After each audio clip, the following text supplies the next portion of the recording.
date is Amnesty International takes the Nobel Peace Prize. As we know, the Nobel Peace Prize is always political. The big question is, why now? Why Amnesty International? And we see that during the Carter regime, when he is developing his discourse, actually when he was running for the presidency, he starts using the human rights first time. Before, the word as human rights doesn't have a use in the political speeches of people. There are different words, but never human rights as such that we have today.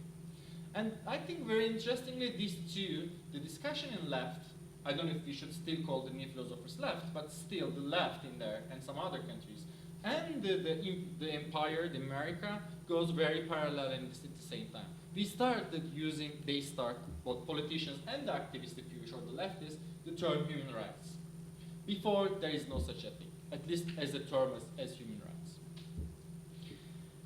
And let me read a little quote from Chomsky in these years. Of course, he was again a famous figure, saying, "The human rights campaign is a device to be manipulated by the propagandists to gain popular support." And Samuel Moyes, who made the historiography of these times, and he focused on the American politics and the use of human rights in America, says, at that time, if you say human rights, you would understand there is an anti-communist struggle.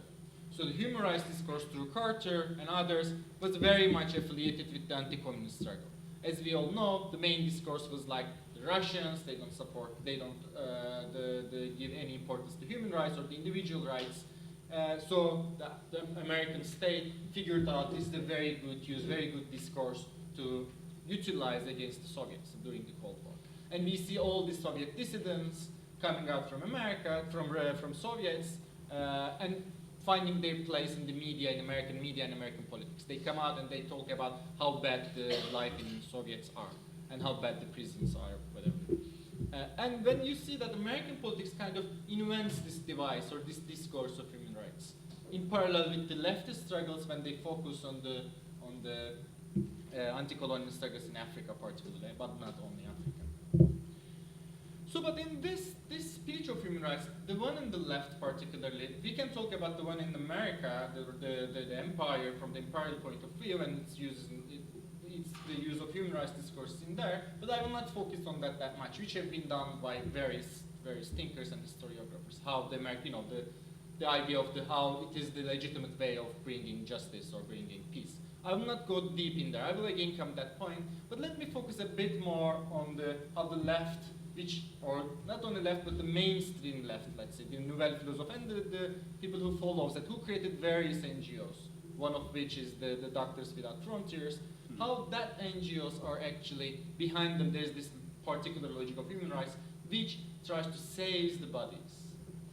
When Kostas Douzinas says, the judgments of human rights became moral diagnoses about the evil of others, and its action takes form rescuing people. So the main logic goes to always rescuing individual bodies. Likewise, Wendy Brown says human rights activism takes the form of a pure defense of innocent and the powerless against power, a pure defense of individual against immense politically cruel and despotic machines.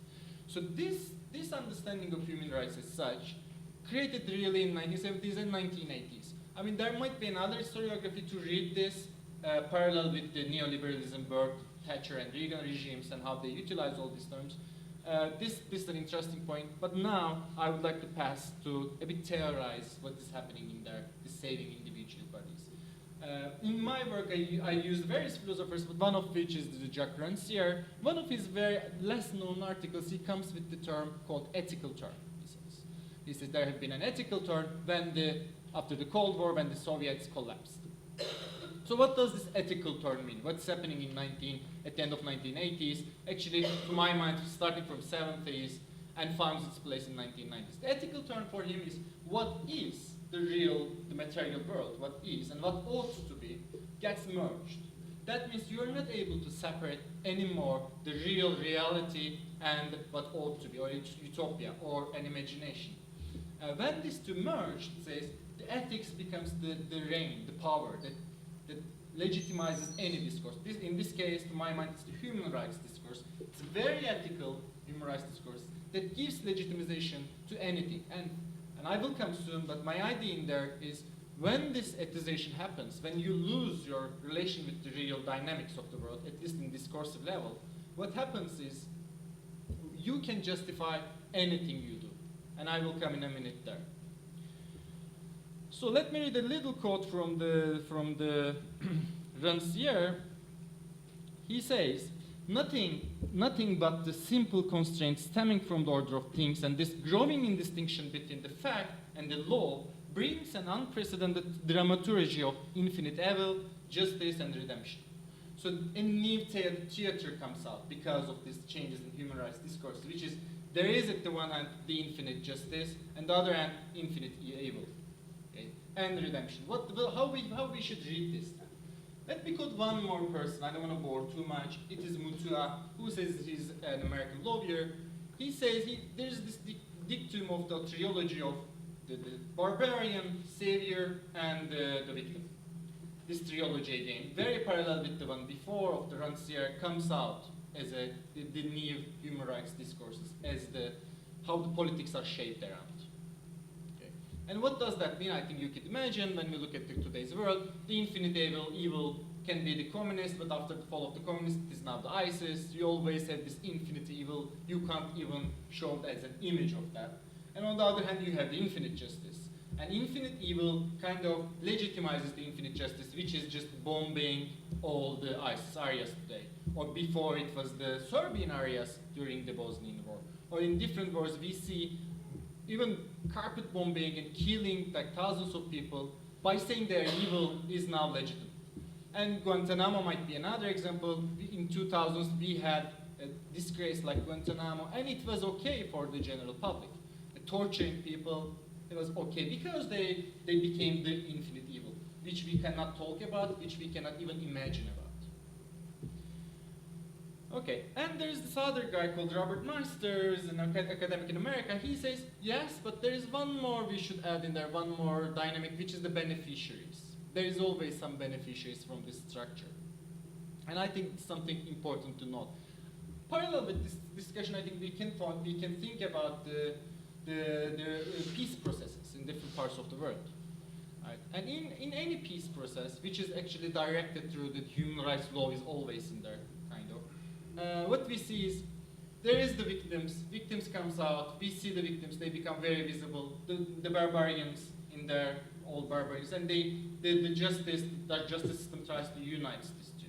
But by how? It is always the beneficiaries. There has to be some beneficiaries which is profiting, which is of course the beneficiaries in the capitalism, in the capitalist world, which are the landowners or whatever, are beneficiaries has to take their share from the peace. Otherwise, we see from the peace, he works on South African process, and I think the same thing is expecting us in the Colombia. What happens is if you don't give the beneficiaries their share, there is no such a thing called peace process. Okay, now let's turn a minute to Spivak's argument. What Spivak was saying about the post-colonial, or actually the post-colonial intellectual, how she was criticized. It's a big paper and very, very dense. I will touch just 2 points in there. And one of the critiques of the Spivak was a dependence upon Western intellectuals to speak for the subaltern condition rather than allowing them to speak for themselves.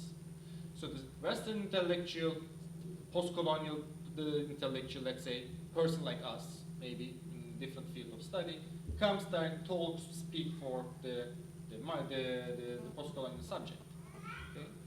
And the other one is the idea, the other critique of his Spivak is the logocentrism, how you merge actually a huge struggle to speech. And the speech comes out as what she says, assumption of cultural solidarity among a heterogeneous people, a very heterogeneous group. Okay, we create in our mind, the intellectual creates, because of their speak, a kind of togetherness among all this group. Okay, so what do we do with this? What do we do? First of all, let me turn back to kind of cover up all these things that I said so far, to the ideas of the social imaginary. There are different people from Castoriadis to Mouffe Lacleux and various other philosophers talked about we imagine, even Lacanians, there is the role of imaginary in there, the social imaginary, what he says. right? What all these philosophers, with some differences, talks about.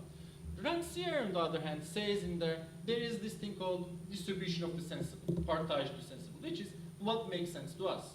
We do certain acts, we create certain things in such a way because it makes sense to us, okay? Because we can understand it, because we can hear it, we can see it. Okay? So this is what he says, a regime of visibility comes out. So what regime of visibility is? Actually exactly the distribution of the sensible among the things and people. So whose voice counts. In one of his minor texts, he talks about Aristotle. One of the dilemma of this speech-based discourse is when the slave talks, the main oxymoron is that the master understands the slave. He has to understand the slave. But the slave has to stay a slave. So this is, although there is an equality between they're both human, let's say the master and slave, the speech in a way actually in there creates that particular equality between this power relation. Okay. But then it is never enough, it's never enough to break that particular political distribution between the master and the slave. So what do we do with these two things? I will finish soon. The idea of the human rights and all it is dictum about the infinite justice, infinite evil, the barbarian, how it comes again and again in our life, how we look at the world, our social imaginary today after, to my mind, to my historization, after 1980s, starting with 70s, is shaped in such a way that I think all this meets the barbarian savior and the victim are the mythologies, let's say, we have to shape our politics around. Okay. So then let's ask the question again, what this image says to us, first of all. Again, what it says and what it makes us think as the activists or the intellectuals. What is in there again? We can ask this question, each of us, our individuals, how do we see the victim, barbarian, savior, justice, all these particular mythologies that have been created in the last 30 years, which I do personally. And I'm caught up always in this particular way of particular mythologies that reigns over my language.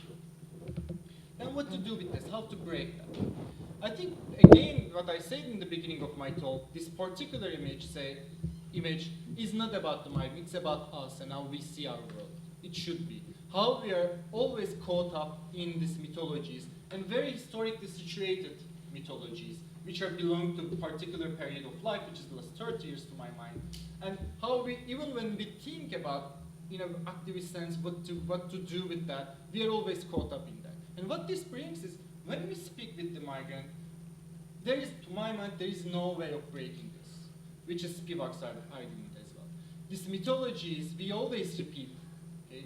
We always, because we think with these mythologies around them, the breaking up them is a very difficult issue. And I think the very, very fact that we can speak with the migrant is because of a certain arrogancy of the Europeans or the white Europeans. We think the speech can reach to other parties, but the very experience of the migrant is very different from what we live. By giving a stage to migrants, we actually, in a way, recreate these certain mythologies. I'm on the side. Do I have some more time? I think we are shuffling. Okay, I will just close it. Take your time. Okay. So yeah, what I'm saying is the speech in there, giving stage to migrants that we did yesterday, or even recreating all these images, is never able to break this particular discourse that have been created with the rise of human rights. Human rights, which is the ethics of today, which is unbreakable. If you talk against human rights, you are the bad guy. You're evil. They will be like, "What are you doing? How come you say that human life is not sacred?" Or various other things. So in the same way that you can't talk about human rights, and for some people human rights is the new religion of today, and a friend of mine just works on her research on how Amnesty International is the new church, for example. Before you were going to the church to ask how this village is, when the Westerns go to South America, they go to the church and create the church of the South Americans. Now you go and ask Amnesty International what's going on in here. So she particularly focused on it. So this new religion, if you wish, although I don't find this religion metaphor very successful, this particular ethics, how it reigns in our imaginary, I think, how it reigns this distribution of sensible, what makes sense, what image makes sense, something to think about. One last point, I was planning to show a video, but then I couldn't find the English translation. This is a Kurdish migrant from Turkey, living in Switzerland, migrated there in a camp in there. I wrote down or translated very vaguely some words that she says. This is just an interview with her. She says, they say, the hosts, we gave you a place and money. Know that and behave accordingly. More you look like them, they like it more. You came here and have to do whatever I'm asking you to do. So this again, the migrant learns this speech of human rights. Not all, but some doesn't have this Western mythologies of human rights and humanitarianism. But they learn through that. And what she says is, to my mind, behaving accordingly is to give value and to be a part of this particular mythology. It's the only way they are visible. And actually it is the only way, it is the way that they're invisible as well. And another quote she says, well, it was a leftist project to take Syrians to homes. But this is not what people want. There are people who feels much better in camps. Those who stays with a family can never be calm and happy. You have to think always what the host would say.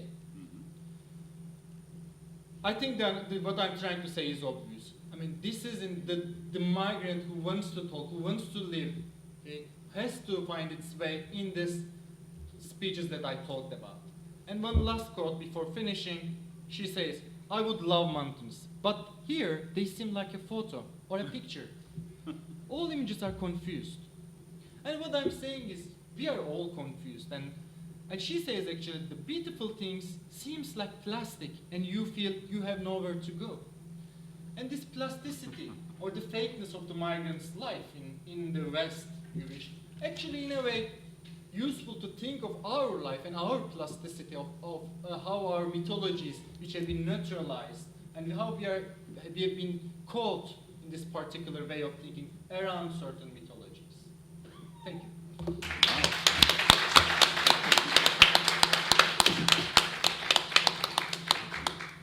you want to go next? Or do you want me to? Well, thank you for this really, really interesting and inspiring speech.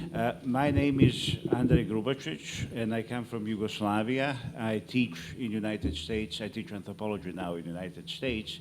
You will tell me if this is not loud enough. In United States, and I recently completed a book called Living at the Edges of Capitalism.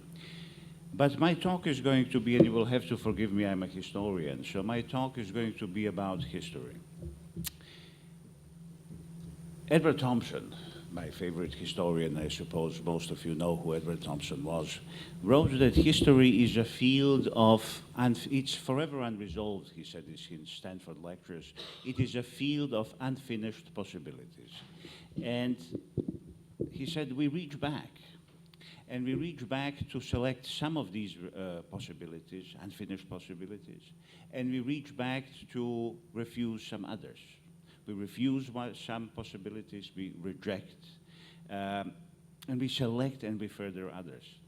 And one possibility, unfinished possibility, that I would like to talk about today is the possibility of immigrant anarchism.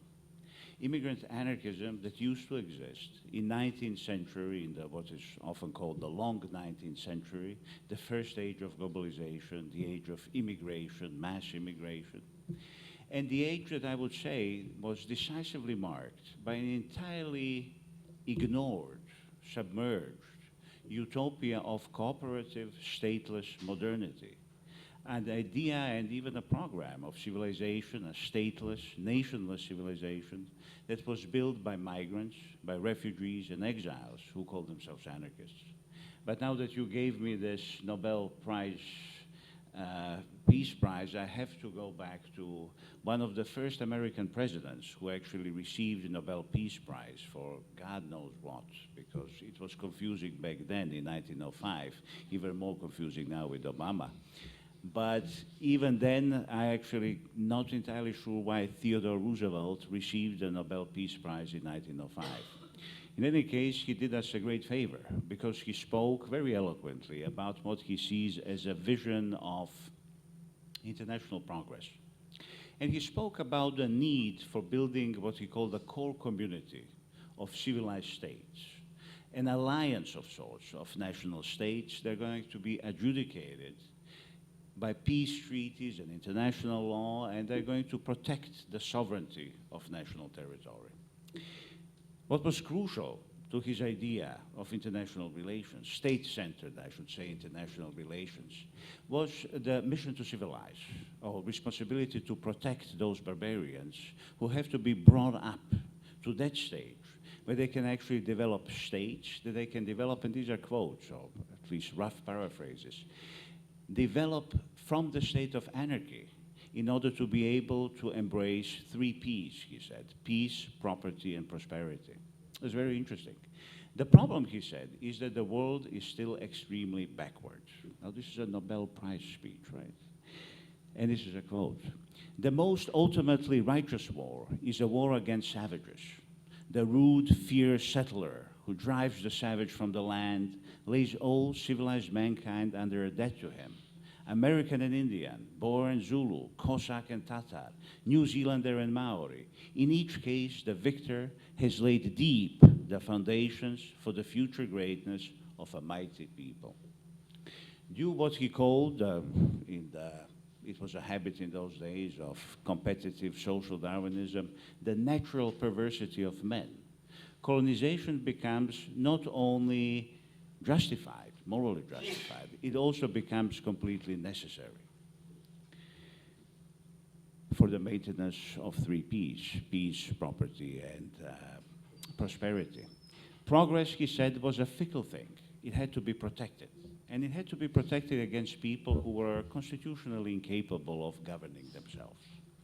So he ended this Nobel, quite fascinating, Nobel Peace Prize lecture by warning, with a note of caution, to the civilized world, he said, of nation states, that there is, he said, new and wild communities where there is violence and where the honest man must protect himself from agents of chaos, savages, anarchists, and immigrants. Now, in this speech, very revealing and very precious in that sense, Roosevelt effectively defined what is the very essence of utopia of the liberal modernity, which is the idea of sovereign nation state anchored to a bounded territory, as well to certain spatial and temporal conceptions, especially the belief of a progress as morally justified, inevitable, and something that involves nation state and capitalism. At the same time, interestingly, when he was writing, or at least delivering his speech, a Japanese immigrant by the name of Kaneko Kinichi, now a labor organizer, who is an exile and now a labor organizer in Chicago neighborhood of Hyde Park. Some of you from Chicago probably know the neighborhood. Husband of one of the, at least they lived in the Free Union, Libertarian Union, of one of the first Japanese feminists, wrote a letter to Leon Tolstoy. And it's an interesting letter, it was preserved, and it says, "Dear Tolstoy, I don't belong to any country. I do not want to belong to any state. I do not wish to be a subject of any nation state." And he accompanied this with a beautiful poem that really outlines a very different understanding of internationalism, a very different understanding of modernity, and a very different understanding of progress. The name of the poem is interesting because "My Country is the World" is a reference that has been used by so many people in the 19th century. It was used by the exile anarchists who lived in Lugano, Switzerland. Nostra patria il mondo intero, those of you who speak Italian, I know there are some. Even Tom Paine used it, but most famously perhaps Albert Parsons, the Haymarket anarchist, last word that he said is, "I don't have a country, my country is the world." And Kaneko Kiichi wrote this: "My country is not where beautiful Fuji stands. My country is not where I was born. My country is where humanity is uplifted. It is where men and women enjoy their rights. My country is where no man can rule, no throne, no title, no indolent nobles. It is where man stands as man, simple and pure. Let nations talk about their flags. Let races think of themselves as God-chosen, for their own and each other's sake. but my country can never be there. In the geography of human progress, no one nation stands isolated. All people are striving for one goal, and there too, my country I find. Now, Kaneko Kichi was both an immigrant and anarchist. He was one of those savages, anarchists, and immigrants that Roosevelt referred to as the agents of chaos. Now, Roosevelt might be excused because his predecessor was happily assassinated by an anarchist. Now, William McKinley. Now, one might even make a case, slightly exaggerated perhaps, but nevertheless, that the whole international system, modern international system, was built as a reaction to the perceived threat of the immigrant anarchism. And that threat was not only because of the anarchist bullets. They were afraid of the bullets, all right, but they were not only afraid of the threat of anarchist bullets. They were more afraid, I believe, by this very powerful political counter-imagination of a transnationally shared space that was external to capitalist liberal modernity. A state-free, I'm not saying stateless, I'm saying state-free, modernity of cooperation and international solidarity. So we are diving straight back into the period between 1870s and 1917, the period that some people called the immigrant anarchist century. Because anarchist movement, this was a period of mass migrations, and the anarchist movement was built by refugees, exiles, and immigrants. It was a movement that lived off transoceanic vibrations of the time, movement that was at the very center of the revolutionary movements of the era, movement that was open to what most people in those days, Europeans at least, were not, which was participation of people who are considered to be inferior, people who Marxists and liberals alike called people with small nations, ahistorical nations. And between Russia and Cuba, between two opposite sides of Atlantic, anarchism became a sort of a gravitational force that brought all of these movements, this multiplicity of radicalisms, that are really characteristics of the 19th century, together. Interesting thing about this, and I was hoping that Dilar is going to be here, but Comrade is from Turkey, so you can also, of course, tell us a little bit more if this is correct. But one of the interesting things about anarchist propaganda in those days was that it actually was not spread by the logic of diffusionism. It was spread by the logic of translation. And there was no unidirectional movement of knowledge that went from Europe to other places and other continents. It was not direct influence. It was not self-colonization. It was not indigenization. It was not what is popular now as hybridity or reconfiguration. It was a process of mutual translation. Political concepts and languages were translated in order to create new political concepts and new languages.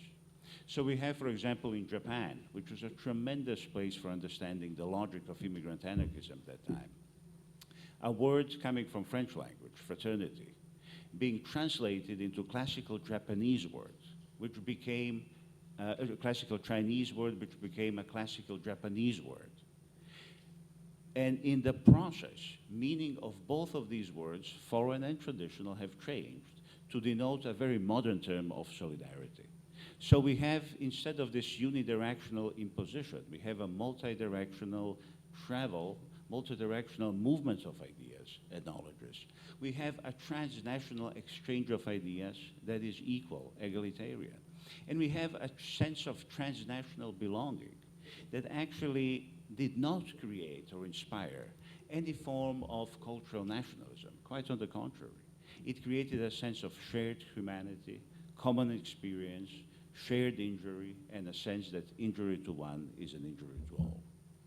Now, what is interesting to me in the context of our conversation today is one particular part of the anarchist, immigrant anarchist imagination of the day, which was alternative internationalism. And alternative internationalism was a specifically anarchist, immigrant anarchist program of stateless and nationless civilization, which stood in opposition to both liberal cosmopolitanism and to pan-nationalism. Namely, anarchist movements of the day were very sympathetic to anti-colonial struggles. They intersected with them. Enrico Malatesta fought in 1882 in Egypt. He tried to get to Bosnia in 1878 to fight the Ottoman Turks. He couldn't. Stepniak from Russia jumped in. He went there before he assassinated the minister of the police in Russia. I mean, these were wonderful stories, and I could entertain you the whole morning about the 19th century. Historians like to tell stories. But what is interesting about this is that they have rejected the primacy, cultural primacy and political primacy of nation state. And they have displaced it and replaced it by the idea of cooperative modernity, stateless modernity, that was founded on two crucial concepts for understanding of immigrant anarchism of the day. The first one being mutual aid, the second one being people without a state as the new subject of historical progress detached from the national territory and territory of the nation state. So let's start with the first concept, which is the one of mutual aid. Most of you, I suspect, know about Peter Kropotkin, anarchist formerly known as the Prince, or Prince formerly known as an anarchist. Wonderful figure and was one of the most popular figures of 19th century, who was the first one to actually put together a systematic study of mutual aid in 1902. And by mutual aid, originally, he thought about a concept that stands against competitive Darwinism of his day. He said that scientists have stained the nature with gladiators' blood. They exaggerate conflict. And instead of conflict, he said, I see great deal of mutual aid wherever Darwin or Wallace see only conflict. And he continued to develop these arguments. Perhaps the most interesting part of his development of his thinking about mutual aid was moving the conversation from biology to human history. And he identified history as a field of struggle between institutions of possessive individualism and institutions of mutual aid. He said intriguingly, and I believe very accurately, that mutual aid is the fundamental principle of organization of life, but also that mutual aid is behind all the significant forms of human achievement, including those that are usually attributed to capitalism, which is an intriguing sentence.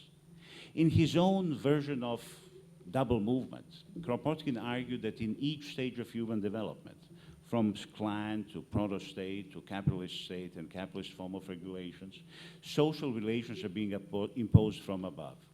Yet in each stage, mutual aid reappears, re-infiltrates, he used the word, to reorganize the social life from below.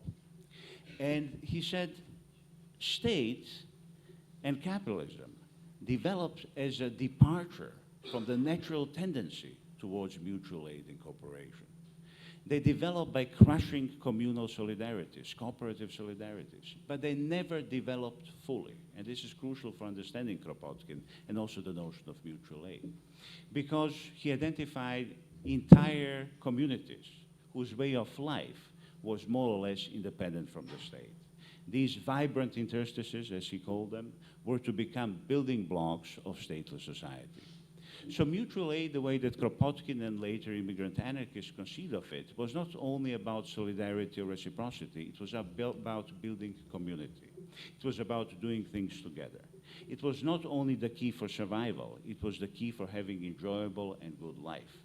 In his work, there is no distinction between work and play. He writes about playful cooperation. He writes about play as one of the most important forms of work. He says that the work, and this is crucial to his understanding of what he means by economy, is really a process of production, of communal bonds, of people and joy. Collective joy is the term that he used. And he's also the first one, to my knowledge, that actually spoke about what we today called, with the help of Marxist feminism, care work. He said, well, capitalism exists, but the reason why capitalism exists is because people help each other in the households. People help and people cooperate. And without that cooperation, capitalism would not exist. which was an incredibly prescient sentence or political statement to make in those days. But what is so interesting about the notion of mutual aid, and what propelled some historians, like Japanese historian, wonderful historian Shoko Nishi, to call this period a period of anarchist cultural revolution, was the idea of mutual aid as independent vision of universal progress and independent vision of modernity. Anarchists namely presented mutual aid as a temporal and spatial vision of modernity, completely inverting the notion of progress and civilization. What they did is they wrote against civilization, or the idea of civilization, fueled by rationality, by nation state, by possessive individualism, and said no. Civilization is actually built and fueled and propelled by acts of everyday communism, self-organization, and interdependency. They said no to this fantastical finality of liberal utopia of the nation state. And they really looked at the practices, everyday practices of mutual aid and voluntary association. They have seen as remnants from past and present, but completely integral to the lived modern. They were not creating a world of primitive rebelships, Hobsbawm would call it. They were creating an oppositional or even independent parallel modernity. And in that sense, temporally, mutual aid marked a decisive shift in the sense that it meant a creation of a newly imagined future in which the present became a key time and space to rectify history for the future, was the term that at least Asian anarchists used, rectifying history for the future. Socialism, according to the anarchists of the day, would ultimately be a product of the tendencies that are apparent now in the society, and they're always somehow imminent to the present. This had huge implications for the liberal modernity's conception of future and time. According to the logic, temporal logic of liberal modernity, you should never examine the past from the perspective of the present. This is why we still, unfortunately, think about time that is moving extremely slowly in these huge conceptual breaks and totalities. We still talk about stages. We still talk about stage movement from capitalism to communism, from one episteme to another episteme, from, I don't want to insult any Foucauldians in the audience, but we still talk about systems as if they were total. And we still tend to think about every possible alternative only in terms of the possible role it plays in actually reproducing capitalism. And that, I think, is a terrible, disastrous logic that was imposed to us by Eurocentric modernity that we have to refuse. And immigrant anarchists of 19th century, much to their credit, refused it. Mutual aid, according to the proponents of this concept, meant that there is no total system. There are always autonomous enclaves where people are producing autonomously and according to a very distinct from capitalism, temporal and spatial logic. It was a very different way of thinking about this, and they said mutual aid, what it suggests that if you actually think about the past in terms of the present, you will see that communism is already here, and it's built by, or the future is already here, and it's built by relations of everyday communism. Now, this is something that actually brings us to a really interesting territory that some people call the restorative historicity. History becomes narrated into the future, and present becomes backward past. Now, this is really interesting, because present is recognized, capitalist present, liberal, modernist, Eurocentric present, is recognized as a place that is actually pre-modern, behind in time, and morally completely unjustifiable. There is a huge immigrant appropriation of history here that challenges all the Eurocentric divisions of time and space, civilization and barbarism, state and non-state, even culture and nature. It's really turning and inverting civilization and progress upside down. Now, this was the first block. The second conceptual block, second conceptual invention of the immigrant anarchists of the day was the idea of people without a state. And this one is really interesting because people without a state were thought about as this newly imagined subject of social revolution that was completely detached from the territory of the nation state. That was a complete restructuring of temporal and spatial imagination of Marxism of that day. Marxism, remember, in those days used to come from Germany. It was social democratic Marxism. It was a terrible form of historical materialism. And the idea, unfortunately accepted and developed by Lenin and others, was that there is going to be a revolution driven by a vanguard of mostly urban, proletarian, mostly understood or completely understood as male working class industrial workers located in Europe, Western Europe. In anarchist imagination of the time, the anarchist idea of non-territorialized people meant proletarians are everywhere and proletariat is everyone, which again turned the revolutionary thinking completely upside down. It was a concretized notion of people without territory or outside of the nation state, people whose belonging, temporal, spatial belonging, extends beyond race, beyond ethnicity, and beyond the territory of nation state. I was able to find this jewel from the exiles in Patagonia. This is 1909. The future of the coming age will not be that of the past. What those of us who call for rejection of civilization really want is social revolution. Today, what we call for is to get beyond the individual, to get beyond nationalism, and to get beyond race towards achieving social equality and unification of all mankind. People without a state were not people without history, but they were people who were the enemies of the present. They were against the present, liberal and capitalist present. They identified, and this is why it's so interesting how the Narodniks, Russian Narodniks, the slogans to go to the people, Vnarod, was completely misunderstood. What it meant, like in Japan with the notion of heimin, which meant people without a state, what it meant was to go to the people, not to enlighten the people, but to learn from the everyday habits of democracy and everyday communism. In these everyday habits of the people, anarchists or immigrant anarchists of the day thought that they discovered the real source of cultural progress, the real source of civilization, and the real source of modernity.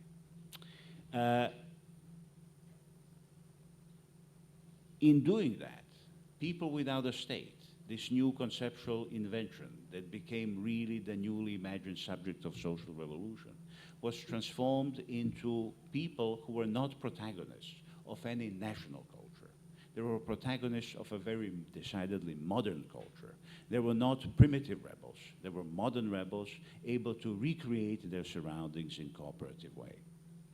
Now, and I'm coming to the end of my presentation, the name of this presentation is fairly poorly chosen. It's called Empowering the Immigrant. What I hoped I'd try to develop or try to present or try to offer is a vision where nobody actually is empowering immigrants. Immigrants are empowering themselves. This was a civilization, this was an idea, this was a program, this was a project created by exiles, by refugees, by immigrants. We tend to forget about this. I started with Edward Thompson, and again, he said, history is a field of unfinished possibilities. You reach back and you refuse some possibilities, you reach back and you select and further develop some other possibilities. I think it's time to refuse some possibilities, and I would even dare to call them finished possibilities. It's definitely the Roosevelt idea and vision of human progress and human civilization and state-to-state or state-centered international order. We need to put to rest, I actually think we need to murder, kill, and destroy the liberal notion or this utopia of liberal modernity constructed around the nation state. But we also need to refuse Lenin's idea of state-centered socialism, of state-centered internationalism, and also of state-centered ideas of national liberation projects. If national liberation means something, and I would be curious to hear what you think about this, national liberation is to mean something today. It has to mean liberation from the nation form.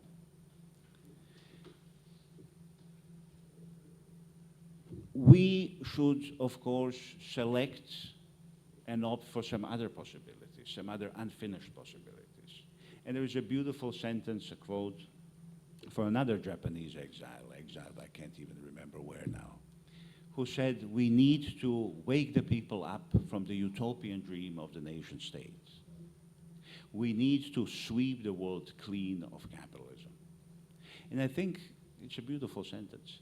And I think really what we need to do is to try to revive some of this history and some of these ideas of immigrant anarchism, this old dream that's not new, it's a very old dream of a stateless, nationless, borderless, libertarian, communist civilization.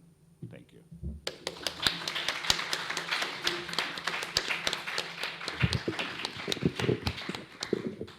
So thank you both so much. It was really great listening to your talks. I decided to read, and I hope we're gonna have maybe 5 minutes longer, as I think the next panel starts already at 11:30, and I need about 23 minutes, something like that. So yeah, you ended with empowering the migrants. I had a similar problem with it. And I would like somehow to speak more on methodologies and the production of collective spaces of knowledge production. So, closer, but it makes a sound like this. Okay. So, last year I went to Lesbos, not for the first time, but to actually start a project on intertwined and interwoven belongings that are existing parallel and also together on this island. So my interest was in the connectedness. On the one hand, Lesbos as a EU outer border, and parallel also as an example of welcome to Europe, solidarities and activism. And on the other hand, Lesbos is one of the major European holiday destinations for lesbian travelers, and the narrative of the ancient poet Sappho, and the construction for lesbian identity and community on this island, also right on the edge of Europe. So my questions at the first was how these forms of belongings are interwoven with each other in regards to chosen and non-chosen narratives and identities, together with the question when forms of appropriation and resistance are taking place. So, but as you all know, the summer brought some different or other attentions than doing research, and I somehow skipped my plans to another date in the future. But just that you have this in mind a little bit where I'm coming from. So nevertheless, back in the autumn last year in Vienna, I was part in a research project that dealt with the concept of commons and commoning. So thinking about migration, queerness, and commoning, I looked into the term cruising.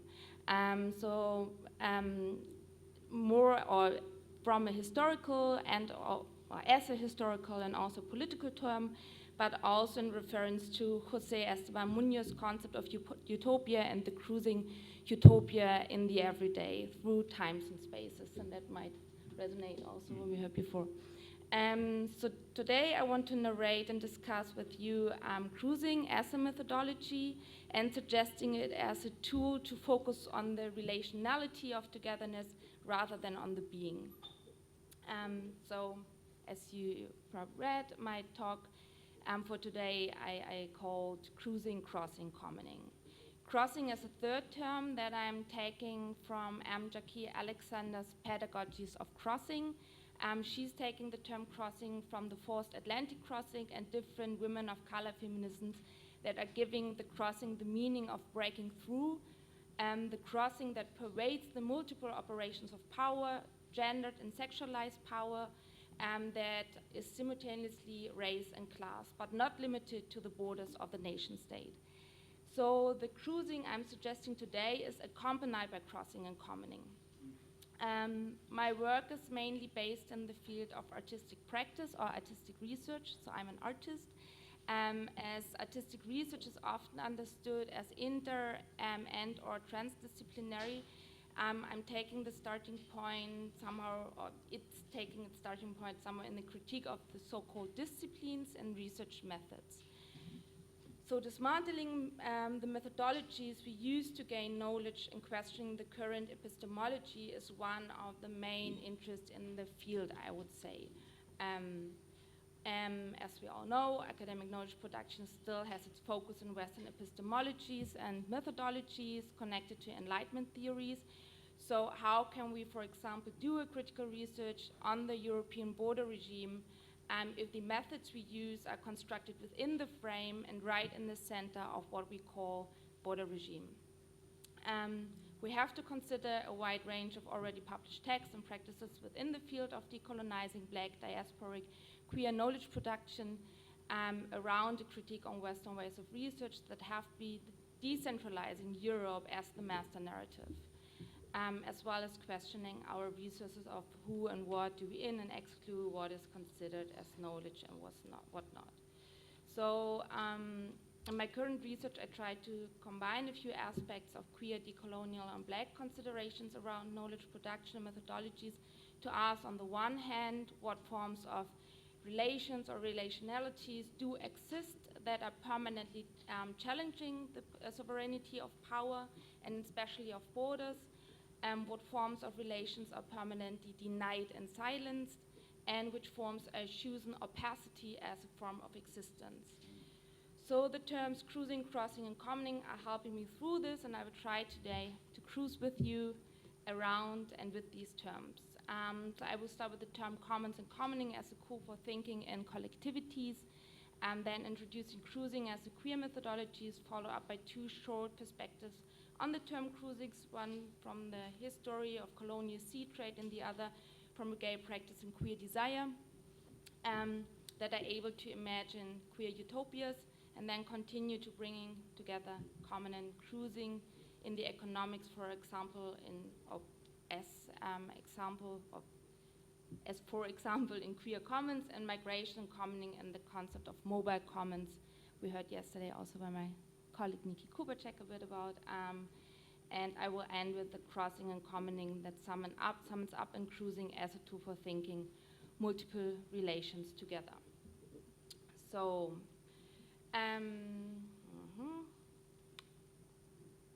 emerging out of the privatization of common goods, such as knowledge, land and water, language and all kinds of collective products, the commons became, especially in the last years, a tool for thinking against privatization and oppressive forms of belonging, but in collectivity commonly. So feminist discourses on the commons expanded to all areas of social life, or as we heard before, the whole debate on care work, and to the need for practices that create new communitarian models. So Silvia Federici, you probably all know, connects the concept of the commons with a set of useful questions. So are all these commons equivalent from the viewpoint of the political potential? Are they all compatible, and how can we ensure that they do not project a unity that remains to be constructed? Following these questions, I would like to propose thinking of the commons or commoning together with cruising as a queer methodology, as I said. To cruise the commons, that means following the course of social relations and encounters rather than defining and categorizing those relations. So queer methodology, I would say hereby evolves out of queer theory that concentrates on the fluidity of relations and practices. So it has to react to the fact that there is no fixed position in the research and that data can't be normalized. So queerness doesn't have a linear form, it is not straight, neither its multiple histories nor its position of things and subjectivities. So queer theory doesn't just mean to focus on a deviant position, but to queer the normative and dismantle the stability of the heteronormative order. So to bring this queer theory into practice, I'm looking at the term cruising, crossing, sometimes commoning, and all these terms have an ambivalent history, and none is like pointing in a direction of solution or pacification. but to think around and with these terms, I try to look exactly at the contradictions and trying not to silence their inconsistency, and to work with this instability and permanent changes as the utopian. So now we'll just step briefly into the history and some of the several meanings of cruising. I also don't know, there are probably a lot of different angles you can look at the term. So the etymology of cruising is connected to cross and crossing. It seems to have its origin in the Dutch word to cross in the 17th century, right when the Netherlands was at the height of its shipbuilding and colonial trade powers. The Age of Sail, or the so-called Age of Sail, refers to a period from the 16th to the mid-19th century when sea power was the dominant force behind aggressive expansions from Europe. The sea was not just a trading zone, but also a battlefield. So it was right in this period when European settlers expanded to all parts of the world, and one of the biggest migrations in recorded history. And it was the time when European settlers took over land all over the world that haven't been returned yet. So slave trade was the main labor that was used these days to gain wealth, and enslaved labor forces were shipped all over the world to the European colonies. So at the time when the sea started to be used as such exploitative and violent trading zone, the term cruising was used to identify a specific type of movement. That means for independent scouting, raiding, or commerce protection. It wasn't already used to describe a specific type of boat or vessel, but a type of movement on the ocean.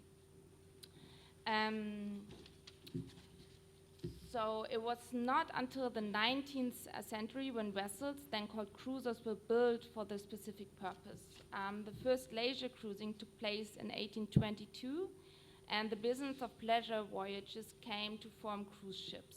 Transportation was not the primary purpose, and the trips were called cruise to nowhere or nowhere voyages. The ship was and is an immense weapon of colonizing the world, a violent dream machine that is imagining an open space that can be traveled on. The colonial apparatus covered its violent desires with the innocence of curiosity. Gloria Wecker, Surinamese Dutch theorist based mostly in Amsterdam, just recently published her book White Innocence, Paradoxes of Colonialism and Race, and is dealing with the passionate denial of racial discrimination and colonial violence in the Netherlands, alongside with aggressive forms of racism and xenophobia. She's looking into the archives of Dutch history, how the nation was built up as gentle and ethical, modern and open-minded, and how the white Dutch South was constructed along the term innocence. So this narrative, I think, doesn't just seems to work exclusionary for the Netherlands, but a lot of parts in Europe and many European countries. I think from a legal side, I think it's just the UK who's actually dealing with the term race, while it's like denied in most of the other European, or like in all European other countries. So nowadays we still find a silence around colonialism and very specific around slave trade in the involvement within it. Kwame Nimako, a colleague of Gloria Wecker, economist and historian, sees the ship as a space where parallel lives and intertwined belongings are meeting. So he's referring to the ship the ships that were used for slave trade when people shared a space and living together, but some were chained and while others navigated the boat. These belongings are intertwined, but their lives are set up parallel. So these relations are inscribed in cruising, but also can be at the same time be cruised. So if we look nowadays to the shipping, forced or non-forced, of humans on the ocean, we have to consider the historical narratives on border regimes and trading of labor and goods, and how the different actors are intertwined, but do have different positions. So going back to the term cruising, it was around the beginning of the 20th century in the USA and Europe, and when cruising became a code word among gay men looking for sex. So cruising areas identify public places known within a gay community as places to find sex partners. The places include public toilets, parks. They were all public, but also hidden. The HIV/AIDS crisis probably served as a major rupture in these areas and changed the practices of public sex acts and area immensely. An age of safer sex followed that was translating these queer practices in spaces past anti-sex and homophobic policing. Still, there is a nostalgic sentiment around gay communities that refers to this moment of this free sexual pleasure. And coming back to José Esteban Muñoz, who identifies these nostalgia among gay communities that was manifested, for example, in artworks or everyday narratives which address unsafe sex in the moment when gay men were living during the AIDS pandemic. So this backward move can also be understood as a form of queer cruising, a cruising within and through the times, a cruising through these utopian pictures that let us critique the present, but to see beyond the what is, towards of political possibilities of what might be. So he takes inspirational moments from the past in order to reimagine the future. So for him, queerness has the ability to queer time that is not about the here and now, but the then and there, and that let us map future social relations. So out of these queer histories and setting, out of the negotiations and involvements, desires, needs, wants, and fantasies, cruising could be understood as a spatial and temporal methodology. In these production of history, version. But as there's no innocent term, it will never become one, and cruising needs to be continuously cruised to find its different meanings, uses, and ambivalences. So, as Judith Butler pointed out recently in a conversation with Sarah Ahmed, if queer means that we are generally people whose gender and sexuality is unfixed, then what room is there in a queer movement for those who understand themselves as requiring and wanting? There was a conversation where it was actually on the transgender inclusion in the concept of queerness. A clear gender category within a binary frame, so who wants it? Or what room is there for people who require a gender designation that is more or less unequivocal in order to function well and to be relieved of certain forms of social ostracism. So especially when it comes to migration and belonging, nation states and resistance, we have to consider that there are multiple needs and desires. But what cruising learned as a queer practice is to wander the hidden places of transparent negotiations where desires open common but also conflictual spaces. I'm suggesting to follow the two feminist economic geographers, J.K. Gibson Graham, as they refer in the concept of being in common to a concept of not sameness, means where subjects can understand one another, but not necessarily have to be like each other.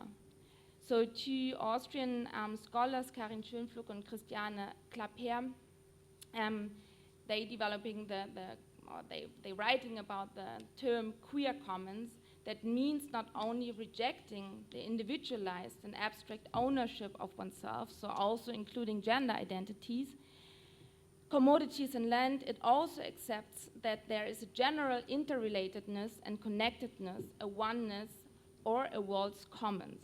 This queer commons points to a conflictual space where everything is affected and is affecting, and Gibson Graham are producing languages of economic diversity that denaturalize capitalist dominance and are opening the ways to queering economic spaces.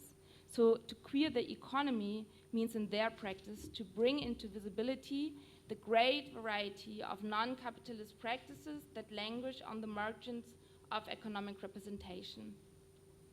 Anke Engel, a scholar a theorist from Berlin, Germany, she's arguing that we could also understand commoning as fantasies of togetherness and being in common defined by competition, conflict, and violence.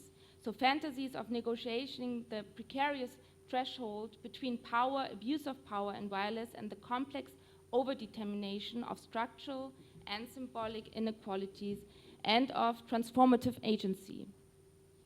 So in this understanding of commoning, multiple layers of rule and power relations cross each other. And commoning is not just a space where differences do mark conflicts, but a space where the negotiation of inequalities and agencies mark the utopian. So going now a bit more also to the here and now, I want to refer to the concept of the mobile common as an analytical tool to frame the multiple forms of relations and making of temporal communities and processes of so-called migration.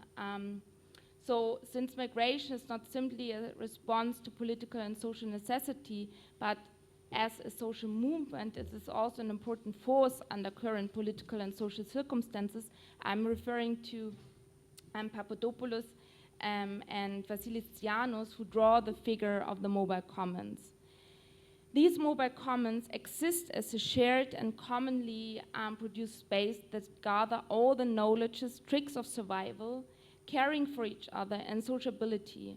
And these mobile commons are crucial in order to survive the order of making these lives happen and for surviving the sovereignty and capitalist exploitation. This common space that is after all not free of hierarchies is continuously under threat, but these forms of being in relation that are not easily captured, not fixed, and too opaque to control enable us to imagine another living together to produce a being in common or commoning. So if we understand migration not as an individual situation, but as collective and commoning practices that involve multiple actors and political situatedness, we are able to think, recognize, and imagine multiple powerful forms of cruisings that are able to challenge those dominant forces. So we're coming to an end. So resonating with Papadopoulos and Tsianos' concept of the mobile commons, Jackie Alexander, I mentioned in the beginning, claims that knowledge is evolving from the crossing. So as I said, she's referring to the enforced Atlantic crossing of slave trade. So the crossing stands against the segregation of knowledge. She writes, the crossing disturbs and reassemble the interrented divides of sacred and secular, the embodied and disembodied, and summon subordinated knowledges that are produced in the context of the practices of marginalization in order that you might destabilize existing practices of knowing and thus cross the fictive boundaries of exclusion and marginalization. We are constantly building communities. We practice building them and will continue to do so. So the struggle for wholeness, for finding ways of relating to each other is not about sameness. Colonialism was a project of separation, fragmentation, and dismemberment. Today, these borders are not torn down. They, in addition to new ones, are built up. To intervene in the dominant order that structure our lives, we have to allow for ways that challenge systems of oppression that enable different knowledge, experiences, and agendas to enter our perceptions and our multiple world makings. We have to cross, as Alexander writes, because no one comes to consciousness alone, in isolation, only for herself or passively. So if I lost you on my way, or if I lost the track, this might be what cruising is about. Losing and finding, so writing, reading, listening, or like today, talking is a lot about cruising and about crossing. So commoning is the practice that evolves from being in common. Commoning hereby is a practice. It is not something that is just happening, but something that has to be done, that has to be constructed. So commoning doesn't evolve out of passivity. Nevertheless, passivity could be commoning. So commoning goes to all areas of life. It has a general understanding of connectedness. This connectedness is not about sameness, as I said, but about relation. Cruising and crossing are relational methodologies evolved as minoritarian practices that concentrates on the relationality of being. Cruising is focusing on our relations rather than on imagined fixed positions. So cruising is not rejecting its self-inscribed power relations nor denying its history. Dismantling and appropriating its own history, it might be able to produce a space of consensual exchange that is conflictual.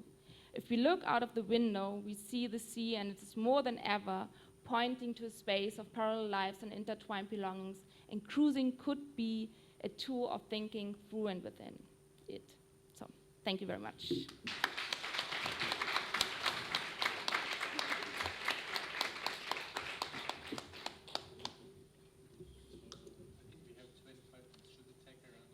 Are we? I thought it's like 11:30 the next panel, no? I think we can take her out. Yeah. Huh? Yeah, 12. Yeah, that's right. Do we have time for questions? Yeah, 12. Yes. Yeah. Okay. So any questions?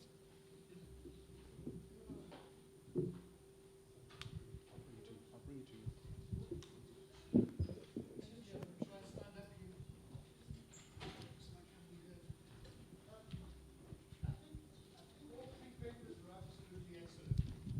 So I want to start by congratulating all three of the presenters. I think they're absolutely brilliant because I think these are the kind of issues we need to talk about today. The common, the state, and the Jacques Rancière, etc., rethinking of the idea of human rights. I think you're absolutely. Let me start with I'm trying to think of a question which or a comment which can bring all three together. I mean, the first thing that occurred to me is the historians Linebaugh and Rediker, whose work is not just about popular struggles, but it's about people wanting to recreate the common. In a sense, it has this kind of anarchist flavor to it, and I was just wondering to what extent you thought this particular way of thinking was, or their way of thinking was important. I mean, they're obviously highly influenced by E.P. Thompson anyway. But one of the problems, one of the disagreements I have with your account at the end is, I think, a fallacy that the struggles for national liberation were simply about the creation of a state. In fact, if you take the African case, in most instances, there were struggles, at least against the state. Because they were anti-colonial, an anti-colonial state, it was very difficult, at least for mass struggles, to distinguish between an anti-colonial state perspective and an anti-state perspective. Very frequently, and in South Africa in particular, which was my personal experience, those struggles were about building precisely the kind of communal forms of organization which you talked about and which you obviously admire. So the fact that they end up being about the attainment of state power is not to be, you can't judge the movement by its end, because the end was the result of particular dominant perspectives and particular politics which came to dominate. Okay? And I think if we go back to reading Fanon, for example, that distinction, or that contradiction is actually there. One of the other writers one of the people I wanted to point out to, and I'm sure you know this, is the work of Kristin Ross, because Kristin Ross precisely talks about the Paris Commune and its later manifestations, including in Kropotkin and others. She also writes a book about May 68 and its post-lives, where in fact the whole idea of national liberation, or people in Africa in particular, are transformed from agents of history to victims of history. And it's this victimology that you are talking about which lies at the core of human rights. But there is also one problem in that, I think, those books, especially the ones on the Paris Commune, is precisely the fact that they are Eurocentric. Ross and others forget that exactly at the same time as the Paris Commune was taking place, there was a major rebellion in Kabylia. And that the French army went, as soon as they dealt and slaughtered all the communards, they went and slaughtered all the people in Algeria also. And that, in fact, the rebels were often transported on the same ships to New Caledonia and so on and so on. So we have to be able to think, when we think history and when we think struggles, to be able to link events in the colonized world with what is happening in Europe. So I think I just wanted to point, but ultimately I think the 3 papers are absolutely brilliant. Thank you very much. Thank you. Wow. Should we take 2 more questions in this round?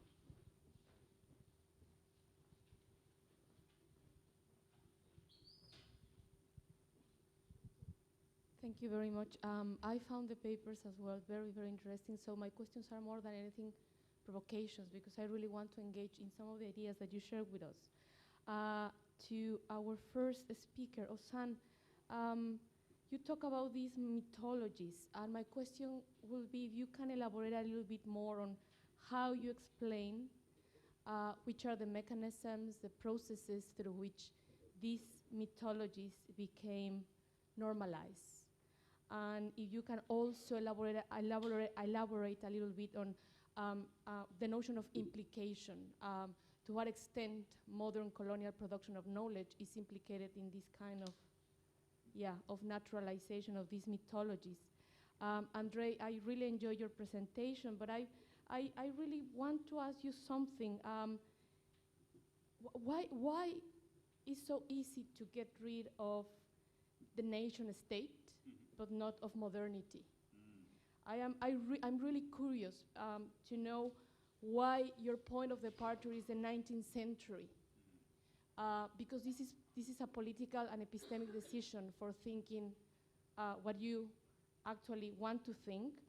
But I really want to understand why you are selecting this, because in selection there is probably something that you can also share from your thinking. And to Moira, thank you very much. A very fascinating presentation. Gloria Becker, she has gave us this fantastic understanding of white innocence. I'm based in the Netherlands, and I'm working with her now. And one of the outcomes that will come from this notion of white innocence is our research on University of Amsterdam active racism against second, first generation students there. So we really need to talk.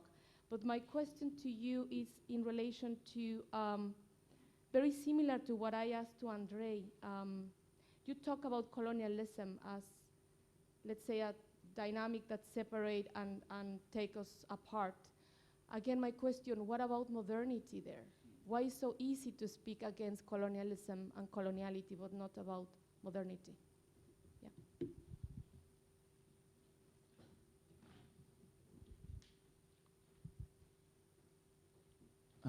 Also for me, again, thanks for the great papers and the great panel altogether. I really enjoyed it. I also tried to think about a question that kind of connects the things, and for me it's actually surrounds about the question of mutuality. And I think the only thing I would disagree that Spivak is criticized for, not Spivak, or Spivak is criticizing because she's saying people have to speak about themselves in a way, and I think it's in a way escaping the more conflictual and more complicated question of how can we actually develop a certain form of mutuality that evolves from an understanding of a conflictual space. And as far as I remember, she goes back there to Marx, where she's quoting him saying that class is both existing and non-existing, in a way of that there is this simultaneity, but both simultaneity and differences in living realities. Thereby class is existing, but at the same time class is not existing, because many people, and I think she also goes back there to Gramsci, where he's referring to people living on the countryside. They wouldn't consider themselves of the same class, thereby a class struggle, a common struggle. I think we could also connect this to anarchist struggles, is so difficult because people live apart. So then here comes again, I think, the question of translation, which has a lot to do with differences, and I think which, of course, has to start always from the situation of living in very, very radical, partly radical, sometimes not so radical differences, but that also, I think,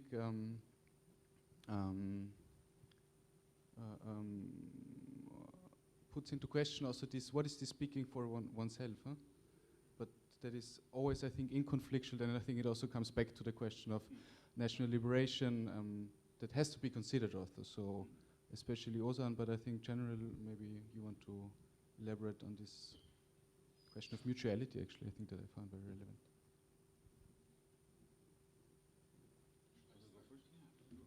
Okay. So the question of the first question around mythologies, and I think, to my mind, that question is parallel with your question about modernity. I mean, if we continue with the line of Adorno and Horkheimer, the idea that the big claim of enlightenment was the fact that, look, now it was religious, whatever society, now modernity comes, we are forward-thinking, we're rational, and this and that. We know the story. And what Adorno and Horkheimer said easily is, oh, look, you claim you're rational, you claim you break the gods, you claim you kind of gave a fight against the old myths. They use the term myths. But we see that from the history of Nazism or different histories, you created through rationality, Western modern rationality, you created again new myths. This is the idea, I guess, in that. And I think this narration that I try to give, the structure, it also shows how the current speech over human rights discourses, what I say, is actually a very continuation of this modernist thinking.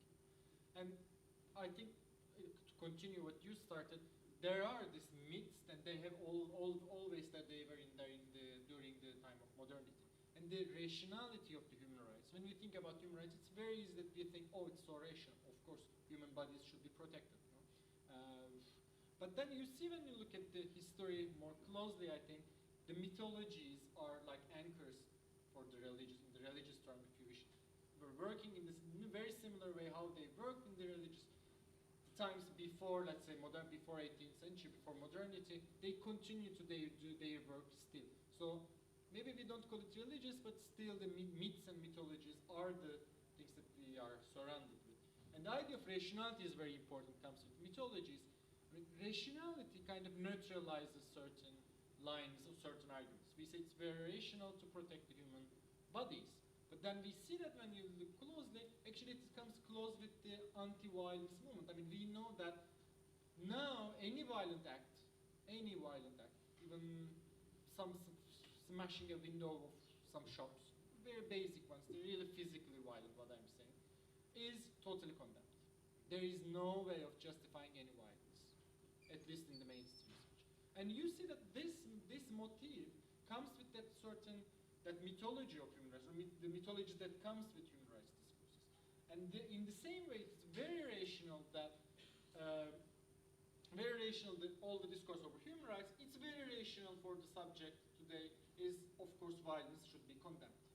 But I think the only way to expose this is to historically narrate them and kind of show how historically situated all these are. And I think your speech was a way of doing it, to remind us what it was before. And to question over the Spivak, I think your comments are very correct and true.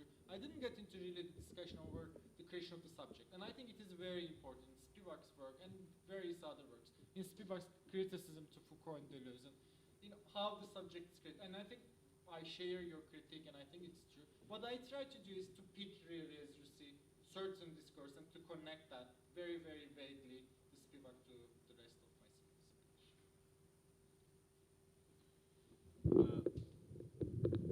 I would like to return a compliment. It was a brilliant comment, the first one, and I actually learned a lot, and I was reminded of a lot.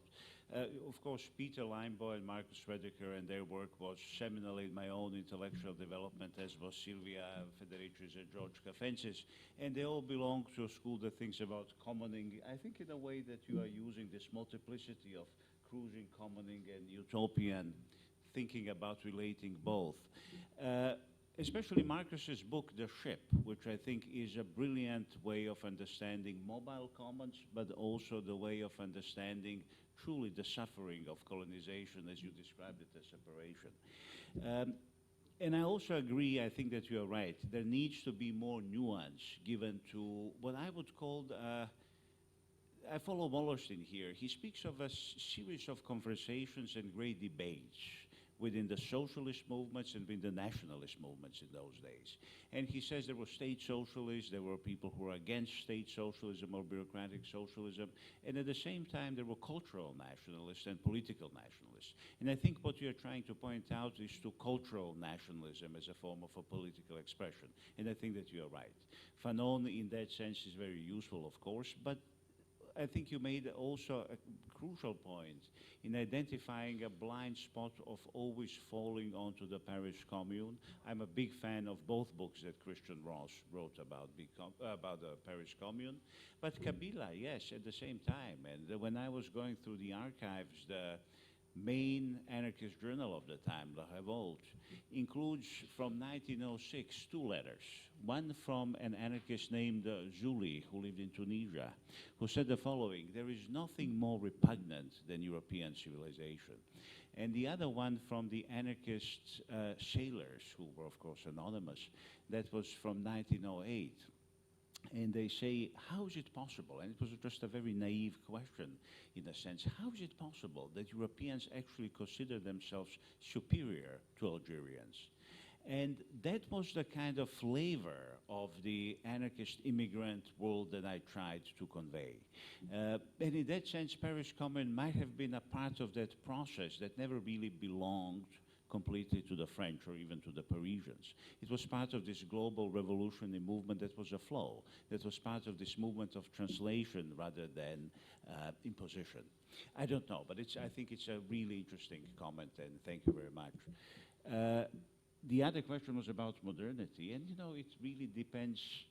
I would say in my case, I think it was probably arbitrary. 19th century is the time where I was able to pinpoint a particular and very well defined, elaborate vision of alternative internationalism, alternative relationship to space, time, and modernity was actually created by refugees, by exiles, and immigrants. And that's why I think 19th century. In terms of modernities, I actually belong to that group, which I think is fairly small, that believes that capitalist modernity, there's only one modernity, and that's capitalist modernity. And I usually don't speak about multiple modernities. This is why I insisted that the modernity that I was describing is independent modernity. What I learned, I hope, from Brodel and Kropotkin was that none of these systems, again, none of these temporal belongings and orders are complete and total. There are always actions, practices, figurations of time and space that escape, so to speak, that are exilic. And that's why I'm fascinated with all the notions of what exile actually implies and it might mean. So I believe there is a capitalist modernity that is always insufficient to hide, to conceal all of those rebellious moments that I try to not completely capture in 19th century, definitely not to say that it is the only moment, but it is, I think, the best defined response of the immigrant civilization, trying to create a program for stateless, nationless, and in that sense, something that is quite coherent and, to me at least, very excited as a historian. So was there a third question? No, it wasn't a direct one. But yes, I think that the national liberation is something that we must rethink from and I don't think that this liberal modernity is only defined by nation state. I think it's one part of it. It's also the way that we think about progress, the way that we think about time, the way that we think about space. And destruction of nation state, of course, would not be enough. That's why I mentioned swiping the world clean of capitalism. Right?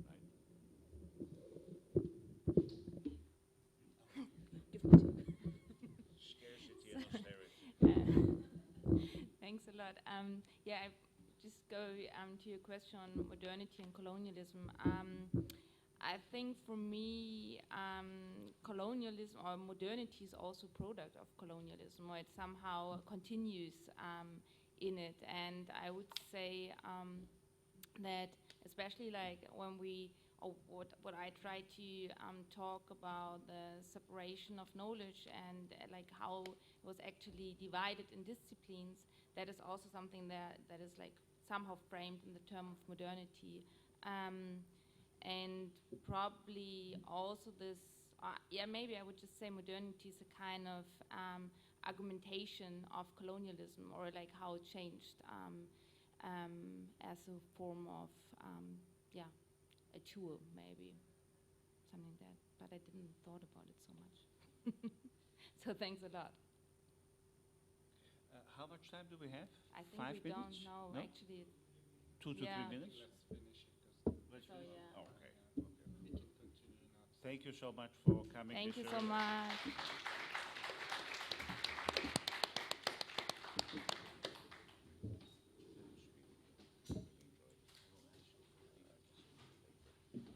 I will send you my draft.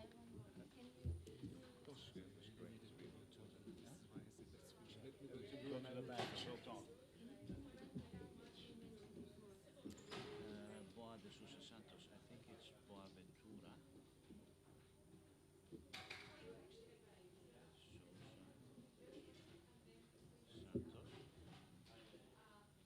This is the name of the author. The name of the book is The New Common Sense. Different than New Legal Common Sense, which we also have. So it's just common sense. And it's the last chapter, and he speaks specifically about, thank you, and he speaks about cruising. So the last chapter of the book, I think you will really, Yeah, it's great. we teach it together with Munoz. It's kind of Perfect. I probably should take some courses at your university. Oh yeah, that would be great. We're lucky to have you. Sorry. And then you, no. Thank you for coming out. Hi, thanks so much for all your presentations, very interesting. I would like to ask, can you write down for me some of these writers that you mentioned? Yes. You talked about the concept of mobile commons. Oh, That mobile was very commons, yeah, interesting. sure. Yeah, it's actually a really useful concept. Yeah. It's escape routes, right? Dimitris. Ah, it's a Greek one. Yeah. I'm Greek also, so I would. Papadopoulos, something like this. And Vasilis, no, I'm not sure if I do. It's okay. Sianos. So I know Janos. that he lives in Germany. I don't know where he is based actually. So Okay, I will look for them. but I can also. Is it a recent work from them? I think it's 2012 or something. Ah, so it's So, not but too- if you give me your email address, I can also just make some place for you. I can also send you the text. I have it. I have it online. They also have a book, but there's like one specific they write about it. So.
συγγνώμη, θα το διορθώσω.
It's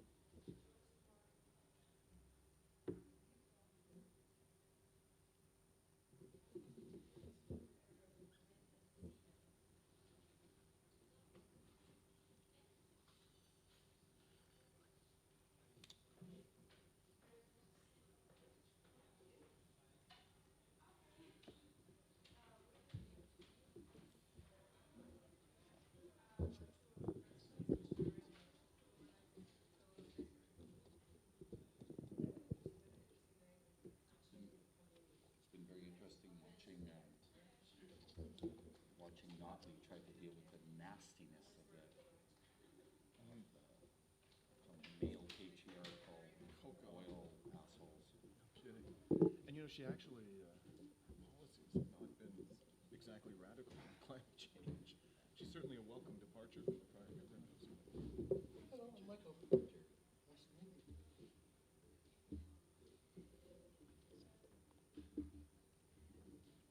Are we ready? Who's starting? We're starting. And I will introduce you, so, and the order. Good afternoon, everyone. I'd like to welcome you to today's session entitled Dimensions of Migration in USA, Canada, South Africa. I'm your chair, Vicky McCree. And I would like to take this opportunity to introduce our presenters and their title of their presentation in the order that they will take place. We will reserve the questions for the end of all speakers at the end of the session. And we will start with today's session with Dimitris Laskaris and his presentation titled USA and Canada's Migration Policies, followed by Gerald Ketchur with his presentation titled Defensive Nationalism and the Limits of Tolerance and Solidarity, Left Liberalism and Lessons from Canada on Class and Nation. And last but certainly not least, Michael Neokosmos, Thinking Anti-Xenophobic Politics in the Neo-Colony, the Case of South Africa. So without further ado, we will begin with Dimitris Laskaris and his presentation, USA and Canada's Migration Policies. Dimitri? Thank you. So today I'm going to examine the degree to which the Canadian and US governments have or have not responded constructively to the migrant and refugee crisis in the Mediterranean. And before I do that, I should disclose some facts that some may consider pertinent to my critique of Canada's government, and it will be a critique, which is currently led by Prime Minister Justin Trudeau of the Liberal Party. As my good friend Maria Nikolakaki mentioned at the outset of the conference yesterday, Charmony Pires, the lady in the back, and I are with the Real News Network based in Baltimore, which is sponsoring and live streaming the conference. But my work for the Real News Network is one of the hats I wear, and there are others. One of the other hats I wear is I'm a lawyer by training, and until recently I was engaged full-time in the prosecution of securities, environmental, and human rights class actions in Canada. And also last year I ran unsuccessfully as a candidate for the Green Party of Canada in the federal election. In May of this year, despite my having lost rather decisively in the election, I was gratified to be appointed to the shadow cabinet of the Green Party of Canada in the capacity of justice critic. So I thought people listening to my critique of the Liberal government ought to know that. Also on a more personal note, I was born and raised in Canada, but my parents were born in the Peloponnesos in the south of Greece during the Great Depression. And in 1955, they emigrated to Canada. And as many people will know at this conference, Greece at that time was recovering from the devastation of both the Second World War and a vicious civil war that lasted a number of years following the Second World War. And so my parents were living in a country that was trying to recover from that devastation.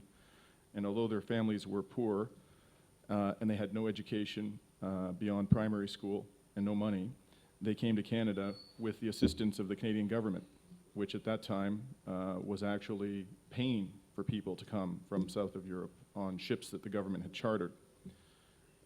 So both I and my three sisters, we were very fortunate beneficiaries of the government's relatively liberal immigration policies at the time, and therefore, you know, I, like I'm sure all of the people at this conference, are deeply concerned about the plight of those who are seeking to escape war and poverty. Today, however, we live in a world in which Western governments routinely display a callous disregard for persons who are seeking to escape war and poverty, as we have seen in the crisis in the Mediterranean. And as I will explain, the current Canadian government is regrettably, and contrary to the opinions of the general public in Canada, no exception in that regard. And neither, of course, is the government of the United States. Canada and the United States bear considerable culpability for the current crisis. The principal causes of this crisis include, of course, the wars in the Middle East and North Africa and climate change. With respect to those wars, the United States has played, as we all know, a leading role. The devastation experienced by the peoples of Iraq, Afghanistan, Syria, and Libya, all major sources of migrants, is a direct consequence of American aggression. Canada, too, is complicit in the devastation caused by these wars. Canada sent combat troops to Afghanistan, and dozens of those troops died there in combat. Canada also participated in the bombardment of Libya, which has resulted in chaos in a nation that increasingly resembles a failed state. Indeed, all three major political parties in Canada supported the bombardment of Libya, with the exception of Elizabeth May, the leader of the Green Party. As for the wars in Iraq and Syria, Canada's role has been more nuanced than that of the United States. When Bush and Blair launched their murderous assault on Iraq, Canada's Prime Minister at the time, the Liberal Jean Chrétien, refused to join in the destruction, and for that he deserves our praise and our respect. Under the Conservative government that was removed from office last year, however, Canadian aircraft participated in bombings in Syria, and the new Liberal government of Justin Trudeau ended that mission earlier this year. However, at the time, Trudeau announced a new policy to address the ongoing crises in Iraq and Syria, which have a military component. He said that Canada would make, quote, a meaningful contribution to the global coalition's fight against the Islamic State, while strengthening the ability of regional governments and local authorities to defend themselves and rebuild over the long term.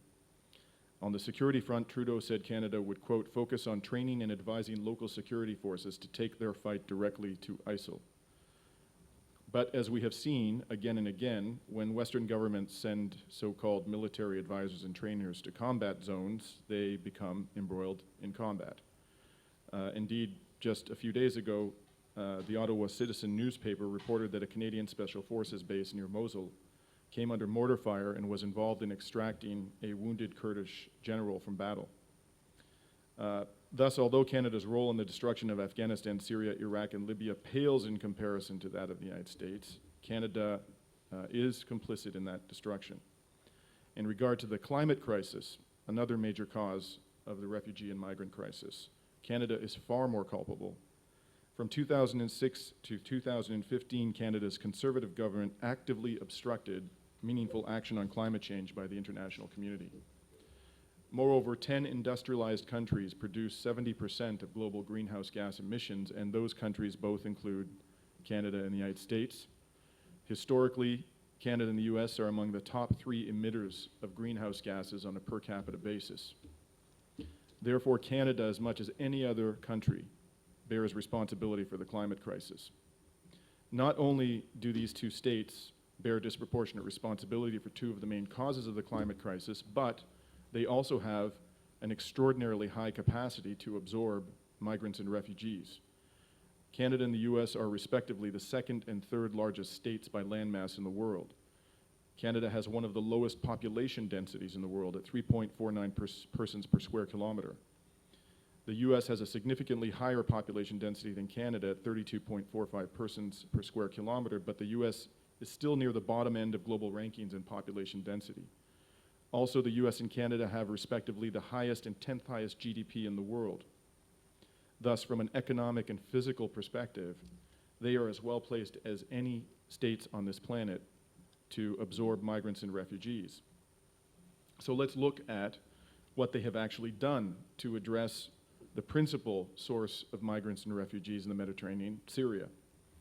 According to the UN High Commissioner for Refugees, over 3 million have fled to Syria's immediate neighbors, Turkey, Lebanon, Jordan, and Iraq, and 6.5 million are internally displaced within Syria.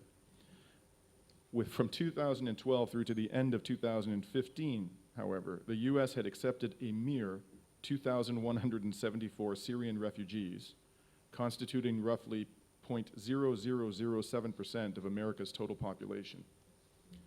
Days ago, it was reported in the US media with much fanfare that the US was now on track to accept 10,000 Syrian refugees, for which the Obama administration has patted itself on the back. But this figure is, of course, pathetically small in relation to both the number of Syrian refugees and the capacity of the United States to absorb them.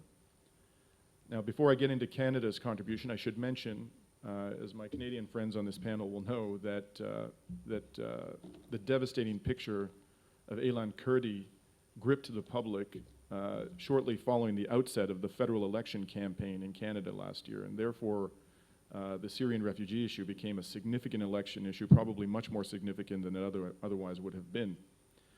The incumbent conservative government, whose anti-Muslim bigotry was plain for all the world to see, had done virtually nothing up until that point in time to absorb Syrian refugees. It had set the bar, frankly, so low that it was relatively easy for the other large parties to seem humane by comparison. The ultimate winner of Canada's 2015 election, Justin Trudeau's Liberals, responded by promising to absorb, if elected, 25,000 Syrian refugees. And the government currently reports that since taking power in November of last year, it has resettled slightly in excess of that number, 28,755 Syrian refugees. Now, while this figure certainly constitutes an improvement over the performance of the predecessor conservative government, it still constitutes less than 1% of the Syrian refugees absorbed by Syria's neighboring states, who have nowhere near the capacity of Canada to absorb refugees. And it also constitutes a minute fraction of Canada's total population of 35 million people. Perhaps nothing demonstrates more clearly the grotesque inadequacy of the Canadian and American responses to the Syrian refugee crisis than a comparison of those responses to that of Lebanon. Lebanon has a population of 4.6 million people, if one excludes Syrian and Palestinian refugees. Lebanon's population is therefore about 13% of Canada's population and 1.4% of America's population of 319 million people. The total landmass of Lebanon is a mere 10,452 square kilometers, which is only about 0.001% of the landmass of each of the US and Canada. Lebanon's GDP is 80th in the world, compared to the highest and 10th highest GDP for the US and Canada, respectively. And so how many Syrian refugees has Lebanon absorbed? According to the UNCHR, the stunning figure is 1.1 million, equivalent to approximately a quarter of Lebanon's population. And it's important to note that this is on top of the 450,000 Palestinian refugees who have been in Lebanon for years. And thus I say that by any rational measure, the response of the Canadian and US governments to the Syrian refugee crisis has been grotesquely inadequate. But those governments and their predecessors have succeeded in setting the bar so low that they are able to tout virtually any improvement in their contribution as a grand humanitarian gesture. In this, unfortunately, they are aided by a compliant corporate media that is failing to hold them to account. And that, by the way, is why independent media organizations like the Real News Network are so important. Thank you very much. Thank you, Dimitri, for presenting the realities of climate change in Canada, as well as acknowledging Canada's capacity to absorb migrants and refugees at this time. We will move on to our second presenter, Gerald Kachor, and his presentation titled Defensive Nationalism and the Limits of Tolerance and Solidarity, Left Liberalism and Lessons from Canada on Class and Nation. Gerald? Thank you. I'm a professor at the University of Alberta in Edmonton, Canada, and I specialize in the geopolitics of higher education. And that's what brings me to this topic. And I want to apologize. I'm an academic, so I'll start with that. And so I think it's important to acknowledge. But I think it's important to look at the analytical aspects, and I thank Dimitri for setting up some of the data around the refugees in Canada's response and Canada's implication in the Middle East, because I can kind of leave that aside. But I want to focus more, and I think we need to focus more on the general dynamics of the politics, both of the model of Canada as a multiply colonized country and its responses and living next to the neighbor of the greatest superpower in the history of the world, that there are many lessons in terms of both how Canada responds and also how the Americans act in a certain way. So that's what this paper is primarily about. And I'm focusing on the imperial implications of that. And I don't see enough of that going on in terms of even the conference. It may move that way in terms of overly looking at the more broad questions. But the Syrian refugee crisis provides an opportunity to explore the unresolved conflict between the goals of inequality among nationality groups and imposing the strong central authority of the state. And the issue of the defensive nationalism is a defense in some ways of Canadian state formation. And what are the limits by which you can actually accept multiple and big changes to your culture and nation-state regime? And I argue that there is a kind of in discussion during modern liberalism, a double disavowal regarding both the terrors, for example, of banks versus the terror of tanks. In other words, there's a kind of, there's a capitalism behind this, that is capitalist society and how it functions, and regarding tolerance in relationship to property ownership and commodity markets. That's a very important aspect that's overlooked many times in these discussions. The second disavowal is the primitive capitalism is always refounding itself at the borders and in an ongoing frontier war between the emergent capitalism and non-capitalist societies, communities, and institutions. In this case, a kind of Anglo-Saxon Creole violence using military occupation, ethnic cleansing, and physical extermination as foundational dynamics of a capitalist revolution and imperialist expansion and colonial occupation. And beyond the rule of law and beyond the rule of relations of trust, we witness again the state's suspension and relations and the reemergence of what I would call, and others have called, the state of exception. And to me, it's captured this ideology in the 2016 Lexus RX commercial, a kind of a Nietzschean inspiration for the richest property owners and their most competent elite managers in the world. Quote, "They expect you to look a certain way, to associate with the right people, be seen in the right places, and never stray from the script. You're okay with being an exception to the rule because the rules weren't made for the exceptional. They are written by them." And to me, that captures the attitude and arrogance of our leading managers, whether it's in the Troika or whatever, in dealing with such issues. So from a Canadian perspective, as a site of multiple colonizations, I approached the national question regarding approaches to the freedom of movement and ethno-cultural discrimination and unresolved tensions in anti-colonial critiques of Western imperialism and Eurocentrism, as well as I examined the deeper, darker side of neoliberal multiculturalism, where ideas and policies are transferred from the Anglo-Saxon settler states that either marginalized, cleansed, or exterminated their own indigenous populations to the European states that understand their own historical formation as based on the territorial defense of their indigenous blood and soil, as inhabitants now expected to support the settlement of foreign communities that have a very different way of life. So I'm arguing that there is a very different starting point in New World politics versus Old World politics, in that the indigenous people, especially in the United States, were basically wiped off the map.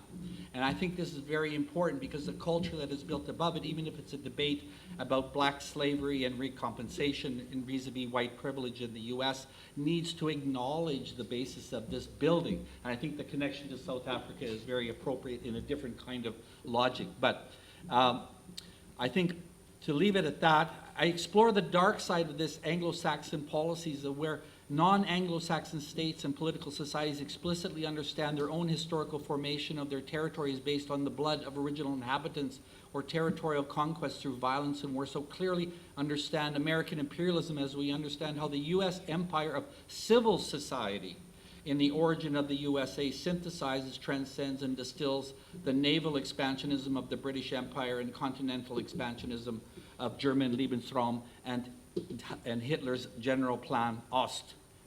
And there are many familiarities that we'll see that I'll go into the second part. The emergence of a total war option on the frontier of the empire originates in the colonization of the Native American Indians and the expropriation of their land. A violent revolution of decolonization and the Civil War in British North America. So when we think about the American Revolution, we don't think about it as a civil war of British North America, but it was. And this is how Canada was in some ways born as a refugee community. And we can talk about that. Also, it is a war of colonization of Aboriginal land, but it is also a revolutionary war. So American discourse and imperialism carries with it a decolonizing message as well. So it's very powerful, very ambiguous, and very paradoxical.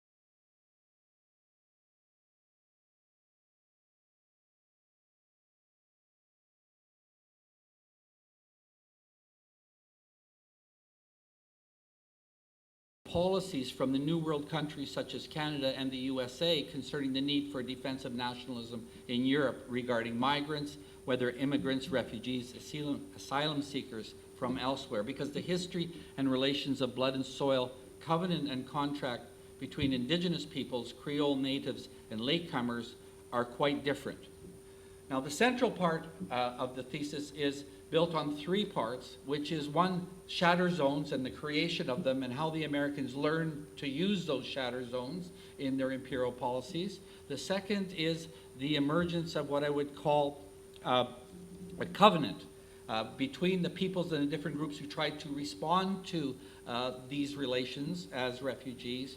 And the third part is, which I'll like to get into, maybe reverse the order, and talk about what Americans learned in the colonial the period, which they applied to the colonization of the rest of the continent and continue to follow these models. In terms of the shadow zone, I'm going to go to Richard White's seminal book on the middle ground about the Great Lakes region. He writes about the Great Lakes shadow zones are one of the places where the people usually vanish from history. Many of the Iroquois peoples, the Eries, the Neutrals, who fell before the epidemics and the warfare, disappeared as organized groups. But most Algonquins did not disappear. Instead, together with Frenchmen, they pieced together a new world from the shattered pieces. And these shattered pieces were created by the initial funding of the Dutch of the Iroquois, who expanded quite widely and created the first shatter zone in North America, at which refugees went and moved to the west of the Great Lakes, and then reoccupied empty spaces where the Iroquois had evacuated and the Huron had been wiped out. And the Mississauga in Toronto, for example, are a secondary group. They're a group of recolonization of that area. And this happened all over the coastal regions of the US and Canada, and is usually written out of school textbooks or not in them yet. So what's very important to know that in the first chapter of Middle Ground is called Refugees, a World Made of Fragments, and identifies how the horrors of this middle area eased as the French and the Algonquins put the Iroquois on the defensive with a counteroffensive of burned villages, killed warriors, disrupted subsistence cycles, leaving the Iroquois hungry and poor. The exhausted Iroquois ineffectively sought English aid and in the end signed the Grand Settlement of 1701 that established a great peace. And as the refugee centers disbanded, their Algonquian inhabitants moved into the more fertile temperate lands of the upcountry in the middle ground and opened up by the Iroquois decline. In all, in the United States and Canada, there were 6 shatter zones. At the furthest distance from Canada, and is in Florida Panhandle, where the Japanese beachhead was set, and the mission system in St. Augustine. There was a clash with the Carolina English, aligned with Westo people who were Erie Iroquois people that were also refugees and formed an ethno-cultural military group that went into the slave trade of Indians and aligned with the Carolina English and wiped out both the Spanish and the Indians in that part of Florida. And there were 4 middle zones, and those 4 middle zones also created shatter zones, one in Georgia, one in Kentucky, and these areas became empty spaces which key conflicts were mobilized for later at that time. So, in the culmination of this alliance and enemies with indigenous peoples culminated in a trade in guns, slaves, disease, furs, and the erasure of all the original political societies and the reconstitution of the deep South American cultural formation. And basically there are 6 cultural formations that push westward that have to intersect with also the class analysis of slavery, of the rise of the labor movement, of the rise of the professional middle classes. So layered with that are different cultural formations, and the most distinctive are those around the Great Lakes versus those in the very southern former Mexican and Spanish territories, where, by the way, there's much evidence of the genocide from Florida to Texas to Colorado to California, and it's worth reading. And as an aside, my paper is based on a review of about 200 ethno-historical books, so substantial aspects of that. So I'm going to go now to the second part of these shatter zones and skip ahead to the American Revolution. And the American Revolution, when we think about the American Revolution, we think about, the Boston Tea Party, and that's how it's advertised. And in that Boston Tea Party, there's the revolt against the taxes, and those taxes were for the East India Company. The East India Company was in decline, and so those taxes had to fund both the East India Company and also were supposed to fund the federal, state, or the British Empire Colonial Office to cover what was called the Royal Proclamation of 1963, which was a defense of Indian territory and land. And Americans wanted that. It was one of the major reasons for the American Revolution that is rarely, if ever, talked about. The wanting of Americans of Indian land over the Appalachian and the rest of the country. They wanted that territory. That territory was under control until 1820 by Aboriginal people. And it wasn't until they busted through. But to bust through, they had learned lessons. They had learned many lessons in the colonial period, which they used. I'm going to list you the lessons, and I want to ask you in terms of the steps towards total war, the idea that emerges here. And you will see a familiarity still today. It'll remind you of the period during the Nazi period. It'll remind you of the consolidation of shatter zones today. It'll remind you what's going on in Lesbos. First of all, quickly, about 30 different things the Americans learned that informs their way of war. First of all, you arrive and be dependent and a marginal incorporation within the hegemonic political order. Then you form an alliance and trade with the peripheral lineages and factions. Then you survive the first confrontation, if you're lucky, and not get wiped out. Some got wiped out, but with hegemonic leadership of the Aboriginal people. Then you establish self-sufficiency in sustainable agriculture and expand alliances. 5, then you split the hegemonic group. 6, then you align with the Indian Confederacy factions and new Indian military societies according to trade in guns, slaves, and commodities such as furs, beaver, and deer. Well, it can be oil also, but that's a little bit later in time. You can take advantage of the new dead zones, like I talked about, the emergence from inter-Indian strife. 8, you can find the pressure points and social fractures based on environmental decline or epidemic depopulation that follow trade patterns and facilitate malnutrition, starvation. You can take advantage of the cleared zones to the new real estate enterprises and promote immigration from the home empire. Then you expand power and incorporate and displace former Indian hegemony, take over key capital towns like for example, Richmond, Virginia was the former Powhatan capital after the Powhatans were wiped out. And they form new alliances to externals in the region. And you repeat this cycle again and again. You arm and release private landholders and land companies to appropriate land and expand cultivation and livestock destruction of Indian territories. 12, you enter into treaties as ambiguous signs of either capitulation, exchange, or domination with allied factions, lineages, clans, and tribes. Then you reinforce migration away from the new colonies into more restricted zones, and you encourage a policy of separation and concentration of those people. For example, north of the Ohio and west of the Mississippi, or in Lesbos.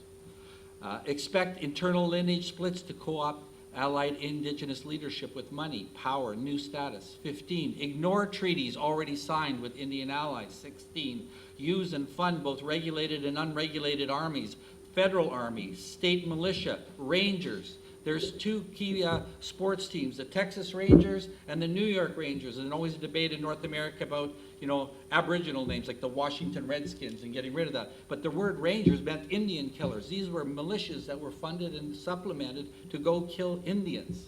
They were called the Rangers. 17, introduce penalties for trading guns to enemy Indians. Draw no distinction between friendlies and enemies, and don't educate or penalize the white public on differences or infringements of difference in law. Provide resources and incentives for killing Indians, the policy of extermination. Provide incentives and to assimilate Indians through policies of civilization. 20, dispossess successful allied adherents to civilizing options. Provide no legal recourse to Indians for non-distinction between Indian allies and enemies. 22, delay government intervention to prevent settlers from killing Indians. 23, promote relocation of Indians always westward, both compensated and non-compensated forms. 24, federal government delays, defers, and nullifies payments agreed to already by local or state agreements. Avoid identifying corruption where the money is given but never delivered. 25, go to war with any Indian resistance. No mercy. Mobilize Indian allies too, but kill them too.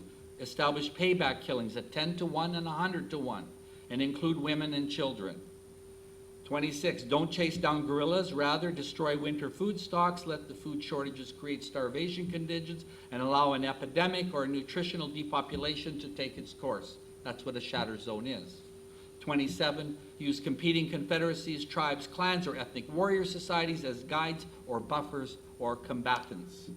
28, combine indigenous migrants, exiles, and removal to resettle and destabilize more westerly political societies with refugee conflicts, internal ethnic cleansing, and wars between inhabitants in ethnic strife. And finally, which happened, for example, in California, Colorado, Texas, extirpate, eradicate, exterminate, because there's no more west to go. East of the Mississippi, few were left. It's very much similar in the Holocaust, where the extermination factories in eastern Poland don't have many stories because the kill rate was almost 100%. So it's fascinating having studied what's going on in Eastern Europe, what's going on in this refugee crisis, and reviewing this history to say something is very similar, and this pattern is not by accident. It's a model of how Americans fight and have won tremendous colonial territories from other peoples. Finally, there is a different logic, and I get disturbed in Canada when they talk about it in very general terms, that it's the same. It's very different in Canada. There were many agreements and treaties, and there's a whole infrastructure of negotiation, and there is a whole set of collective contracts embedded in indigenous rights, treaty rights that pre-exist constitutional rights that are tied to these earlier agreements within the British tradition. So flowing out of the British tradition is a very different model of collective rights. And in reviewing the discourses within Canada, identified 4 kinds of models that struggle about how to deal with issues of difference and multiculturalism, and what lessons that follow from this for the left, because there are debates within the left how to address these. And many of these models have their adherents within leftist discourse on the same topic, but identified 4 different kinds. One is based on an overlapping consensus, another one on value pluralism, one on political realism, and one on global civic citizenship. And I've called the first one on overlapping consensus, which comes from Pierre Elliott Trudeau and shares with John Rawls and others. And Trudeau wrote Towards a Just Society, and his son is called Justin. So it's a very familiar tone, this idea of a cosmopolitan, universalizing, overlapping Enlightenment liberal consensus is the way forward with communities. We find what we share in common, and we work on that. A key critique of this is that it has a universalizing cosmopolitan culture. And that's also a problem and critique that's leveled at some of the Marxist positions also. The second group, the pluralists, are called the pragmatic prophets, people like Will Kymlicka, multicultural citizenship, multicultural odysseys. And this is kind of a modern liberal value pluralism or communitarian liberalism where you kind of are open up to the idea that there should be both personal freedoms for you as an individual and also collective freedoms where each group is allowed to have its own capacity to develop its own distinctiveness. For example, Hutter rights in Canada are a very good example of this, but there are many other groups. This is not embedded in American law at all. The third group is the archaic ancestors, and related to that, the killer apes. It depends on whether you're going to kill each other or sit down with each other, but it's like Charles Taylor, multiculturalism in a secular age. And this is liberalism in community, that liberalism is itself a communitarian form. The more political version of this in terms of the realism and conflict is like the neoconservatives, that these are communities in intercivilizational conflict and war will be the outcome. They won't necessarily work together. And that's Charles Taylor's work. And finally, the harmonic mystics. So this is James Tully's work, Empires Without Imperialism. It's kind of like Gandhi, Dalai Lama. We should all get down and sit together and we kind of can share each other's differences and live in harmonious peace. Of course, this is quite difficult because it fails to identify the vanishing mediator in many of the discourses like what I had just reviewed. And so in responding to this, I would present a position that would address these four kinds of modalities by which we can deal with intercultural relations, but make sure we deal with property relations as well as market relations that underpin the changing dynamics, as well behind that, what I focused on here, these moment of violence and the setting up of a particular political regime. Thank you. Thank you, Gerald, for bringing to our attention the dark side of multiculturalism, and as well as the atrocities and genocide of the people of the Indigenous or Aboriginal people of Canada and the United States and the expropriation of their land. We will now move on to our last speaker, Michael Neokosmos, with his presentation titled Thinking Anti-Xenophobic Politics in the Neo-Colony, the Case of South Africa. Michael? Thank you very much. Do I press this thing? There's no light that comes on, eh? Hello, can you hear me? Oh, you can. Okay. A little closer. Okay, thank you very much. Thanks for having me here. I run a research center in South Africa. The main interest of the research center is rethinking human emancipation.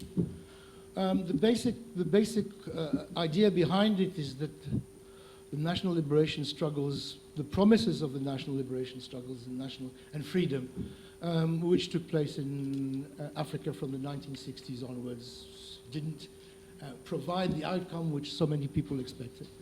And therefore, how can it be rethought? So I'm particularly interested in this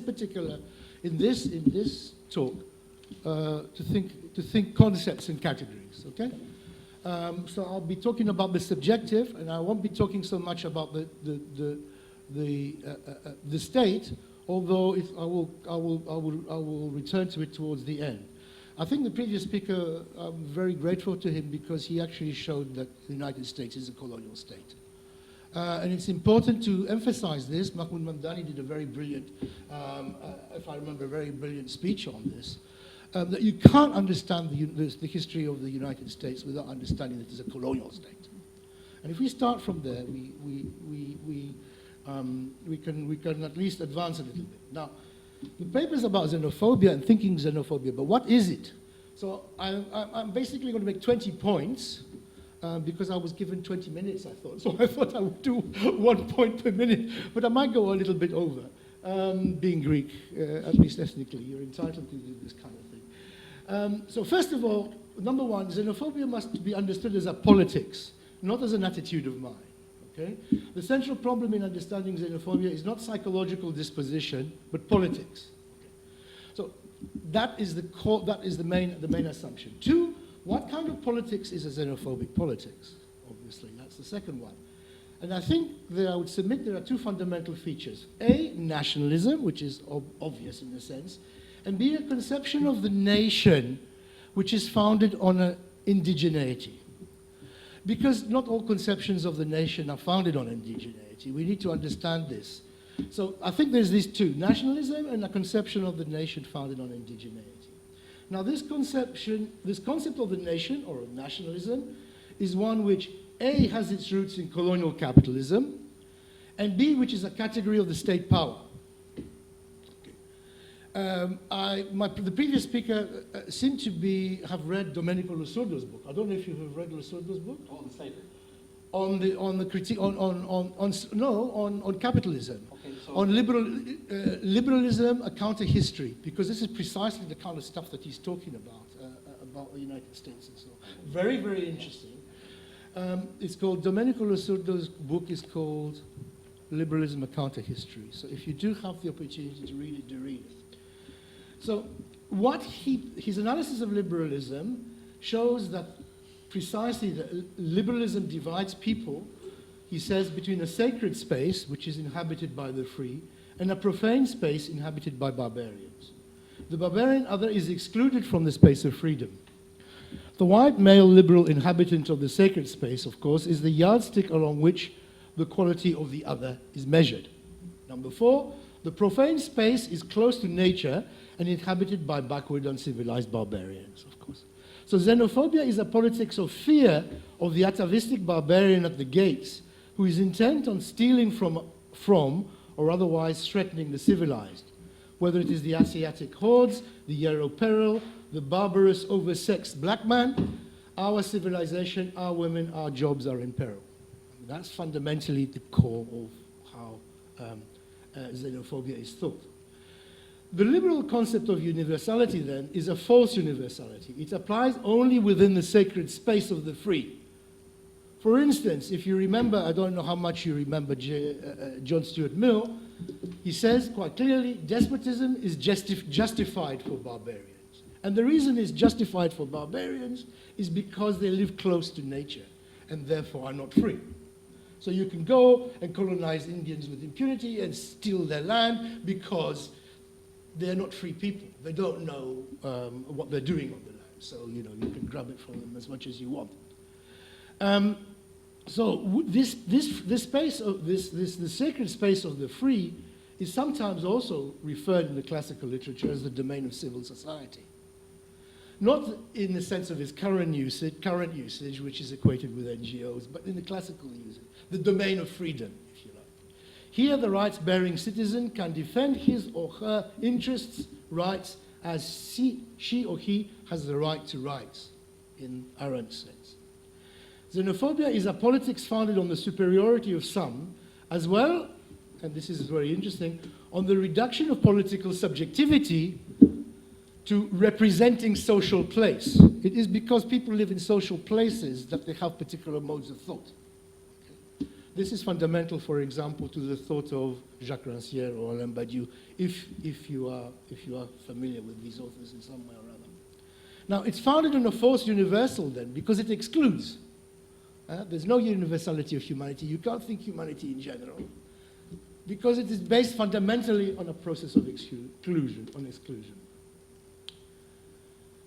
And now it is deployed, xenophobia is deployed exclusively by appealing, usually, to national interests.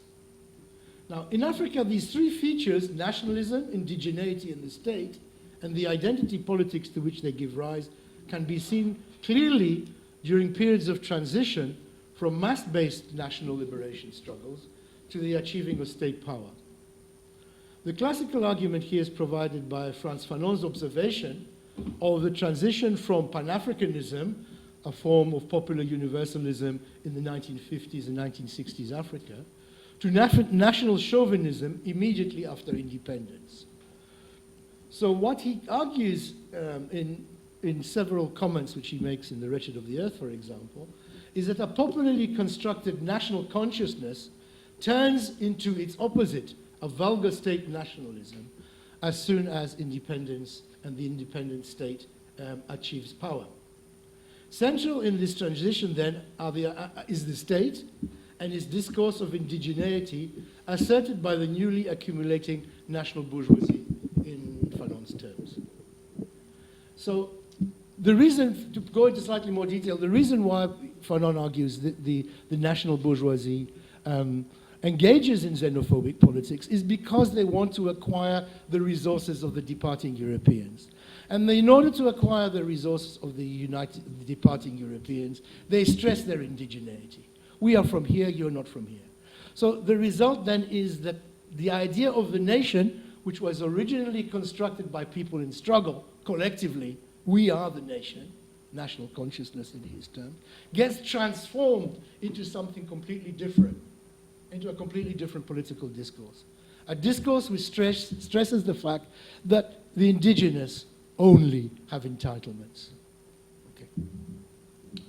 Now, if the state is central in conceiving an identity-based nationalist politics through reference to origins, heredity, and blood, which supposedly define the indigenous, then state history is central, as we have just heard, as are indeed state modes of rule, for it is the state which defines who counts as a rights-bearing citizen. Some people count as rights-bearing citizens and others don't. States always find ways of disenfranchising their colonial subjects, those who inhabit the profane, i.e. colonial or neo-colonial spaces beyond civil society. 8. In South Africa, this can be seen clearly as both the colonial and apartheid states engage in a politics of exclusion and identity formation. First, a racial division between whites and blacks, the former primarily urban and given access to citizenship rights, and the latter forcibly, against their will, rurally based, and ruled through custom and traditional entitlements. In other words, customary access to land, culture, and so on. Custom which was largely invented, although not wholly invented. Under the apartheid state, blacks were not given access to civil society, hence were deprived of citizenship rights, and thus were interpolated in the Arthurian sense by the state as foreign natives, which is quite an interesting term, foreign natives. How you can be both. This applies to South African blacks as well as to migrants from the region outside South Africa. Both were considered as migrant laborers only. They were to work in the urban and live in the rural. Without going into details, the state also interpolated Africans as tribal, hence as ethnic subjects, thus dividing them along largely manufactured ethnic identities. So the state created both racial and ethnic identities among the oppressed. At liberation in the early 1990s, as the new state was being formed, blacks were now given the legal status of citizens with attendant rights. But beyond their legal attributes, the majority was still ruled outside civil society, meaning that citizenship has never been totally achieved, as they were not given the full right to rights. The urban poor in particular have been ruled through patronage relations and violence. In the rural, customary law has been strengthened, not loosened. South Africa has always been a country of migrants, but migrancy increased after liberation in the 1990s. The actual numbers are not particularly important, but they are in the order of 100,000 or so, out of a total population of 55 million. So the questions of xenophobia have nothing to do with numbers. They are completely subjective and have to be understood, as I said, as political. 11, xenophobic violence in South Africa has been referred to have its roots in poverty. But poverty does not account for the target. It only accounts for frustration. Moreover, it does not account for the deployment of violence to resolve contradictions. Further, as in Europe, there's a tendency towards victimology, i.e. treating the oppressed as victims, from which follows the NGOization, if you like, of the issue. Without denying the useful work of some NGOs, it is not political. It speaks for others. NGOs speak for others. People must be allowed to speak collectively themselves. For example, and this is a quotation from an actual interview by someone referring to NGOs. They, here is NGOs, just want us to be victims and tell our stories so that they can help us. I am sick of telling my story. It makes them feel good to show that they are helping us. They don't really want to change things. And what good does telling our stories over and over do? They are just white professionals who want to keep their jobs. 12. Since 1990, state institutions have been engaged in xenophobic discourses and practices on a systematic basis. whether this is in legislation, which is the police force, whether it is in hospitals, whether it is in media, and so on. Attitude surveys confirm that the population scores high on all indices of xenophobia across the board. It is not possible to devise a xenophobic profile in the country, irrespective of class, race, age, gender, party, or whatever, all score high on xenophobic indicators. 13. Simultaneously, practices of corruption among the oligarchy have been combined with the absence of a notion of the common or the public good. Patronage relations have become more important as a scramble for access to resources has taken place. Poverty has soared to reaching 50% of the population, and the level of unemployment is around 30%. South Africa has been the most unequal society in the world over the past few years. Simultaneously, locals are said to be entitled to resources on the basis of their nationality, along with the elite, and are being frustrated from acquiring these given the economic downturn and neoliberalism, which obviously only benefits the very few. 14. Access to resources at local level takes place via access to power, mainly through state resources of various kinds. As a result, local strongmen can mobilize unemployed youths for violent attacks with ease through appeals to xenophobia. They are stealing your jobs, they are attacking your women, they are stealing your women, and so on. 15, a culture of violence has been created by the state outside civil society in what I and others have called uncivil society. In other words, where the majority live. The rule of law does not prevail in uncivil society. State institutions or apparatuses regularly break their own laws. State rule operates through a practice of patronage, as I've said, violence, and the construction of extra-legal rules. The result of all this is a politics of identity, racial, ethnic, national, but not so much religious at the present, combined with a culture of violence. 16, there is as yet no political party of a fascist kind engaged in targeting migrants or supposed foreigners. Very frequently when foreigners are attacked, a percentage of them are locals. People don't ask you for your identification before they kill you. Rather, evidence suggests that attacks on foreigners are organized by local strongmen, municipal councillor, local businessmen, gangsters, tribal chiefs, etc., often in league with the police. Or violence may be whipped up in various community meetings as scapegoats are sought for anything from lack of housing to unemployment.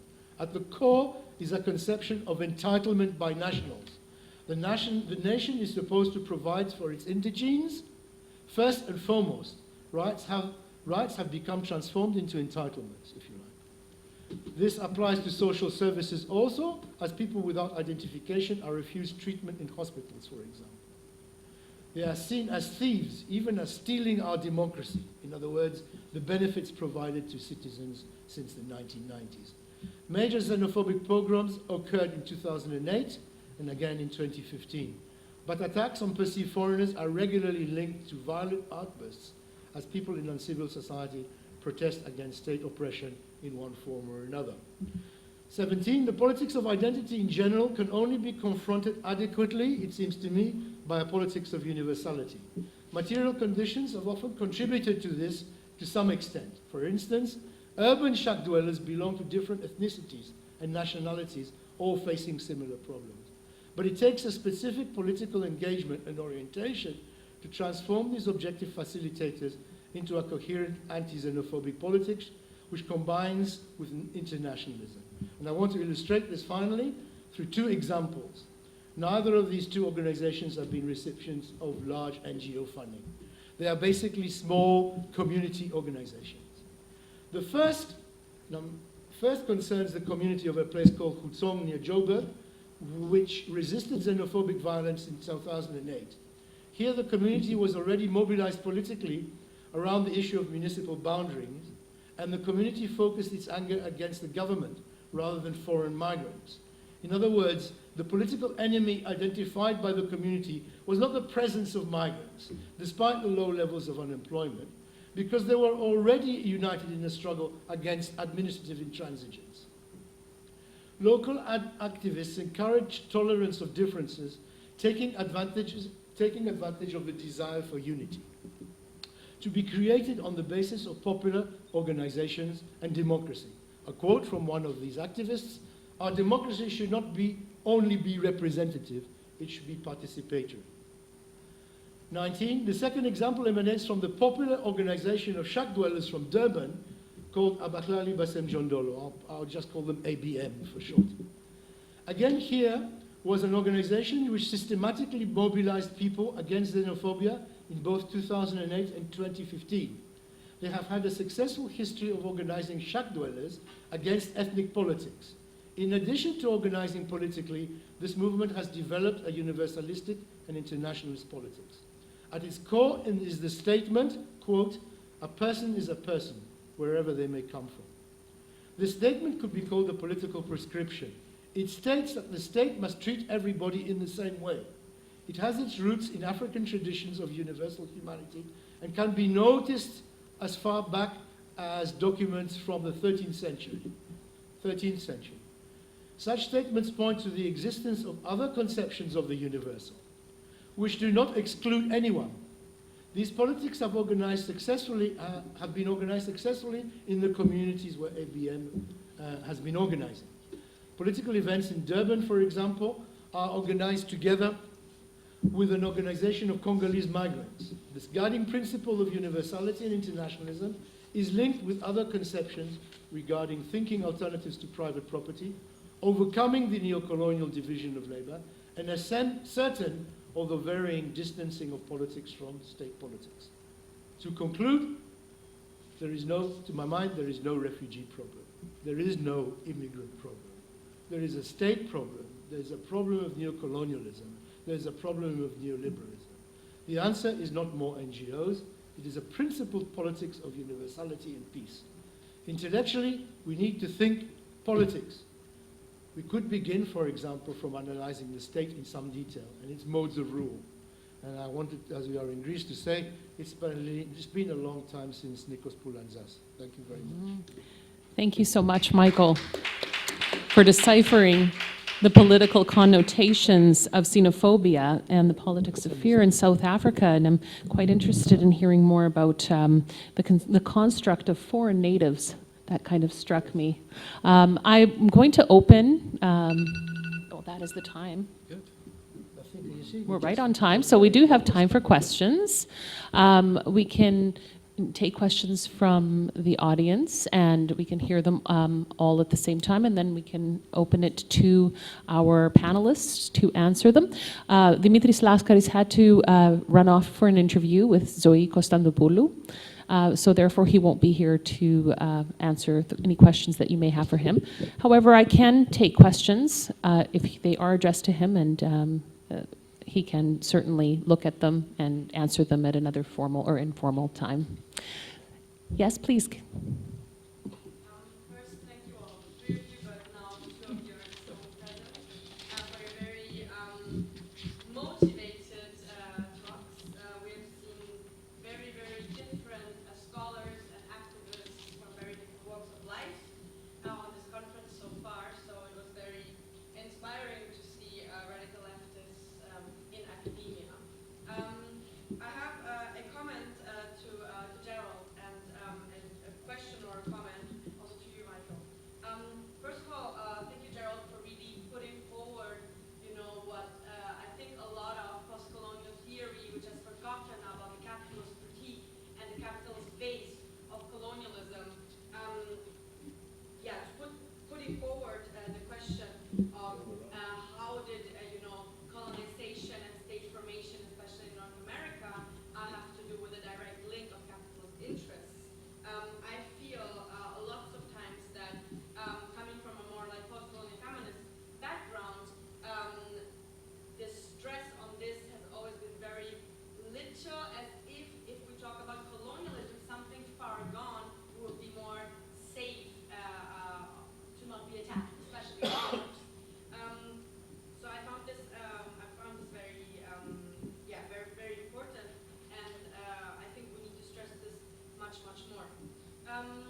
Thank you for the question. We can take 2 more questions and then have our panelists respond. Are there any more? Yes.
I think that's an excellent comment and question, and we're both from Canada, so we can perhaps respond to that, and we probably will.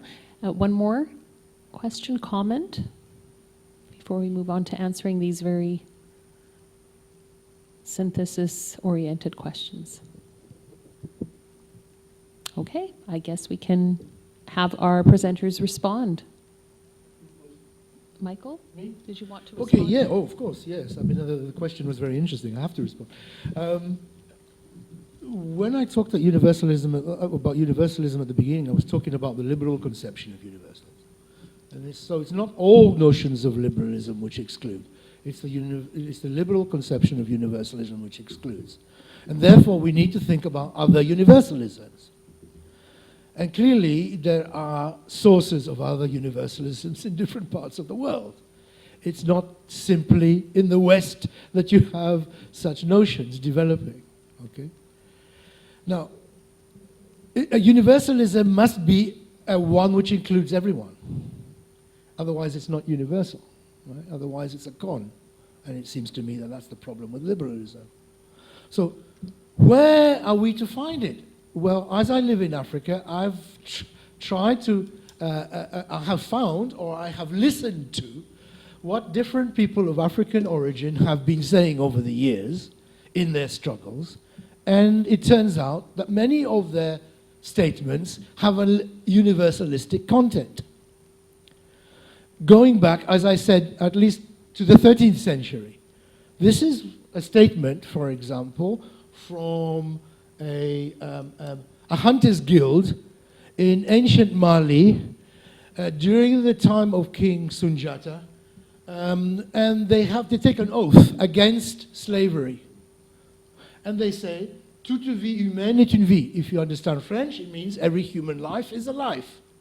So if you start from that understanding that every human life is a life, you are making a universal statement about humanity. And it's very, very interesting that a very similar statement comes up in Haiti. And Haiti is, of course, the slaves in Haiti overwhelmingly came from Congo, right? As you may know. In Haitian Creole, which is not my mother tongue, it goes like this. Tout moun c'est moun, même c'est pas même moun.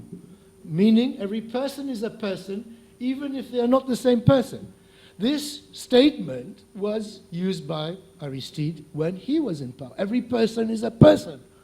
Now, you can see the connection. Every life is a life. Every person is a person. There is something inherent there, which is a universalistic statement, again. So I think these ideas were very frequently ancient, and which people often use in their struggles, these statements which people use in their struggles, are where we have to build and think about a new concept of universality, whether it is Africa, whether it is Iran, or whether it is India or anywhere else. People do have in their lives and in their day-to-day struggles access to these conceptions and to these statements. You know, people, the difficulty is that we don't, it's not so much that the subaltern can't speak. The subaltern speaks, but we don't listen. We can't hear the subaltern.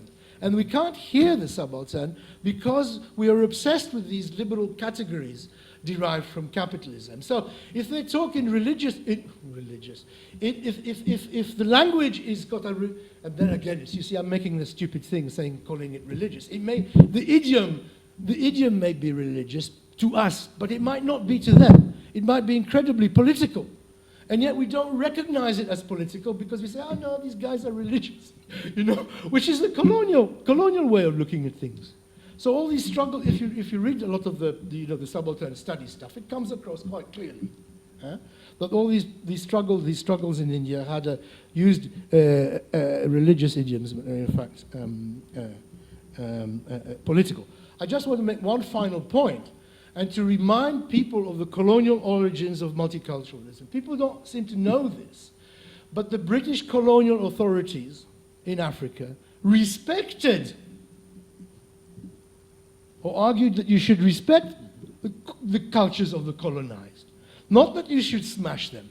You should respect them so long as they were not repugnant to Western conceptions of morality. So in every single piece of legislation, there was something called a repugnancy clause. The repugnancy clause said, we will respect all these ethnics and their cultures and their traditions and their customs so long as they're not repugnant. What difference is that from multiculturalism? Because that's precisely what multiculturalism said. I respect you, so long as you don't, interfere, so long as you don't do things which we don't like, I will. So we must understand, therefore, that, multiculturalism does have fundamental colonial roots. Okay, thanks, I'll stop there. Thank you, Michael. I don't know if Gerald would like to respond to this question before we move on to the answering next question. Yes, I would second the history of the British policy, and I think this is what distinguishes Canada as a non-revolutionary country, because it absorbed that colonial apparatus of a respect for cultural difference built into it. And so I think the debate that you're raising, and I didn't catch your name, the first questioner. What's your name? Eleonora.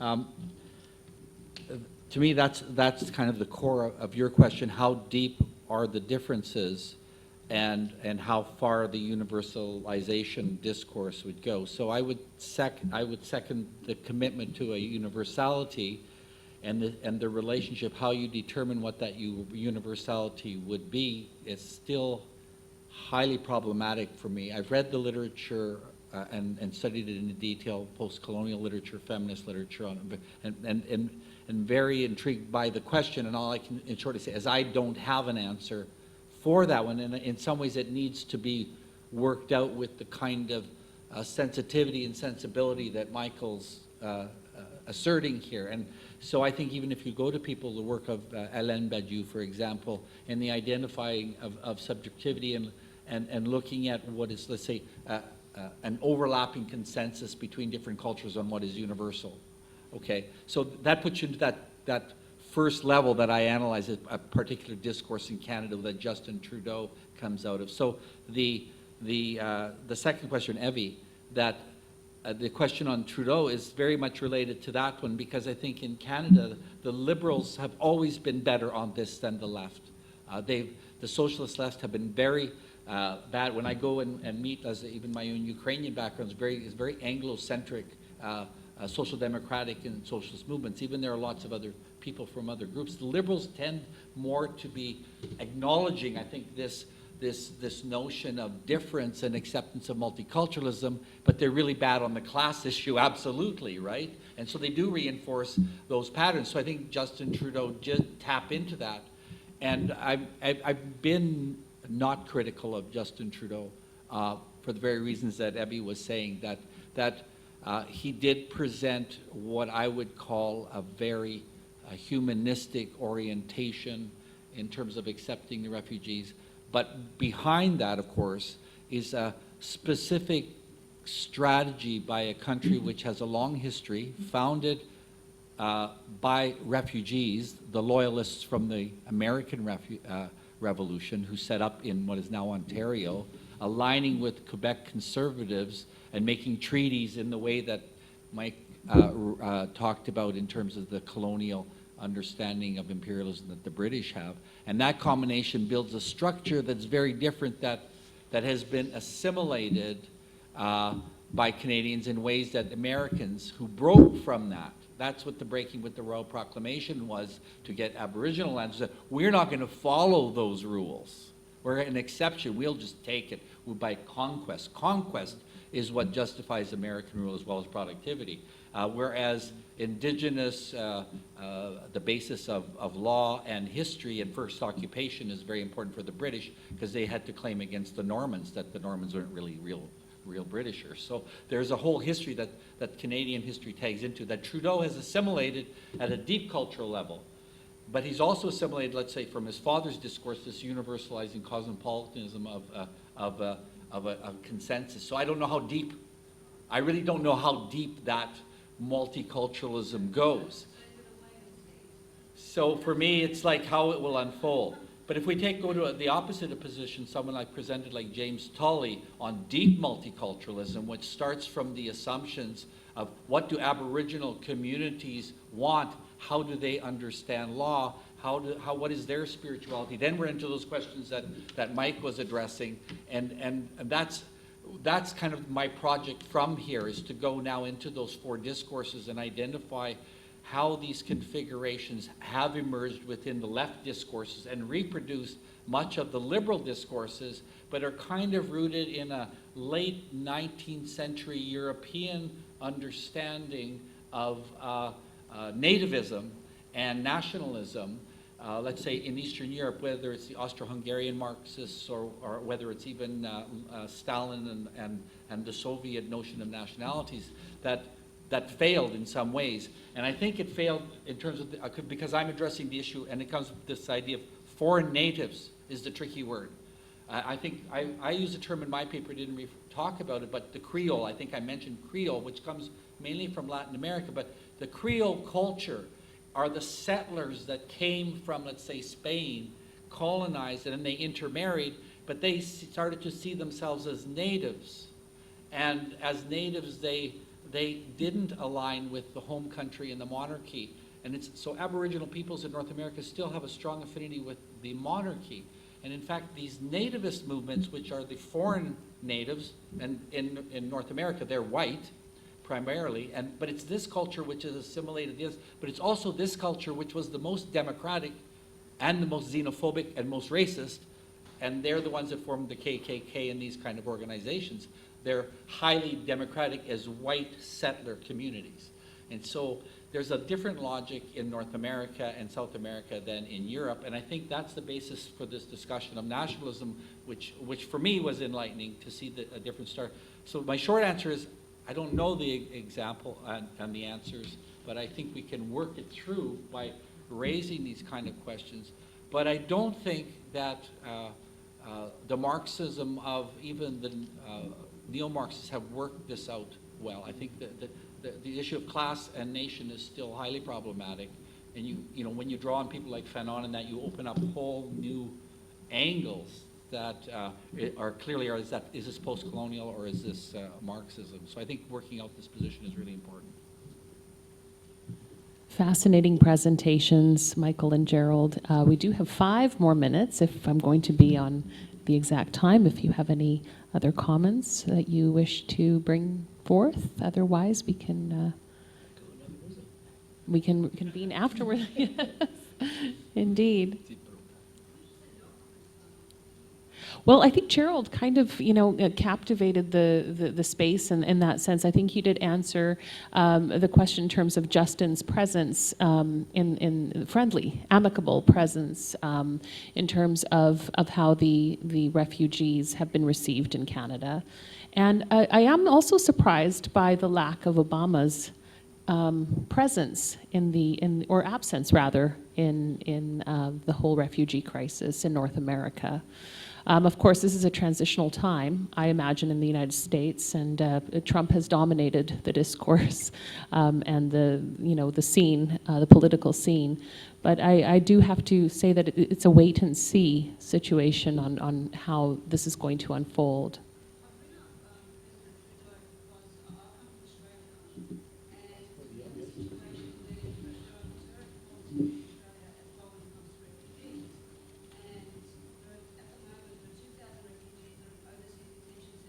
Mm-hmm.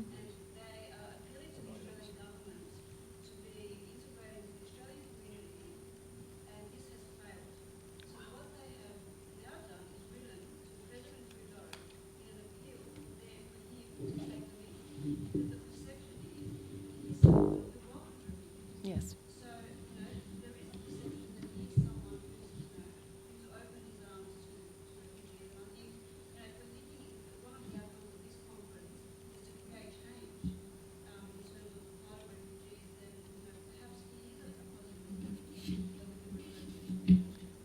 I would say he is a positive example, and the fact that where the refugees are actually living is also a very important point to make, in defense of the Canadian context, and how they're housed, which is also hasn't come into the discussion, and the conditions under which they're living, which are pretty spectacular in comparison to, for example, where our refugees here on the island are living. So I think that's lessons ought to be learned from the Canadian context at this time. Of course, the number compared, like Dimitris emphasized, the number of refugees being taken in with Canada's population is also manageable. So that's also comes into consideration. But it's interesting to know the Australian context in that. Absolutely.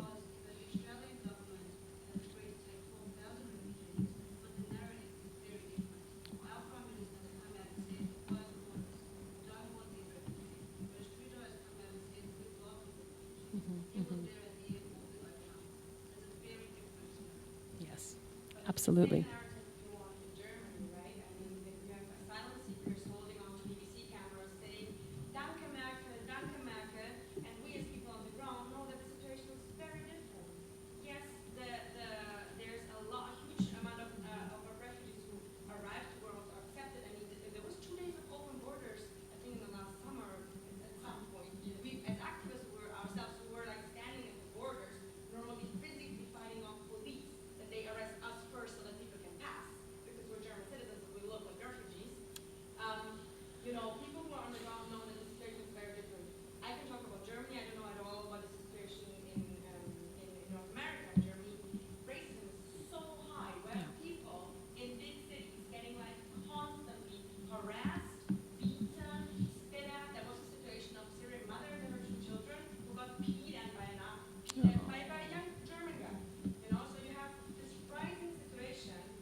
Mm-hmm. Mm-hmm. Something so different for us people on the ground who are like, not just in solidarity, but trying to have a change in society. Absolutely, and just to close, I would like to confirm that in reflecting, the welcoming of the refugees in Canada, that in my experiences and as I have seen it from the people, the response of the people, the Canadian people has been quite positive with the refugees. They have provided their own homes, in fact, for refugee families. So it's very different from the scenario that you have been presenting, and it's quite different in Europe. But just to confirm on that, and it's important, I think it is very important how he presents himself and how that impacts the country as a whole. But we out of time, and I think this was a fascinating presentation and questions. Thank you so much for attending our session, and we can carry on the conversation afterward. Thank you.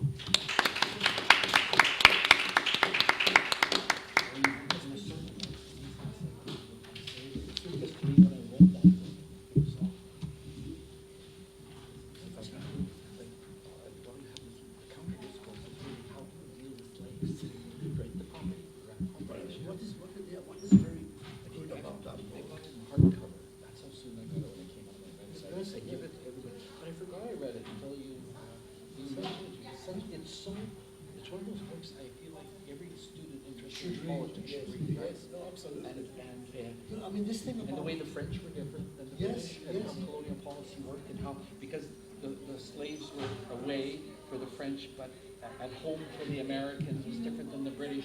You know, like it was interesting how the different discourses on community arose, and what was in and who was out, and how important. I thought it was. These various, the progressives were not, you get the impression that it was the American revolutionaries, but in fact it was the British colonial state which tried to protect people from these guys wanting to plunder everyone. This is what's interesting about the indigenous discourses. I don't know if you get it there, but the idea of inherited right, which comes from the monarchy. Right? Yes. This is very strong in Canada now, and it's related to indigenous rights, because it's a claim to inherited rights based on first occupation, right?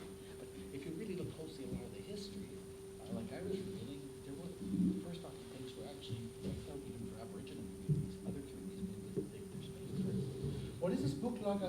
Which one is that? I've been told by a number of friends that there's a lot of very good books coming in Canada from native Canadians. Yeah. There's this one, this friend of mine, what is it called? It's basically Fanon. It's a thing on Fanon. It's called Red Skins, One Man. Yeah, it's a very, I haven't read it. My students all have a copy of it. That's my, yes, it's highly, again, it's a politicized kind of manifesto, and it reproduces a lot of what you were talking about in terms of Fanon's critique. Right. It's internalized, not his critique, but they've internalized that model of right because of first occupation. So therefore they carve out then a political space that they can then brokerage with the state. That's how I understand this kind of a text. So but there's kind of a renaissance going on in Canada right now around this, because you're getting the first, kind of a generation later than in South Africa, a first generation of university educated scholars who are indigenous and are coming from their reserves and from their. So it's very interesting. In South Africa, the first generation, like Mandela and Biko and these people were, they asserted a position, but they were the first generation coming from universities, right? And we're kind of in that space now.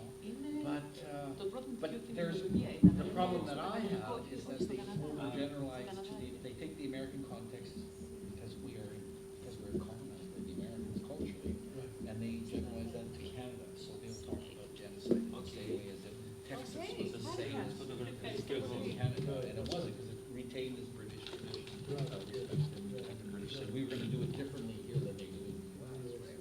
This is a great panel. Very interesting. I was surprised that, it would have been nice to have at least 20 more, so just to get a bit of a. But both you and I have a similar. When we get into it, we're motivated to present, right? Like, so it doesn't really matter whether there's one person that you're talking at or 100, right? but in terms of, I really worked hard on, like, the paper is about 30 pages, right? And I really worked hard with the research behind it, because I found it fascinating. I want to give you a name of a guy, but we can email it. But his name is Anthony Hall. He's at the University of Lethbridge. He's written 2 big, massive books at McGill University Queen's Press called The American Empire and the Fourth World. And he's more, his orientation is more historically informed than this, the red power. What was the title? Not the one that was recommended to you coming to Canada. The one was recommended to me is, what is it? Red Skin, White Back. That one, yeah. Yeah. So I, no, that's Well, it's taken from which is black skin. So I just read because I haven't read the book from cover to cover, and I want to talk to people about the difference, right? I would not have.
Yes, Faisy.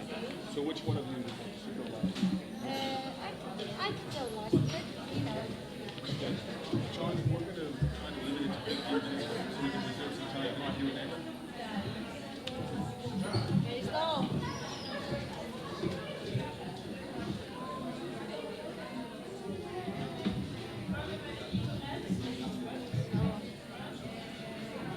Think you are here? Yeah. I think maybe I would suggest, in order for not the men to be concentrated, I'll put Daisy, so one man, one woman, that kind of thing. Yeah. So, Daisy, I'm putting you next to Derek and no, να βάλουμε εκεί τη Daisy, να μην όλοι οι άντρες μαζί και...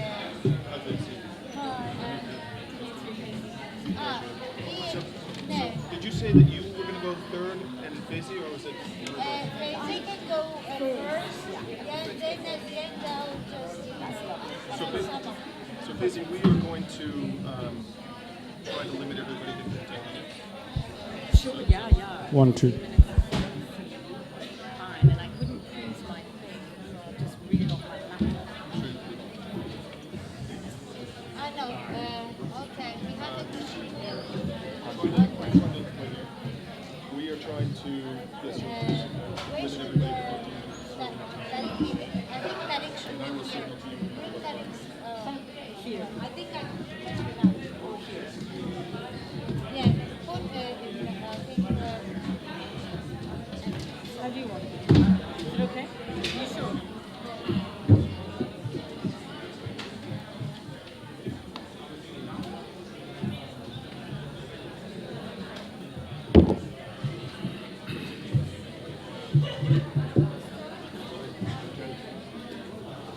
No, but I mean.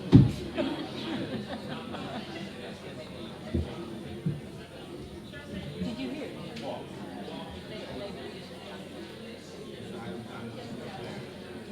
No, we don't know. But Tom Watson says there's no compromise. So they're gonna do it. Good. I mean.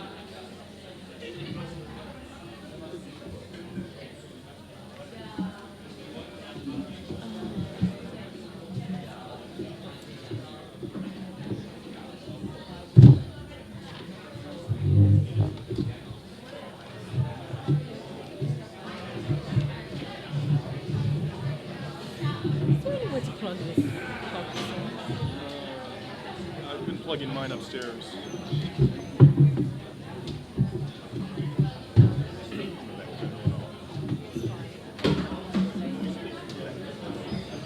yeah.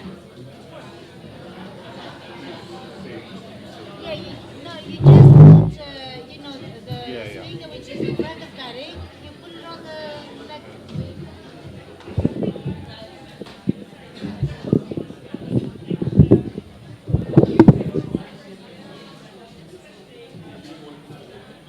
Do we speak here or at the front? I want to. Yes. I mean, if you want to, you can go there. Yeah, okay.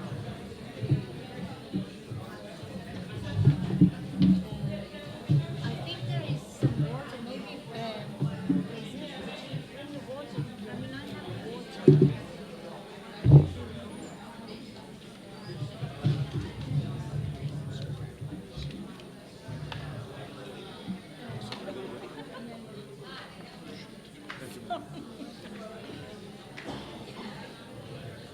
I'm just going to, when I speak, lower your microphone and I'll shift it back.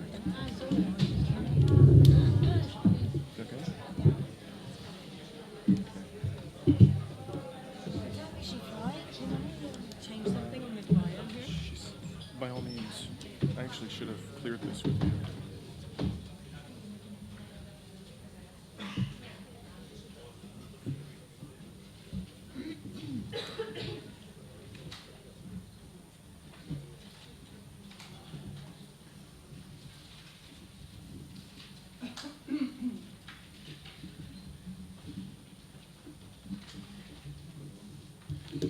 John, are you fine with this?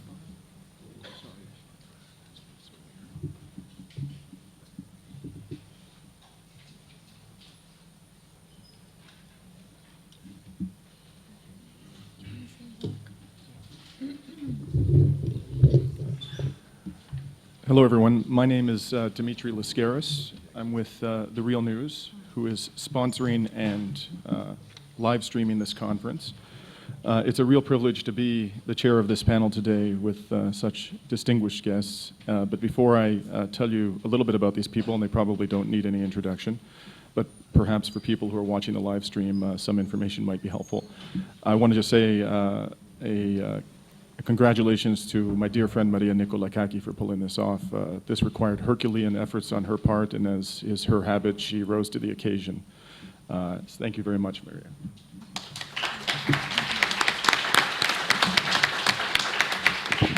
I'm sorry, I need to also to say about Stratos Georgoulas, who was also co-organizing this conference, and I thank him very much for his collaboration.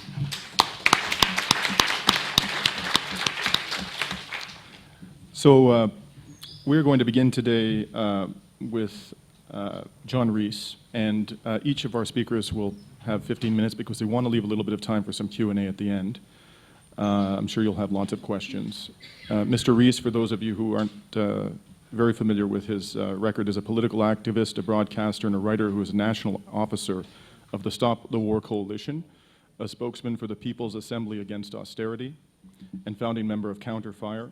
He is a visiting research fellow at Goldsmiths, University of London, and his books, he's an accomplished writer, include Timelines, A Political History of the Modern World, and A People's History of London, co-authored with Lindsay German. Please welcome Mr. Rees.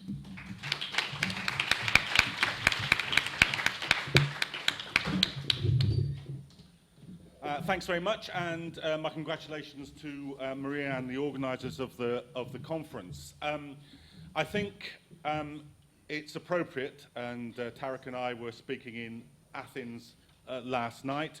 I think it's appropriate that, as far as I know, the first people from the left in Britain to speak at all in Europe in the aftermath of the vote to leave the European Union, I think it's appropriate that those speeches should be made in Greece. Because Greece knows more about what the European Union really stands for than many other European countries, including Britain, that's voted to leave. And I want to start by talking about two things that have happened in Greece, which I think did have some impact on the referendum campaign in Britain. Now, I'm not saying they had a majority impact. The main impulse for the Leave vote in Britain, I'll talk about a little bit in a moment. But there were two factors which I think played a role. It is undoubtedly the case that on the left and in the trade union movement, and to a degree beyond that, the fate of the Syriza government and the imposition of austerity by the European Union was noted by people in Britain. It was part of the argument about what the European Union stood for, and it was part of the argument that it cannot be viewed as a neutral or benign institution, that it is a facilitator, an assister, a generator of austerity programs which attempt to make working people pay for a crisis which they did not create. That was definitely an argument in Britain, certainly in labour movement circles during the course of the campaign. I think the other thing, which isn't peculiar to Greece but has become focused on Greece to an extent, is the refugee crisis, as it's now called. There was a very, very strong argument on the part of the Remain camp in the European referendum that to stay in Europe was the anti-racist choice, that to stay in Europe was to defend migrants, that Europe was a migrant-friendly environment.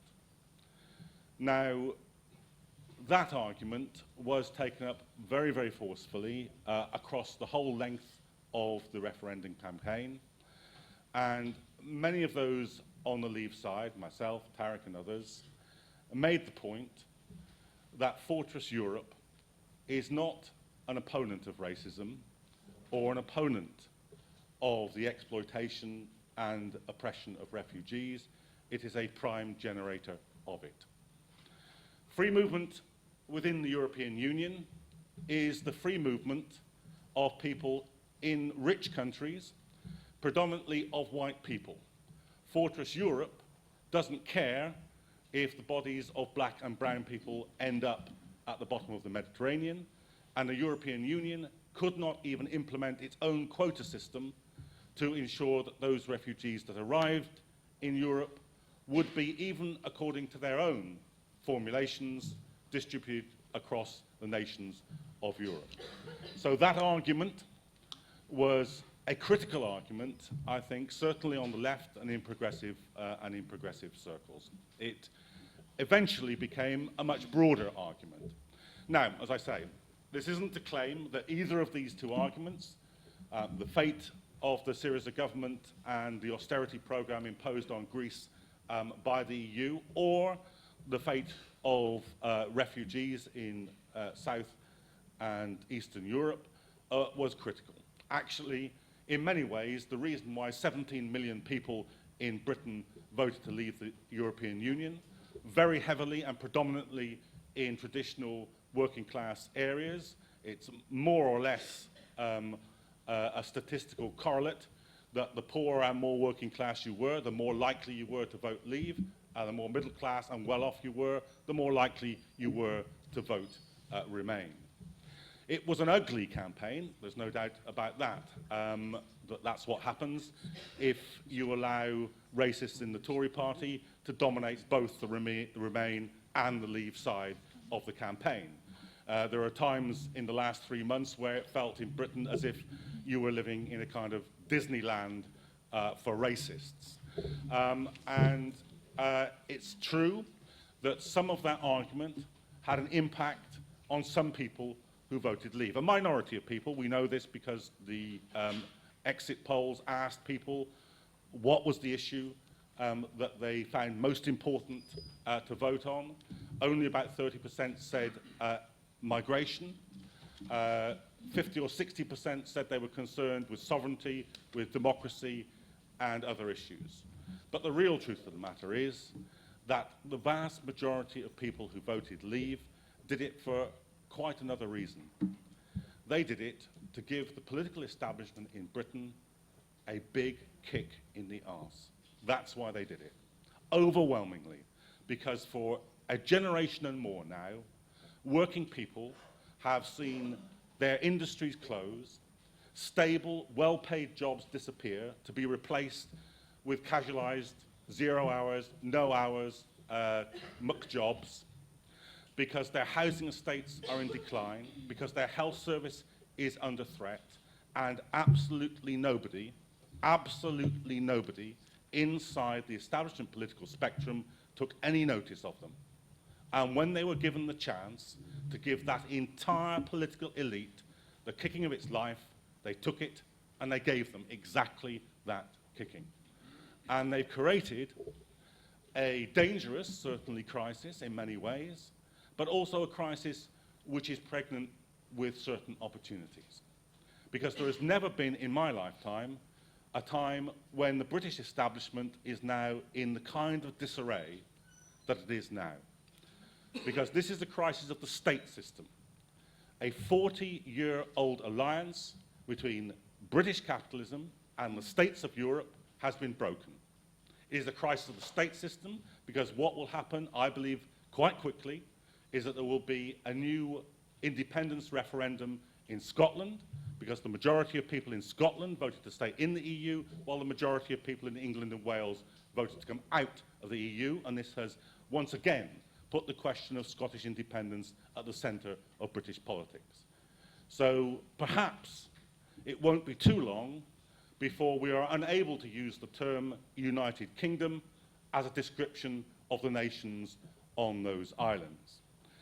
It has also caused a major rupture between British capitalism and the British elite and American imperialism. The EU has always been very closely tied to NATO, The reason why one of the single biggest reason why we have a refugee crisis is because of the systematic policy adopted by Britain and America, foremost during the war on terror, of destroying country after country in the Middle East. Afghanistan, Iraq, Syria, these are the places where the wars are fought. These are the places where the refugees in greatest numbers come from. And it's caused a rupture in that alliance because America has always relied on Britain as a platform within the EU for American influence and American economic might to be exercised within the EU and as its prime military ally. So at the state level, we have a rupture in the state alliances which have predominated through the post-war period. But we also have a first-class political crisis within Britain as well.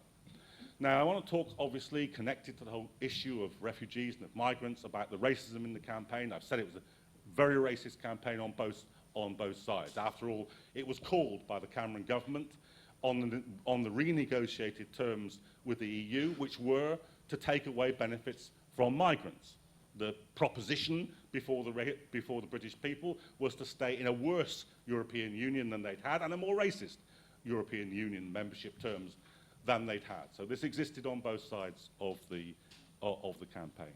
And there has been a serious spike in racist attacks in Britain since then, on Polish shops, on people who've got absolutely nothing to do, actually, except they have a dark skin and therefore could be recognized as foreigners as opposed to Poles or Romanians or whoever else, attacks in Britain.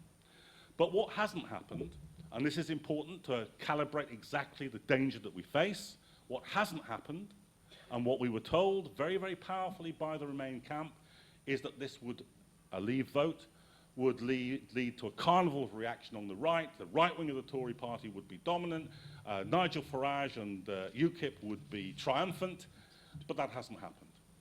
UKIP actually fell a percentage point in the polls during the election campaign, and it has had no rise in opinion poll ratings after the campaign. Indeed, Nigel Farage has resigned as the leader of UKIP in the wake of the campaign. That's not all. There's a kind of tsunami running through the British political establishment. David Cameron, the day after the vote, announced that he's resigning as Prime Minister. The heir apparent, Boris Johnson, the lead figure in the Tory Leave campaign, has been knocked out in disgrace of the political race to succeed David Cameron. Michael Gove, his partner in crime and the one who knifed him in the back, has also gone. So an entire top echelon of the Tory party, plus the leader of UKIP, are out of effective leadership roles in British politics now. In fact, at the end of 1 week after Leave, the only person in England still in charge of his political party is Jeremy Corbyn, the left-wing leader of the Labour Party. What needs to happen for this crisis to have a progressive outcome is this. We are told, repeatedly told, and perhaps accurately, that this is the biggest political crisis since 1945. Well, if that is true, what Britain needs is a government like the 1945 Labour government. The government which, even in a war-ravaged economy, managed to nationalise the most important industries in the country, and we need that to happen again. We need the industries that were stolen by Margaret Thatcher and every government that came after her brought back into public ownership. We need an emergency council house building, public house building programme which replenishes the housing stock for working class people. We need to have the Trident nuclear missile programme cancelled and the money pumped in to the National Health Service. And we also need to say that we are not having, because it was only a minority on both sides who held racist motivations in that vote, the majority of people in Britain, whether they voted Remain or whether they voted Leave, are wholeheartedly going to turn their face against the ugliness and the racism of the referendum campaign. We want a policy that refugees are welcome in Britain. We say that the British people are better than their political representatives. We want a charter of migrant workers' rights so that no employer can employ anybody on a lower wage or worse conditions or without trade union representation, because that will kill the racist argument, or at least do it serious damage, dead in the water. Now, these are things which the left can begin to organise around, can begin to provide a solution for a long-term social crisis. This is not something that happened in the 3 months of the referendum campaign. This is because working class communities, the length and breadth of Britain, have been left to rot for a generation. It will take a movement of this scale, it will take policies on this scale to turn that around. If that happens, then I believe that we will have a resurgence of progressive politics in Britain. We will marginalise and defeat the racist and the right, and we can begin to solve the crisis for the needs of the vast majority of working people in Britain, and not in the needs or for the purposes of the people who created this crisis in the first place.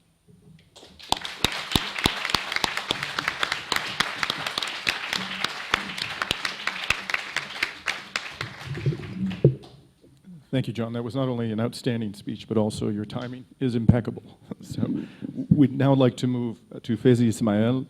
Faizi has degrees in philosophy and social policy and completed her PhD in development studies at SOAS, where she conducted research on the relationship between NGOs and the left parties in Nepal.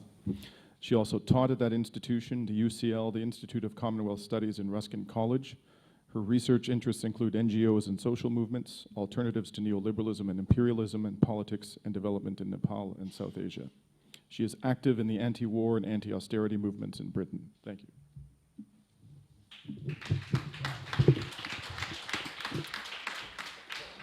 Thank you.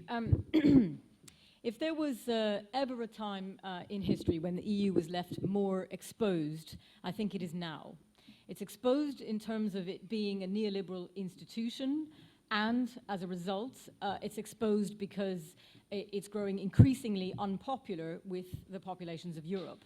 I want to outline how we should understand the connections between the refugee crisis, imperialism, and the EU as an institution, one that needs to expand its markets beyond its borders to remain globally competitive, and in the process, defend those markets with military force. And as such, it plays a key role in imperialism and war, and we have to understand it like that. And I think it's worth reminding ourselves as to why we call what is happening in Europe now a refugee crisis, and how the new solidarities that are emerging must be supported. The refugee crisis in which more than a million people have arrived in Europe last year alone, and where almost 3,000 people, according to the International Organization for Migration, have drowned in the seas in the attempt, has been an absolutely unmitigated disaster. The response has not only been utterly inadequate, but it should mark the EU as a racist, militarist institution, and we should, as I say, understand it as such. The top 3 countries from which people have been fleeing are Syria, Afghanistan, and Iraq. Also the top 3 countries in which many EU countries have been involved in launching major military operations over the past 15 years in collaboration with the US and NATO. 3 operations are particularly noteworthy. We know that Operation Mare Nostrum, which was funded by the European Commission and managed by the Italian government, designed to bring refugees to safety on the shores of Europe, was withdrawn in 2014 by the EU, only after a year. It was said to have been, that Operation Mare Nostrum was said to have been responsible for rescuing 150,000 refugees during its year-long existence. When the EU withdrew the program, it cited costs, and also that it was only ever meant to be an emergency operation. And that operation was replaced by the EU, by the EU's border agency, Frontex, by an operation called Operation Triton. There were also suggestions, mainly by the British government, but this was not challenged by the EU, that Mare Nostrum, which included the provision of medical treatment, shelter, and food, was a so-called pull factor for migrants, encouraging them to attempt crossing over. And the purpose of Frontex is to prevent refugees from entering Europe. Its focus is border protection and securing the external borders of Europe by coordinating the national border guards. And that was primarily the purpose of Operation Triton. And again, according to the IOM, deaths at sea rose 9 times after the end of Operation Mare Nostrum. Now, partly to address this, the EU initiated Operation Sophia. Operation Sophia is a military operation that's not very significantly been covered in the media, but has been heavily criticized, across the, heavily criticized, but even by the British House of Lords for being ineffective. The purpose of Operation Sophia is not mainly been to save lives, because it operates on a budget of less than a third of Mare Nostrum, but nor does it address the root causes of the refugee crisis. The real purpose of Operation Sophia is actually to prevent refugees using Libya as a transit country through which to get to Europe by stationing ships in the international waters around Libya to stop refugees from leaving. So, I mean, the first question I think we have to ask, and I think which is the most significant one, is why are the wars that have created the refugee crisis being waged in the first place?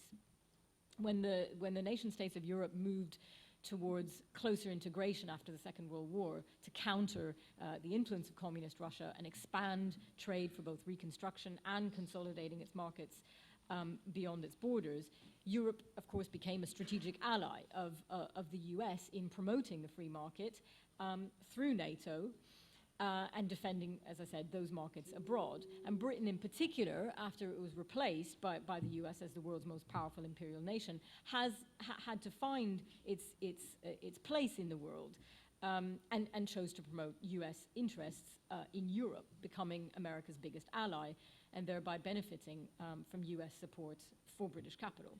And with US support, it could maintain its economic and strategic ties with its former colonies through the Commonwealth and so on, and shelter under American hegemony. And together with the US, Britain has also become one of the key architects and proponents of neoliberalism, aggressively promoting these policies all around the world through the international financial institutions and imposing austerity. Now, Europe, as it developed closer links with the US, also, of course, adopted and moved towards neoliberalism, and also needed to protect European industries from cheap imports. Now, in these tasks, Europe does this as a unified bloc, but the nation states within Europe do not and cannot operate on the basis of equality between nations. They are a group of uneven capitals in which each nation is competing with the other for global markets, but also for the cheapest labor. Germany, France, and Britain are, of course, the most competitive, while the southern member states of Greece, Portugal, Spain, and Italy suffer from higher unemployment, more precarious work, in-work poverty, and inequality has, of course, soared within and between these nations. Now, through NATO, they nevertheless then defend themselves militarily as well as a unified force in alliance with the US. And if we look how many EU member states are not part of NATO, it's only 6. So generally speaking, if you are in the EU or if you're planning to join the EU, the expectation is that you also become part of NATO. And if you look on the NATO website, NATO is very clear about how the EU and NATO face the same challenges. NATO states that the EU is a unique and essential partner for the organizations, and the two organizations have common values. But the role of NATO, of course, has been for increased war and militarism in the world. If we just look at the case of Afghanistan, I mean, the military operation that NATO led from 2003 to 2014 in Afghanistan, taking over when the US-led operation in Iraq, when the US wanted more room to be fighting in Iraq, NATO took over in Afghanistan, and the role was to create, the aim was to create security and stability.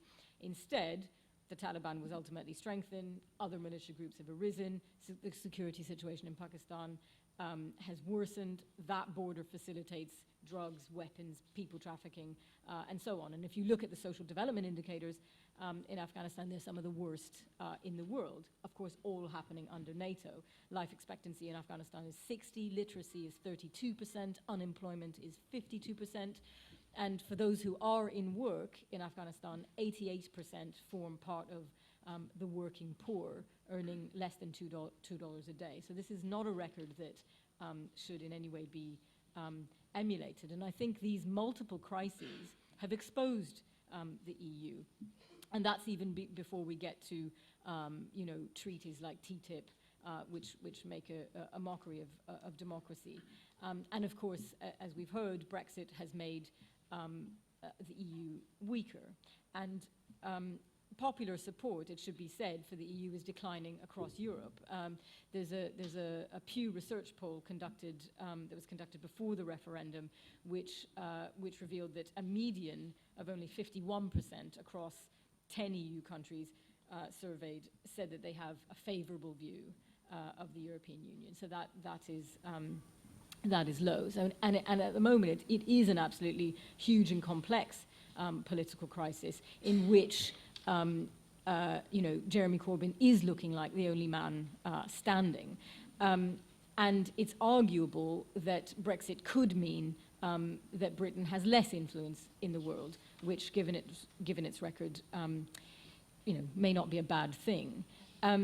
It's true, I think, what commentators have been saying about Britain being divided. Britain has been divided as a result of years of austerity and fighting wars and neoliberalism. And it's this that's led to a rise in racism over the past 15 years. Not just the Leave vote, which is a moment that we're experiencing now, but which we've we've experienced moments like this where we have a spike in racism. And so I think we have to reject the idea that Britain, had suddenly turned racist by voting to leave, and ask where this racism has come from. And we also have to understand where Brexit has come from. It's primarily come from as we've heard, working class people desperate for change.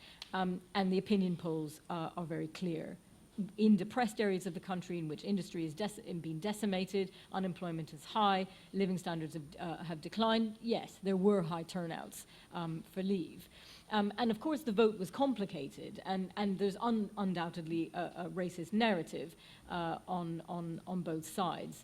And it's true also that the racists have gained a degree of confidence, but this wasn't mainly, as the media would have us believe, a racist vote. And I think, in fact, there has been an outpouring in the last few years in support for migrants in Britain, with large demonstrations across major cities, people expressing desires to help and to take in refugees and so on. And actually, UKIP's ratings, we should remember, went down during the referendum. And this is when the vast majority of migrants to Britain are not primarily European. They're coming from outside Europe. So the free movement of people within the EU, which the EU has been promoting, means the free movement of mainly white Europeans. And I think one thing also that we need to bear in mind is that the EU has also presented this refugee crisis as one that originated outside of its borders, and to which it's merely responding. But the actions of the EU have worsened the crisis, and as I said, should be seen as integral to imperialism. And of course, Greece, along with Turkey and Libya, have been particularly affected because refugees have used it as these transit countries to reach other parts of Europe. But and this is at a time when the Greek economy has been devastated. And of course, we don't need to outline here what the cost has been.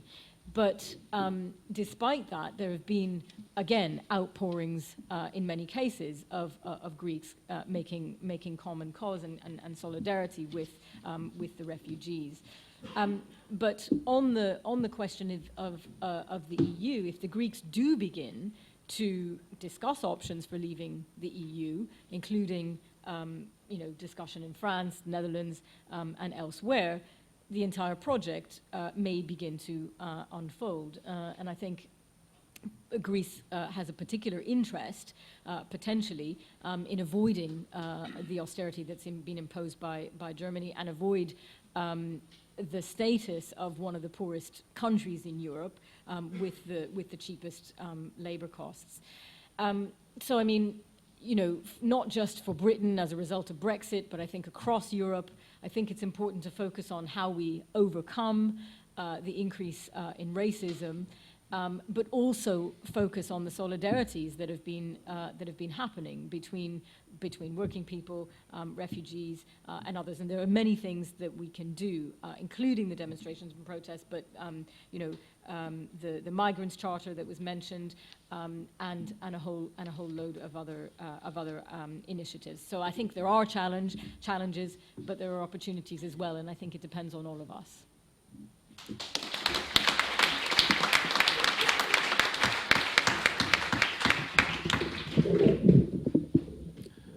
So our next speaker is Maria Nikolakaki, who... Tariq, okay.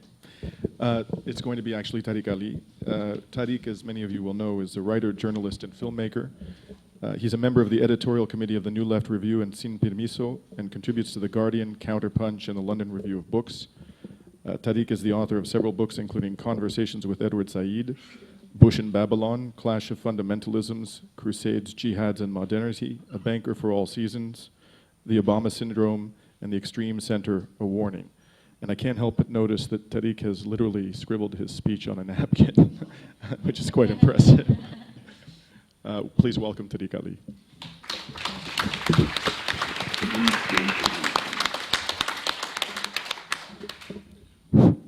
Friends, I'm very happy to be with you today because this is the capital of Fortress Europe, where we're situated in.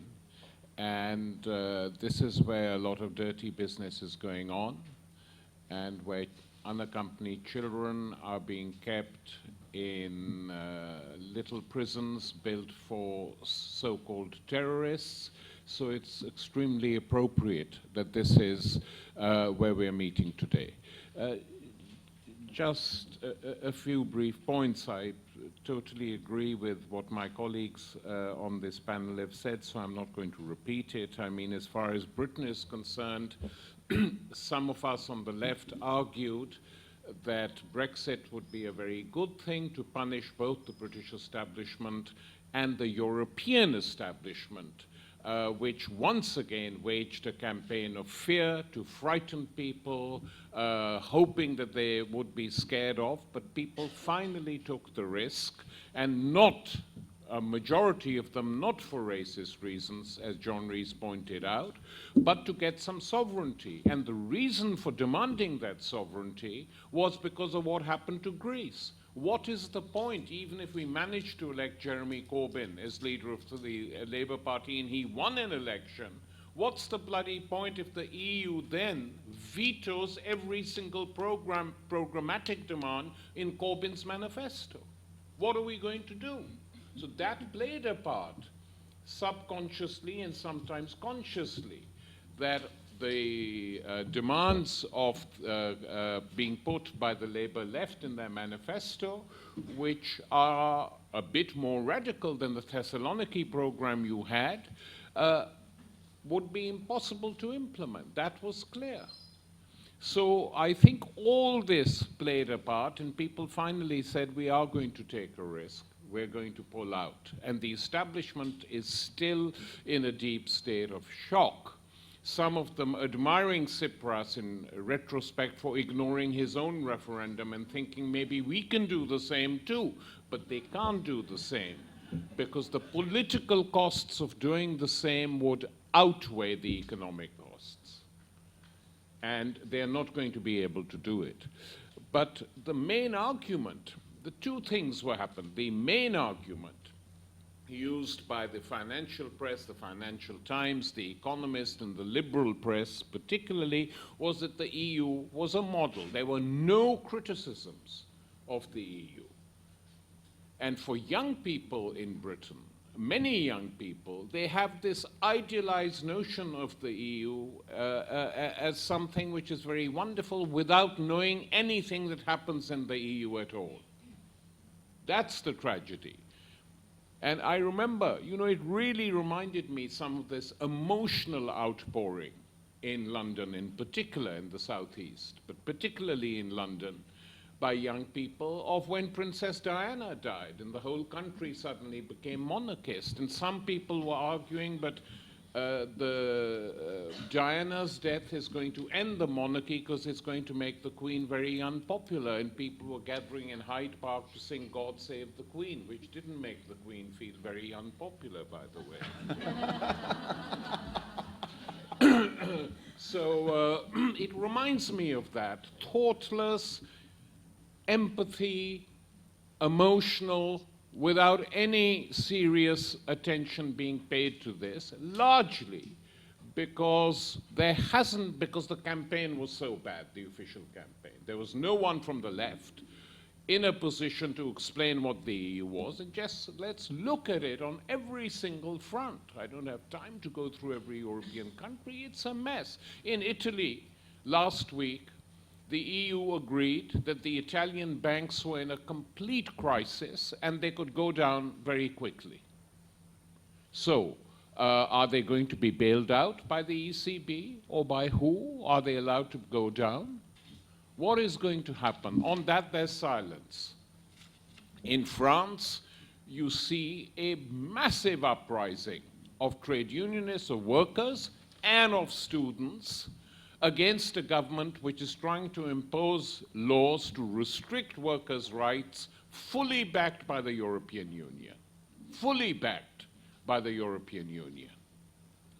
And this is, it's having a positive effect in the following way, that it may shock some of you to know this, but the opinion polls taken over the last 5 or 6 years in France have shown, unfortunately, that a majority of young people supported Le Pen.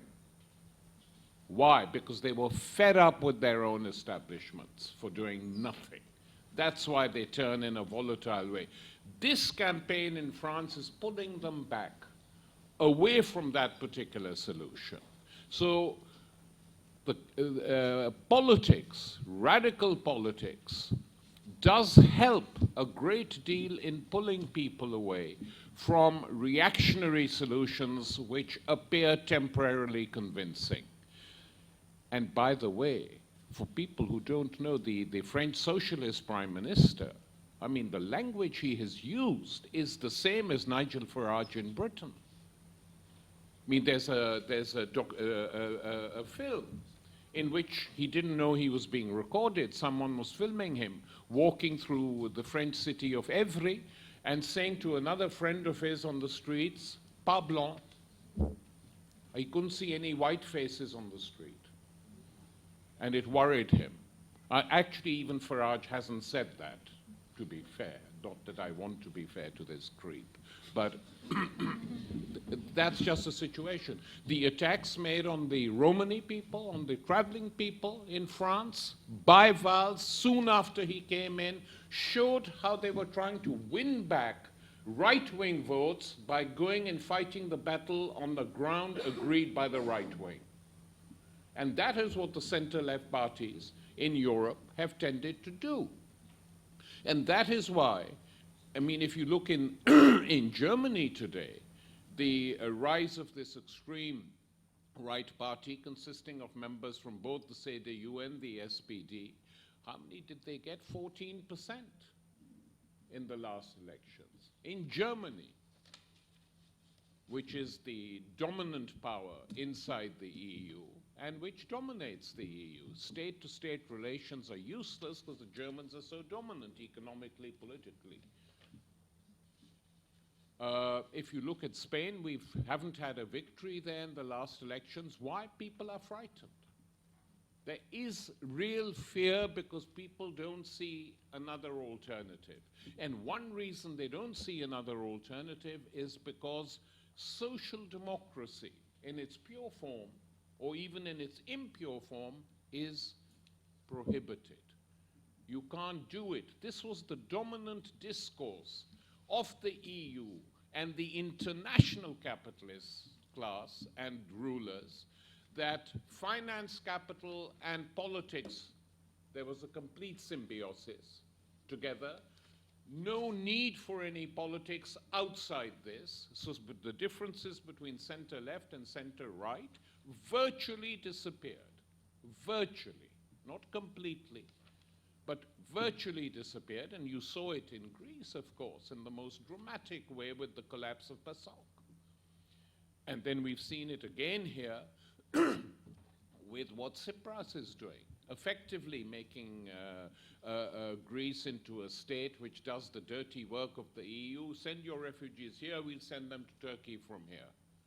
And not just on refugees. I mean, the position taken by the Greek government, for instance, on Israel, is politically more reactionary than even the United States. For Tsipras to recognize Jerusalem as the capital of Israel is shocking. Even the Americans haven't done that. That is the degree and the extent to which he has fallen on his knees and capitulated to every possible establishment he can capitulate to. Find him another establishment and he'll capitulate to that as well.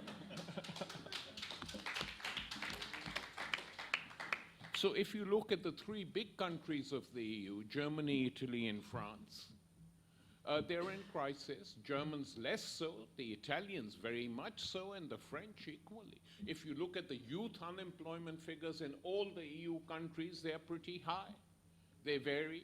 50% in Spain, 40% in Italy, 30% in France, going up and down, up and down. So the notion that somehow the EU is in a perfect condition is nonsensical.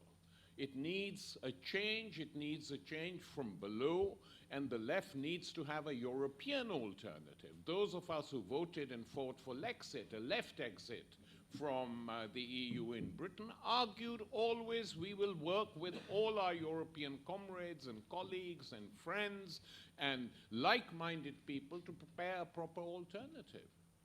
Otherwise, it's not going to happen. And you know, Britain is at the moment, as John said, in a very deep political crisis, a full-blown political crisis, not just an economic crisis. So that what's happening in the Conservative and Labour parties is a bad imitation of Shakespeare. People killing each other, stabbing each other in the front, in the back, wherever they can, to try and get rid of leaders they don't like, in the case of the Tories and Labour, where the old Blairite tradition is now under challenge, and they are fighting like crazy to try and stop that challenge from succeeding, with the most disgusting things being done and said. And they will pay a price for it. They will pay a price on many levels. So I think what we have to do, of course, on refugees, there's no question what we have to do. We have to fight as best we can. But we can't totally dodge the question or avoid it or think it will go away by ignoring what has caused this latest outbreak, if you like, of people fleeing their countries. No one likes leaving their countries. The Germans and Italians who fled to the United States in the middle of the 19th century didn't want to go, they had to go. The Irish didn't want to go, they had to go because of huge famines, huge economic crisis, lack of jobs. And some people from Greece who went to Australia did so for the same reasons. Migration, the world has been built on migration. The entire world. Movement of populations, and sometimes movements due to wars. I mean, the refugees before and after the Second World War, we know about. Jews fleeing Germany, communists fleeing Germany.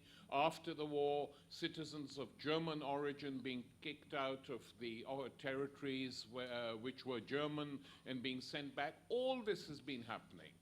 So why is today different? It's a continuum. It's people are getting worked up about it in some cases, precisely because they feel there is nothing to look forward to in their own everyday life and in their own political involvement with the system that exists today. That is why they're getting completely worked up about it, and that is why Fortress Europe is, being made more and more solid by the European Union. And the wars that they have waged, who asked them to wage these wars? I mean, Bush did, but they didn't have to follow him, but they did. Because the United States is in such a dominant power as an imperial power that they don't want to offend it, though it has to be said that the Germans and French refused to wage war on Iraq. They said no. Barroso, this idiot from Portugal who once used to be a Maoist, and was caught stealing furniture from the university for his Maoist headquarters. This idiot who was president of Portugal and backed the war, then he became president of the EU, and now he's just joined Goldman Sachs. So it's a nice evolution from Maoism to Goldman Sachs via the European Union. And if you look at these people, that is what they are like. Interested largely in money. And politics for many of these politicians all over the European Union has become a way of making money.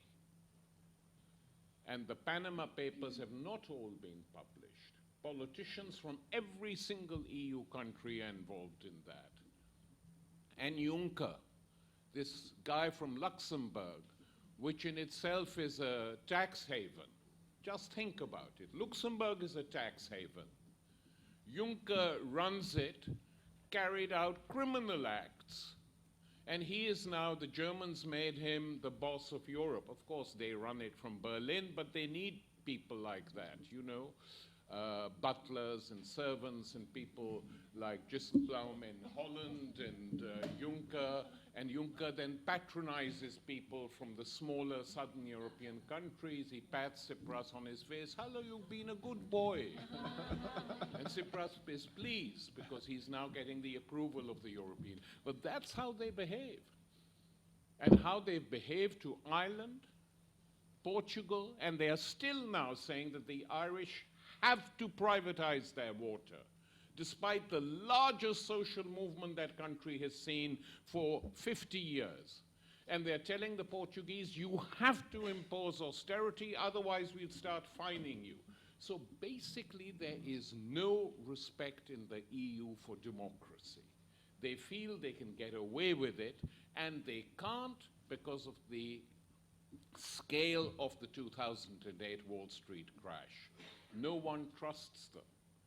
And so they're not going to be able to get away with it, which is why the tectonic plates are shifting, which is why the British voted Brexit, which is why Greece, Spain, Italy, Portugal are in a huge crisis in one way or the other, and it's not going to be sorted out quickly unless people see now a very clear alternative, especially in this country.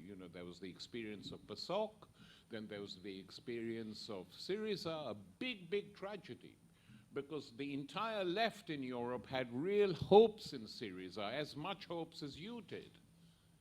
And we were shocked and angry and felt defeated and depressed when the great capitulation took place. But these things happen. One has to recognize them for what they are and not try to cover them up or to prettify them and then move on. And that is what I think the Brexit will do. It will create a debate now in every single European country, small and big, to see how to move forward. And we have to be part of that debate, and we have to build an alternative, and we have to defend democracy and democratic rights in the sharpest way possible. Because I'll tell you something, the elites who rule this continent don't care a damn now about democracy except in the most formal sense. They're not going to defend it. The task will fall to progressive people all over Europe actually to defend democratic rights, to defend accountability, and to implement democratic decisions when they are taken at the polls. Thanks.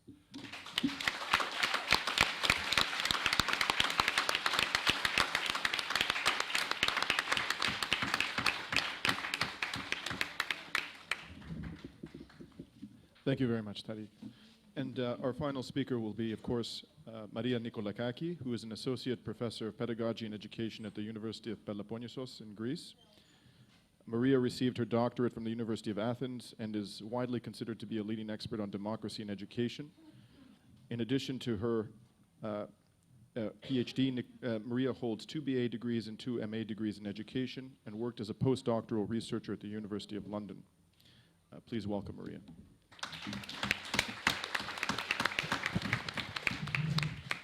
Thank you, and thank you all for coming to this conference. It's been a very challenging conference, and we need also to talk about afterwards what the results are and how to distribute it. Now, as part, my kind of talk will be how all these are framed under all these events are framed under imperialism, because right now we are experiencing the biggest refugee flow since World War II, as we all know. The number of refugees have received more than 65 million, a high record at the end of 2015. Now, at an average of 24 people per minute are being displaced this year, and that amounts to 34,000 people per day, just to get a record of what is going on. Now, this chaotic situation is created by imperialist powers with colonialism, internal colonialism, and accumulation by dispossession, as David Harvey calls the new imperialism, which is a dehumanizing process leading to the aporia between the borders of human and inhuman. As Lenin said, imperialism is the most advanced level of capitalism. Now, right now, if we see what's going on around the globe, it's like wars are everywhere, global pillage is going on. And it's not only the Middle East that we are so well acquainted with. It's not only Iraq, Afghanistan, Syria, Libya, Yemen, or whatever. Things are, right now, colonialism is going on in Africa, and you see countries like Burkina Faso, Cameroon, the Central African Republic, Chad, Djibouti, Ethiopia, Gabon, Ghana, Kenya, Mali, Niger, Senegal, the Seychelles, Somalia, South Sudan, Uganda. All these countries are being colonized by American troops. Africa stretches far wider than the public is being told, and it's only going to get bigger in the following years. Now, if that is enough, right now, yesterday, The Nation wrote an article on how the United States and NATO are preparing for a war with Russia. Specifically, NATO is alleging that because Russian hackers had copied the emails of Hillary Clinton's home computer, this action of someone in Russia taking advantage of her having privatized her U.S. State Department communications to her unsecured home computer, and of such a Russians then snooping into the U.S. State Department, it might constitute a Russian attack against the United States of America, and that could trigger NATO's mutual defense clause and blah, blah, blah. So right now they are literally trying to create more war, more deaths, more human extinction, and so on. Right now it seems that they are deploying 4 multinational battalions along the east flank, one in Poland, Lithuania, Latvia, and Estonia, around Russia in order to put pressure on it. As a response, China and Russia have said that they've had enough bullying from U.S. imperialism, and they won't be brought down so easily.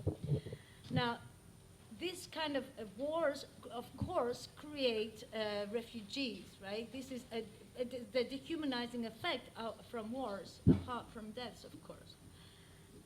Now, I want this to stop here, and let's go to the internal colonialism. So what is internal colonialism?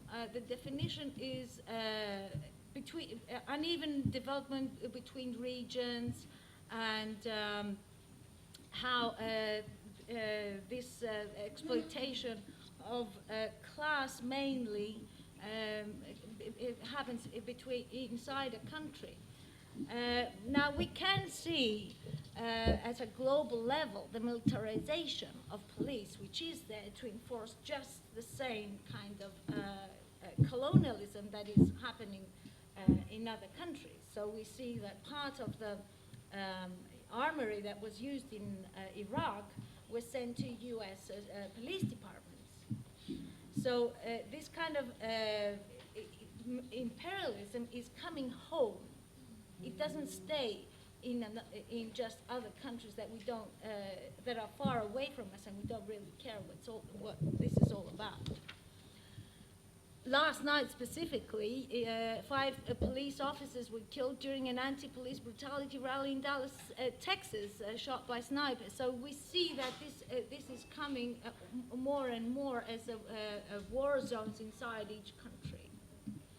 Now, as Henry Giroux says, what we are observing is not simply the overt face of the militarized police culture, the lack of community policing, deeply entrenched anti-democratic tendencies, or the toxic consequences of a culture of violence that saturates everyday life.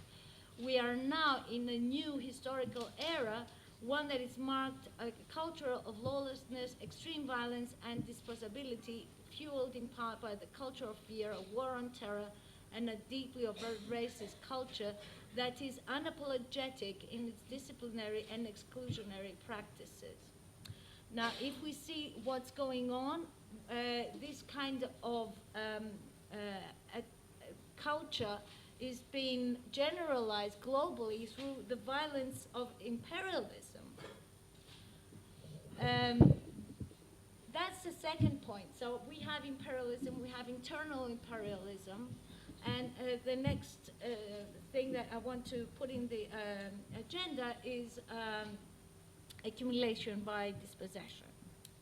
Now, after the 1970s, global capitalism has experienced a chronic and enduring problem of overaccumulation. So what it's doing is, like, through the neoliberal practices and with privatization, financialization, and management of crisis, it's like a total attack. I mean, it's getting everything under the ownership of a few. Now, this condition, as we all know, is creating homeless people, incarcerated people, jobless people, immiseration. So if we put all these together, we can say that it's this condition is creating the refugee crisis to be of this global and not precedental extent, and 65 million have been actually in a wasteful kind of condition, something that could be described as the Muslim according to Primo Levi. Now, this culture has to be dehumanizing. If we go to see the refugees, they have been arrested and imprisoned at several places along the route. They are kept in camps with little food, and they are dehumanized, like they are taking their assets above a point. They are being forced to wear wristbands. Their doors were painted red in order to state that they are different, they're not the same. By excluding them as the other, what we are doing is that we are allowing the immiseration of their existence, that they are put in a condition of bare lives. Now, negation leads to separation. You are not one of us, and thence a diminution of empathy. The point is that the way the migration is dealt with reflects what our world thinks as the acceptable. This state of emergency that is happening under migration is creating the unholy homocycle with zones of non-responsibility, what Agamben describes as not to make live or let die, but rather to make survive. That is, to produce bare life is life reduced to survival through the separation of the human from the inhuman, or the speaking being from the living being. This is creating a state of exception where when this condition is solidified, it will not only include the refugees, it will include most of us. We must see that the other is us and we are the other. This is a class war, even if it takes part in different countries. So I think that we need to see that internationalism that Marxism has always proclaimed is necessary more than ever. And we also need to see that it won't be for our support, for our benefit, if we start putting workers' rights in front of human rights. And I'm saying that because, like in Germany, the Linke actually took a stand against migration at the same time that Merkel was supposed to be the nice one, wanting migration because it was serving the interests of the job owners. So I think that at this point, when everything is losing its balance, it's losing its the sense of the things that we know, I think at this point we must go to our values, our principles, the leftist, humanitarian, internationalism, and let this guide into a unity to fight all together the threats that are above our head. Thank you.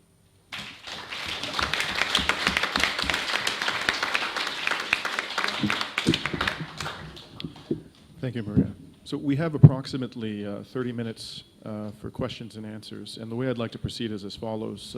I'd like to take the questions at 3 at a time. And if there's someone in particular on the panel you would like to address your question to, please indicate that. But I'd like to afford any member of the panel who would like to respond to the question the opportunity to do so. And this gentleman, Hezvo, my colleague from the Real News, has a microphone. Please speak into the microphone so that the live stream can pick up your question before you deliver it. So who would like to go first? Oh, sorry. Yeah. Hello. Thank you for speaking. This was very eye-opening. And I just finished my first year of college in political science. And I'm Brazilian, but study in the US and also Greek. So it's devastating for me to see the corruption in Brazil, the crisis here, and Trump running for the elections. So I just wanted to ask you, we talked a lot about prospects and the opportunities that these crises open up. Unfortunately, I don't see it like that.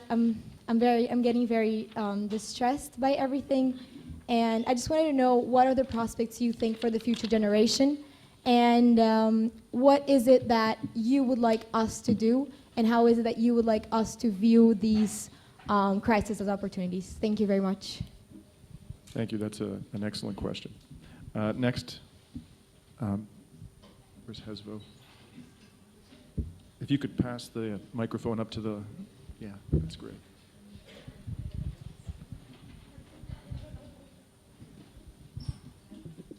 Hi, can you hear me okay? Yes. Okay. My question really was to John, and I wanted to just ask a very brief question on Britain, not to dwell on it too long, actually, but essentially an argument in which I understand the UK as a standalone, as opposed to being in the EU, as a better alternative, and obviously looking towards Jeremy Corbyn and his movement as an alternative, which I am a big supporter of, so not to sidestep that. However, it's not actually the reality that we have. Obviously, we have a Tory government, which has incredibly horrendous migration policy. Yes, David Cameron is gone, Boris Johnson is gone. We still have many, many people in the Tory party who, with the boundary review, look to be staying in power for the near future and beyond, as I understand it, and who have actually won in Brexit, because I mean, I knock on doors, thousands and thousands of doors, and this racist rhetoric is coming from the Tory government as well as Nigel Farage and the far right.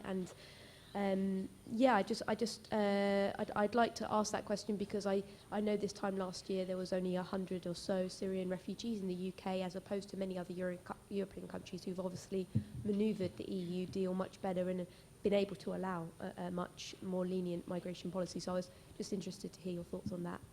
Yeah, thanks. Thank you. And one more question before we proceed to answers. There's a gentleman right back there. Oh, would you like to ask a question? Is it me? Yeah. If you have one, please proceed. It's a funny position, because I think, Tarek, I agree with your criticisms of Europe 100%, but I did not vote leave, and I think you misrepresented the reasons why young people like myself actually made that decision. I think this is a new era of politics for young people. After the hell of the Thatcher years, the whitewashing of the Blair years, now is a moment where we are making political stands, and we are engaged with Europe and what it means. I also saw in the demonstrations the sort of banners of I heart EU and that nonsense, but I'm wondering if that is also a sort of semiotic question. No, I'm not going to talk about it now. However, I do think right now, people under 30, people under 35 are beginning a new tentative politics. Jeremy Corbyn is part of this. Our engagement with the EU, despite its glaring, horrific inadequacies, is a real thing that you have to take seriously. It's not just some kind of wishy-washy romantic thing. There's several elements to that. I was just looking up and down at the people who came with me from London. Most of them seem to be EU migrants, you know. So young people in urban areas, in education, in precarious jobs, in zero-hour contracts, we are the people who really get a very positive impression of EU migration, and that's one of the reasons we voted Remain. But also, I think, even though a new politics is coming, so that wasn't a Corbyn thing, you know, a new politics more generally is coming from us, from our generation, we're very, very scared. We've never had, you know, monthly contracts that we can rely on. We've never had a free education where we can be political agents without worrying about wasting 10 grand a year. We've never had some of the opportunities that enable people to be brave politically. So I would say that about young people. I think your description is a bit wrong. All right, so before we have more questions, perhaps we'll take answers from the panel. Who would like to go first? John? Yeah, let me respond directly to the question that was asked of me.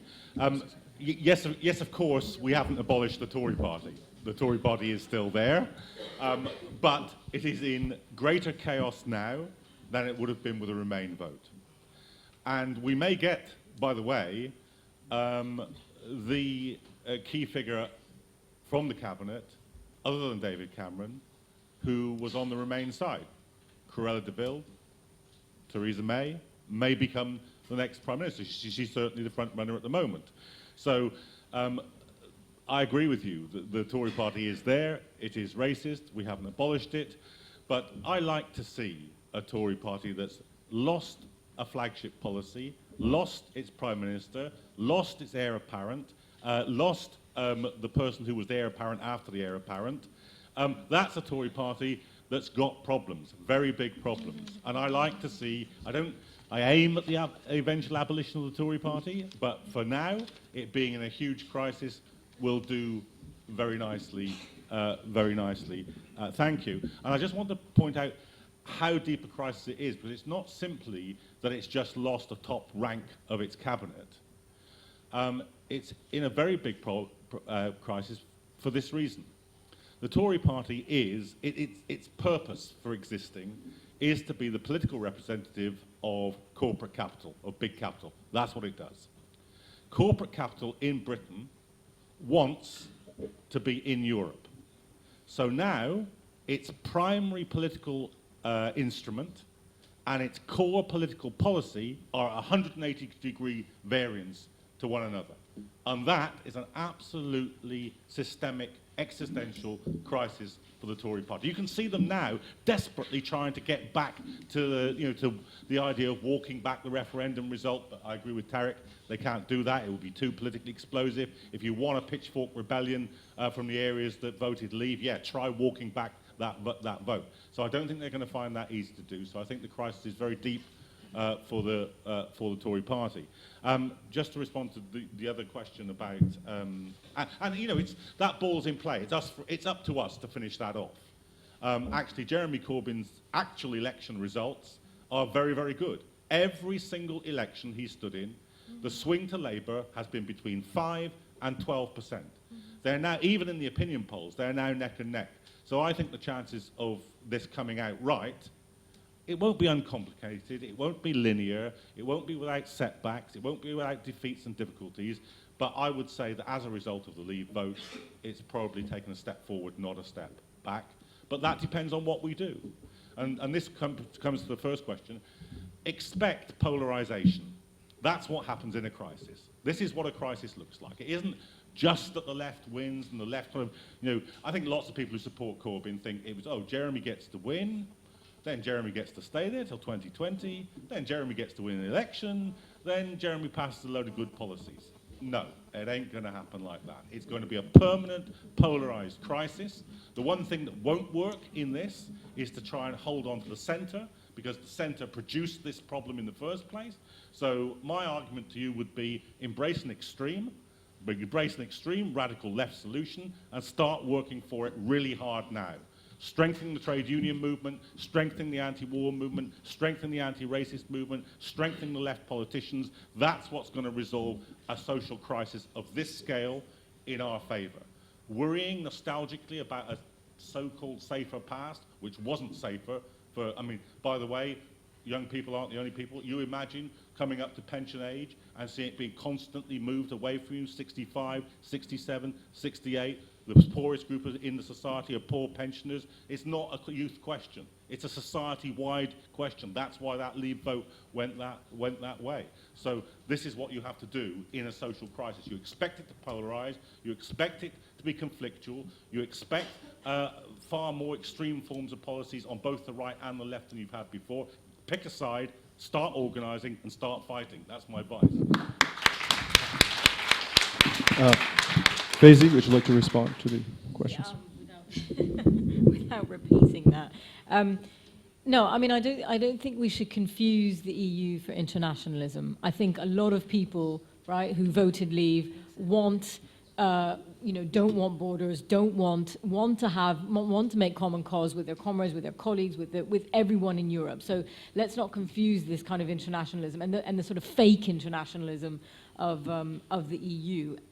we won't get any help from the EU in terms of helping us with precarious work and with better workers' rights. I think this is an absolute myth. I mean, the EU has been responsible for laying down the major privatizations that have happened in Britain over the last even 20, 30 years. If you look at the energy companies, if you look at the post office, if you look at the railways, the EU has facilitated those privatizations, and that's not helping working people in any way. And I think what the sort of calculation was for a lot of people who voted Leave was, okay, we're not looking at the relative where neoliberalism is coming from, whether it's more coming from the UK government or whether it's more coming from the EU.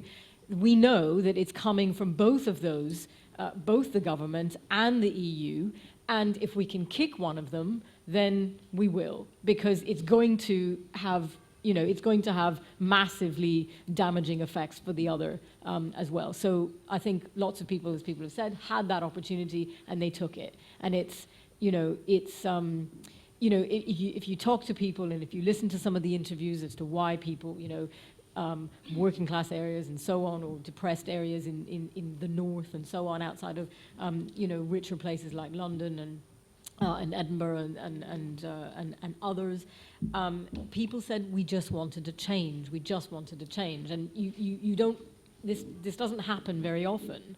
I mean, the last time I think there was a referendum, what was it, 1975, whatever, coming into it. So it doesn't happen very often. People took the chance. Tariq, Maria, would you like to respond to these questions at all? Yeah, I would like to add just one small comment. If we see historically how the system reacts to crisis, you see that it always does it with fascism.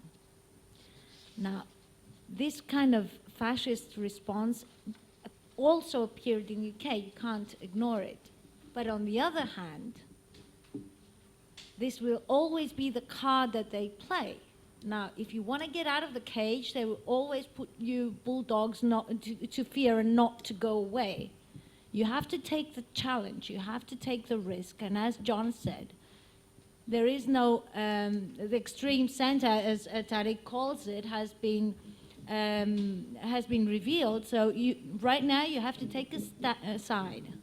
Either it's the far right or the far left. You take the side and then you fight for it. Otherwise, you'll just always be afraid that racism will rise, fascism will rise, while it is being cultivated all the same time in various forms and places. So I don't think that the racist card, if examined in historical context, is a strong card. Just one thing, if I could say.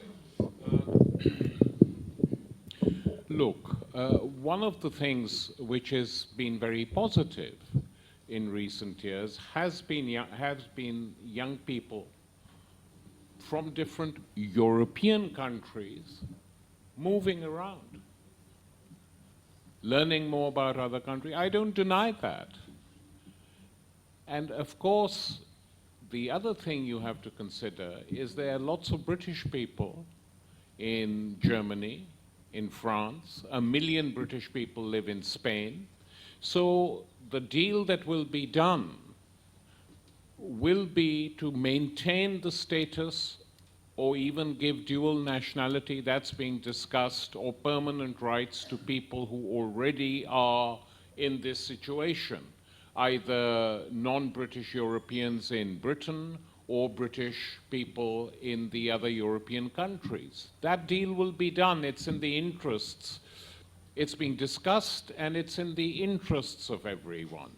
But don't underestimate the big crisis that is existing in Europe itself. I mean, look at Italy. Huge crisis. With the five-star movement now, on the latest opinion polls are showing it will defeat Renzi. Well, that doesn't upset me, Renzi being who he is. But the five-star movement itself, there are ambiguities there. You know, the section which is indifferent, for instance, to put it at its mildest, to migration. Don't like it. don't talk about it too much, etc., etc. So there are all these ambiguities, but in every single European country. And the other thing you have to bear in mind is that immigration from Africa, Asia, South America has virtually come to a standstill in Britain.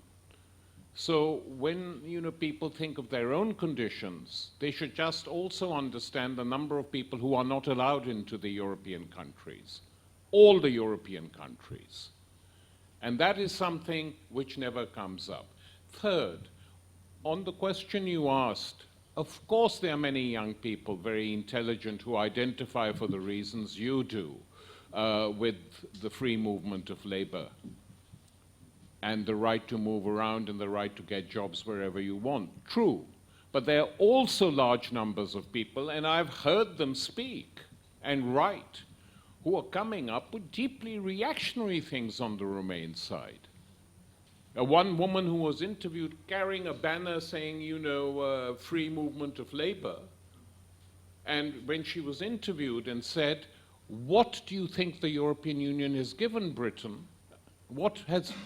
And she said the National Health Service. I'm not joking. And the guy persisted further and said, okay, he laughed, but he said that's not the case, but what else? And she said, well, being part of Europe means we all think alike. And I saw the image of George Orwell coming up. Think alike. That's what the European Union bureaucrats would love. So don't underestimate the degree of confusion and stupidity. I say amongst many of these people, and you've seen some of the stuff they've put up on websites, hate-filled stuff. We wish all old white people would die.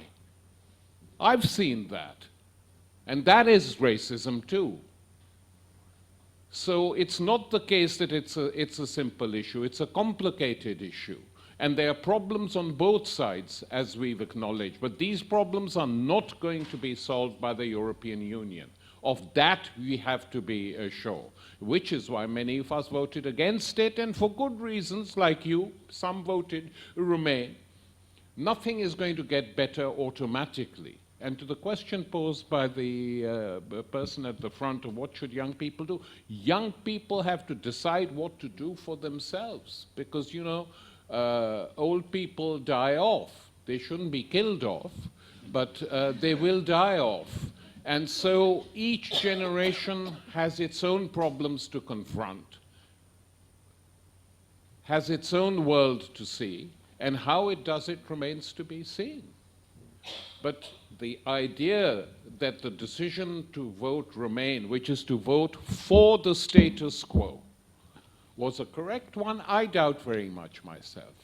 I think the status quo had to be dented, had to be damaged, and it was done. And if you look and compare to the Greek referendum, for instance, Ochi, it's absolutely the case that Golden Dawn voted Ochi too. They did. We know that. And in some people even told me, my friends who left Syriza, that one of the best speeches, unfortunately, after the capitulation was made by the fascist leader in the Greek parliament, not by the left. So we live in this world of contradictions, and therefore the decisions we make have to be guided by politics and political principles. That is what young people will do, I'm sure, in the years ahead.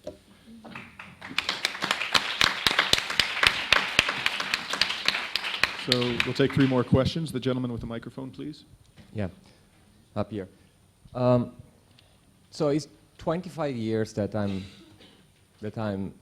more or less involved in the left, and I'm pretty tired of being upset and indignated and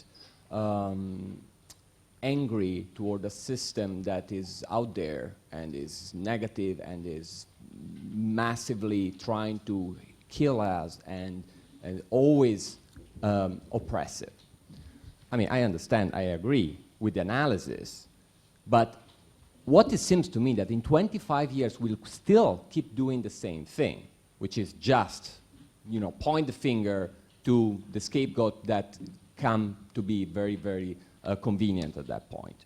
But then we do not actually start doing something. And the moment in which we actually have the opportunity of doing something, because those people that, at a certain point, they're not stupid anymore when they vote for us, so at a certain point they finally regain their identity, at that point we start fighting over what we should do and how different is my extremism from your extremism, etc., etc., etc. Now, I know you're going all to hate me for this, but I think it's very important to stop actually the scapegoatism and start planning in a very concrete way things to do. Because it's just otherwise, it's just simply another exercise of what in Italy call mental jerking off. And this is not productive, not productive.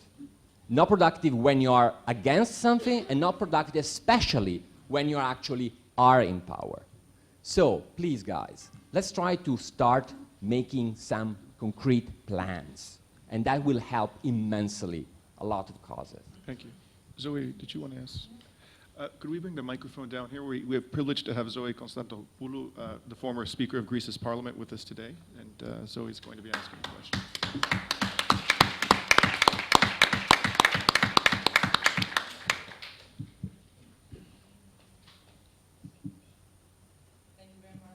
Can't hear you, Zoe. No? I think it's not on. Okay. Thank you very much, Dimitri, and thank you to all the speakers. I think this was a very stimulating panel, and we heard a lot of takes, but also a lot of facts which are definitely going to be very useful for the future.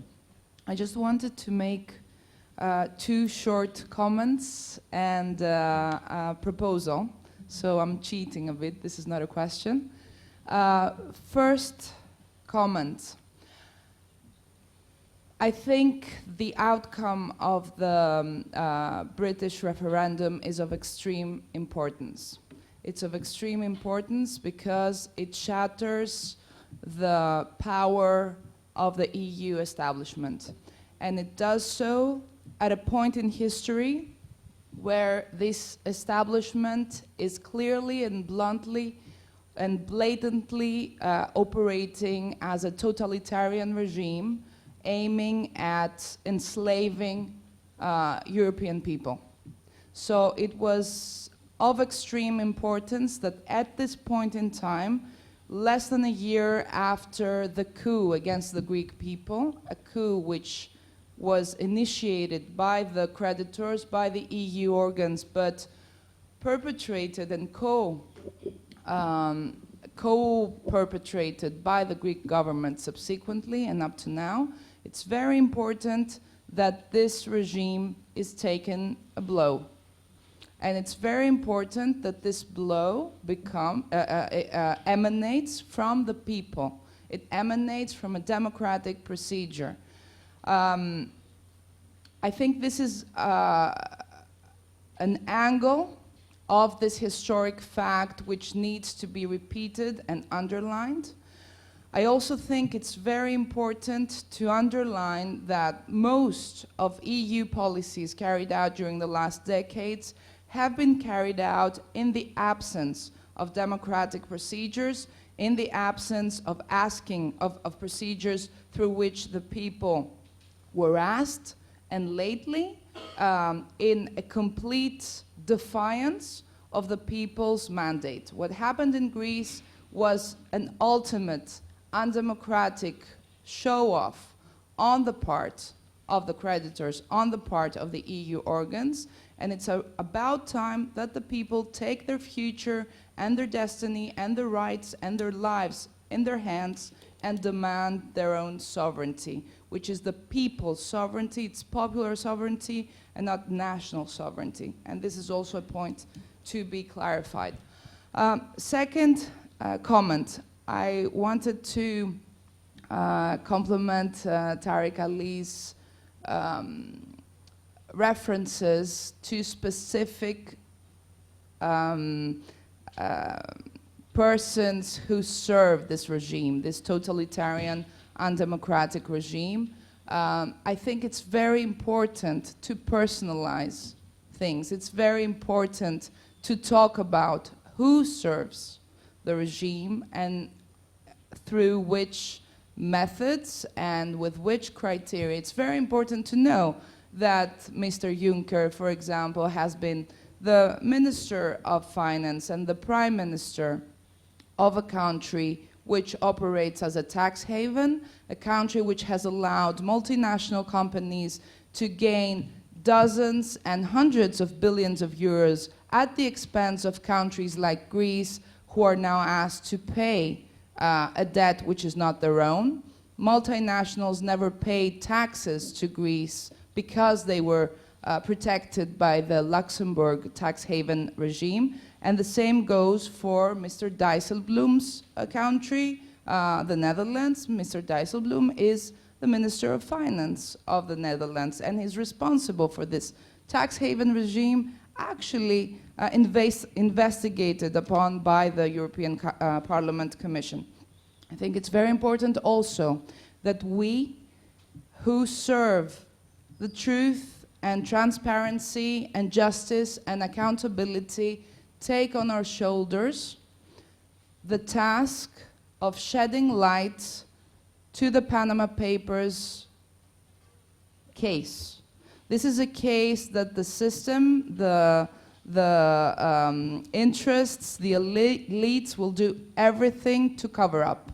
And it is in the interest of the people to shed light and unveil those politicians, those government officials, those bankers who profited from these offshore company system around the world.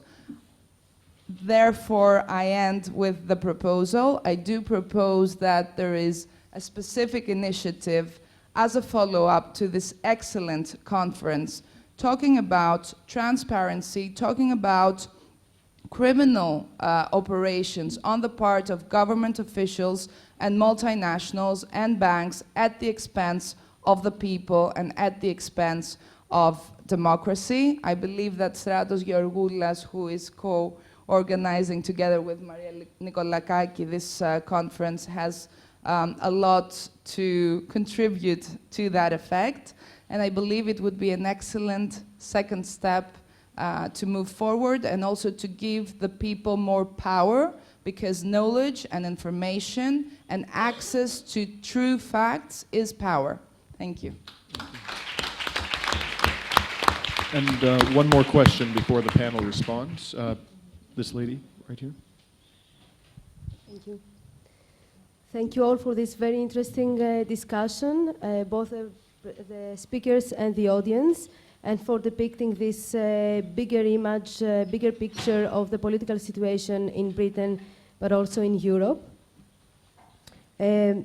All of you spoke about contradictions. You spoke about a deep political crisis, about the political establishment in disarray, about a divided society in Britain and also in Europe. But you also spoke about solutions, about possibilities, and about hope. And you mentioned that there is an urgent need for us to start organizing and to start mobilizing. So my questions are, what do you think would need to happen for this mobilization to actually start happening, but also to be successful? Because in a lot of cases, we've seen a lot of these things happening in the past also. What kind of pressure do you think that should be put in place in order for this to move forward, in order to respond to the destructive inadequacies and consequences of the capitalist system, and to move forward with social change? And what do you think could or should be the agent of that social change? Thank you. Thank you. Who would like to begin?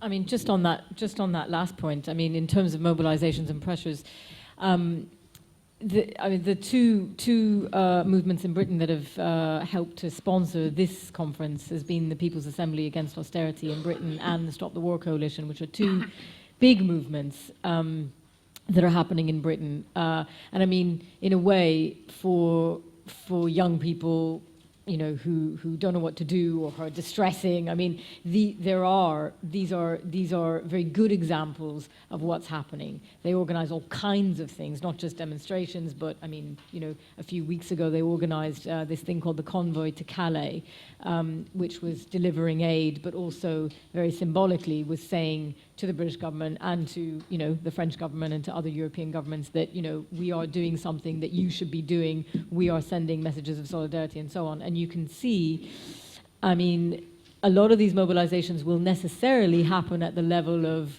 each individual country because that is the way we are divided along those lines. But you can see situations where if you are making progress in your own country, you are then able to, and you are solid, you are strong, you are effective, you are able then to reach out in all kinds of creative and different ways to other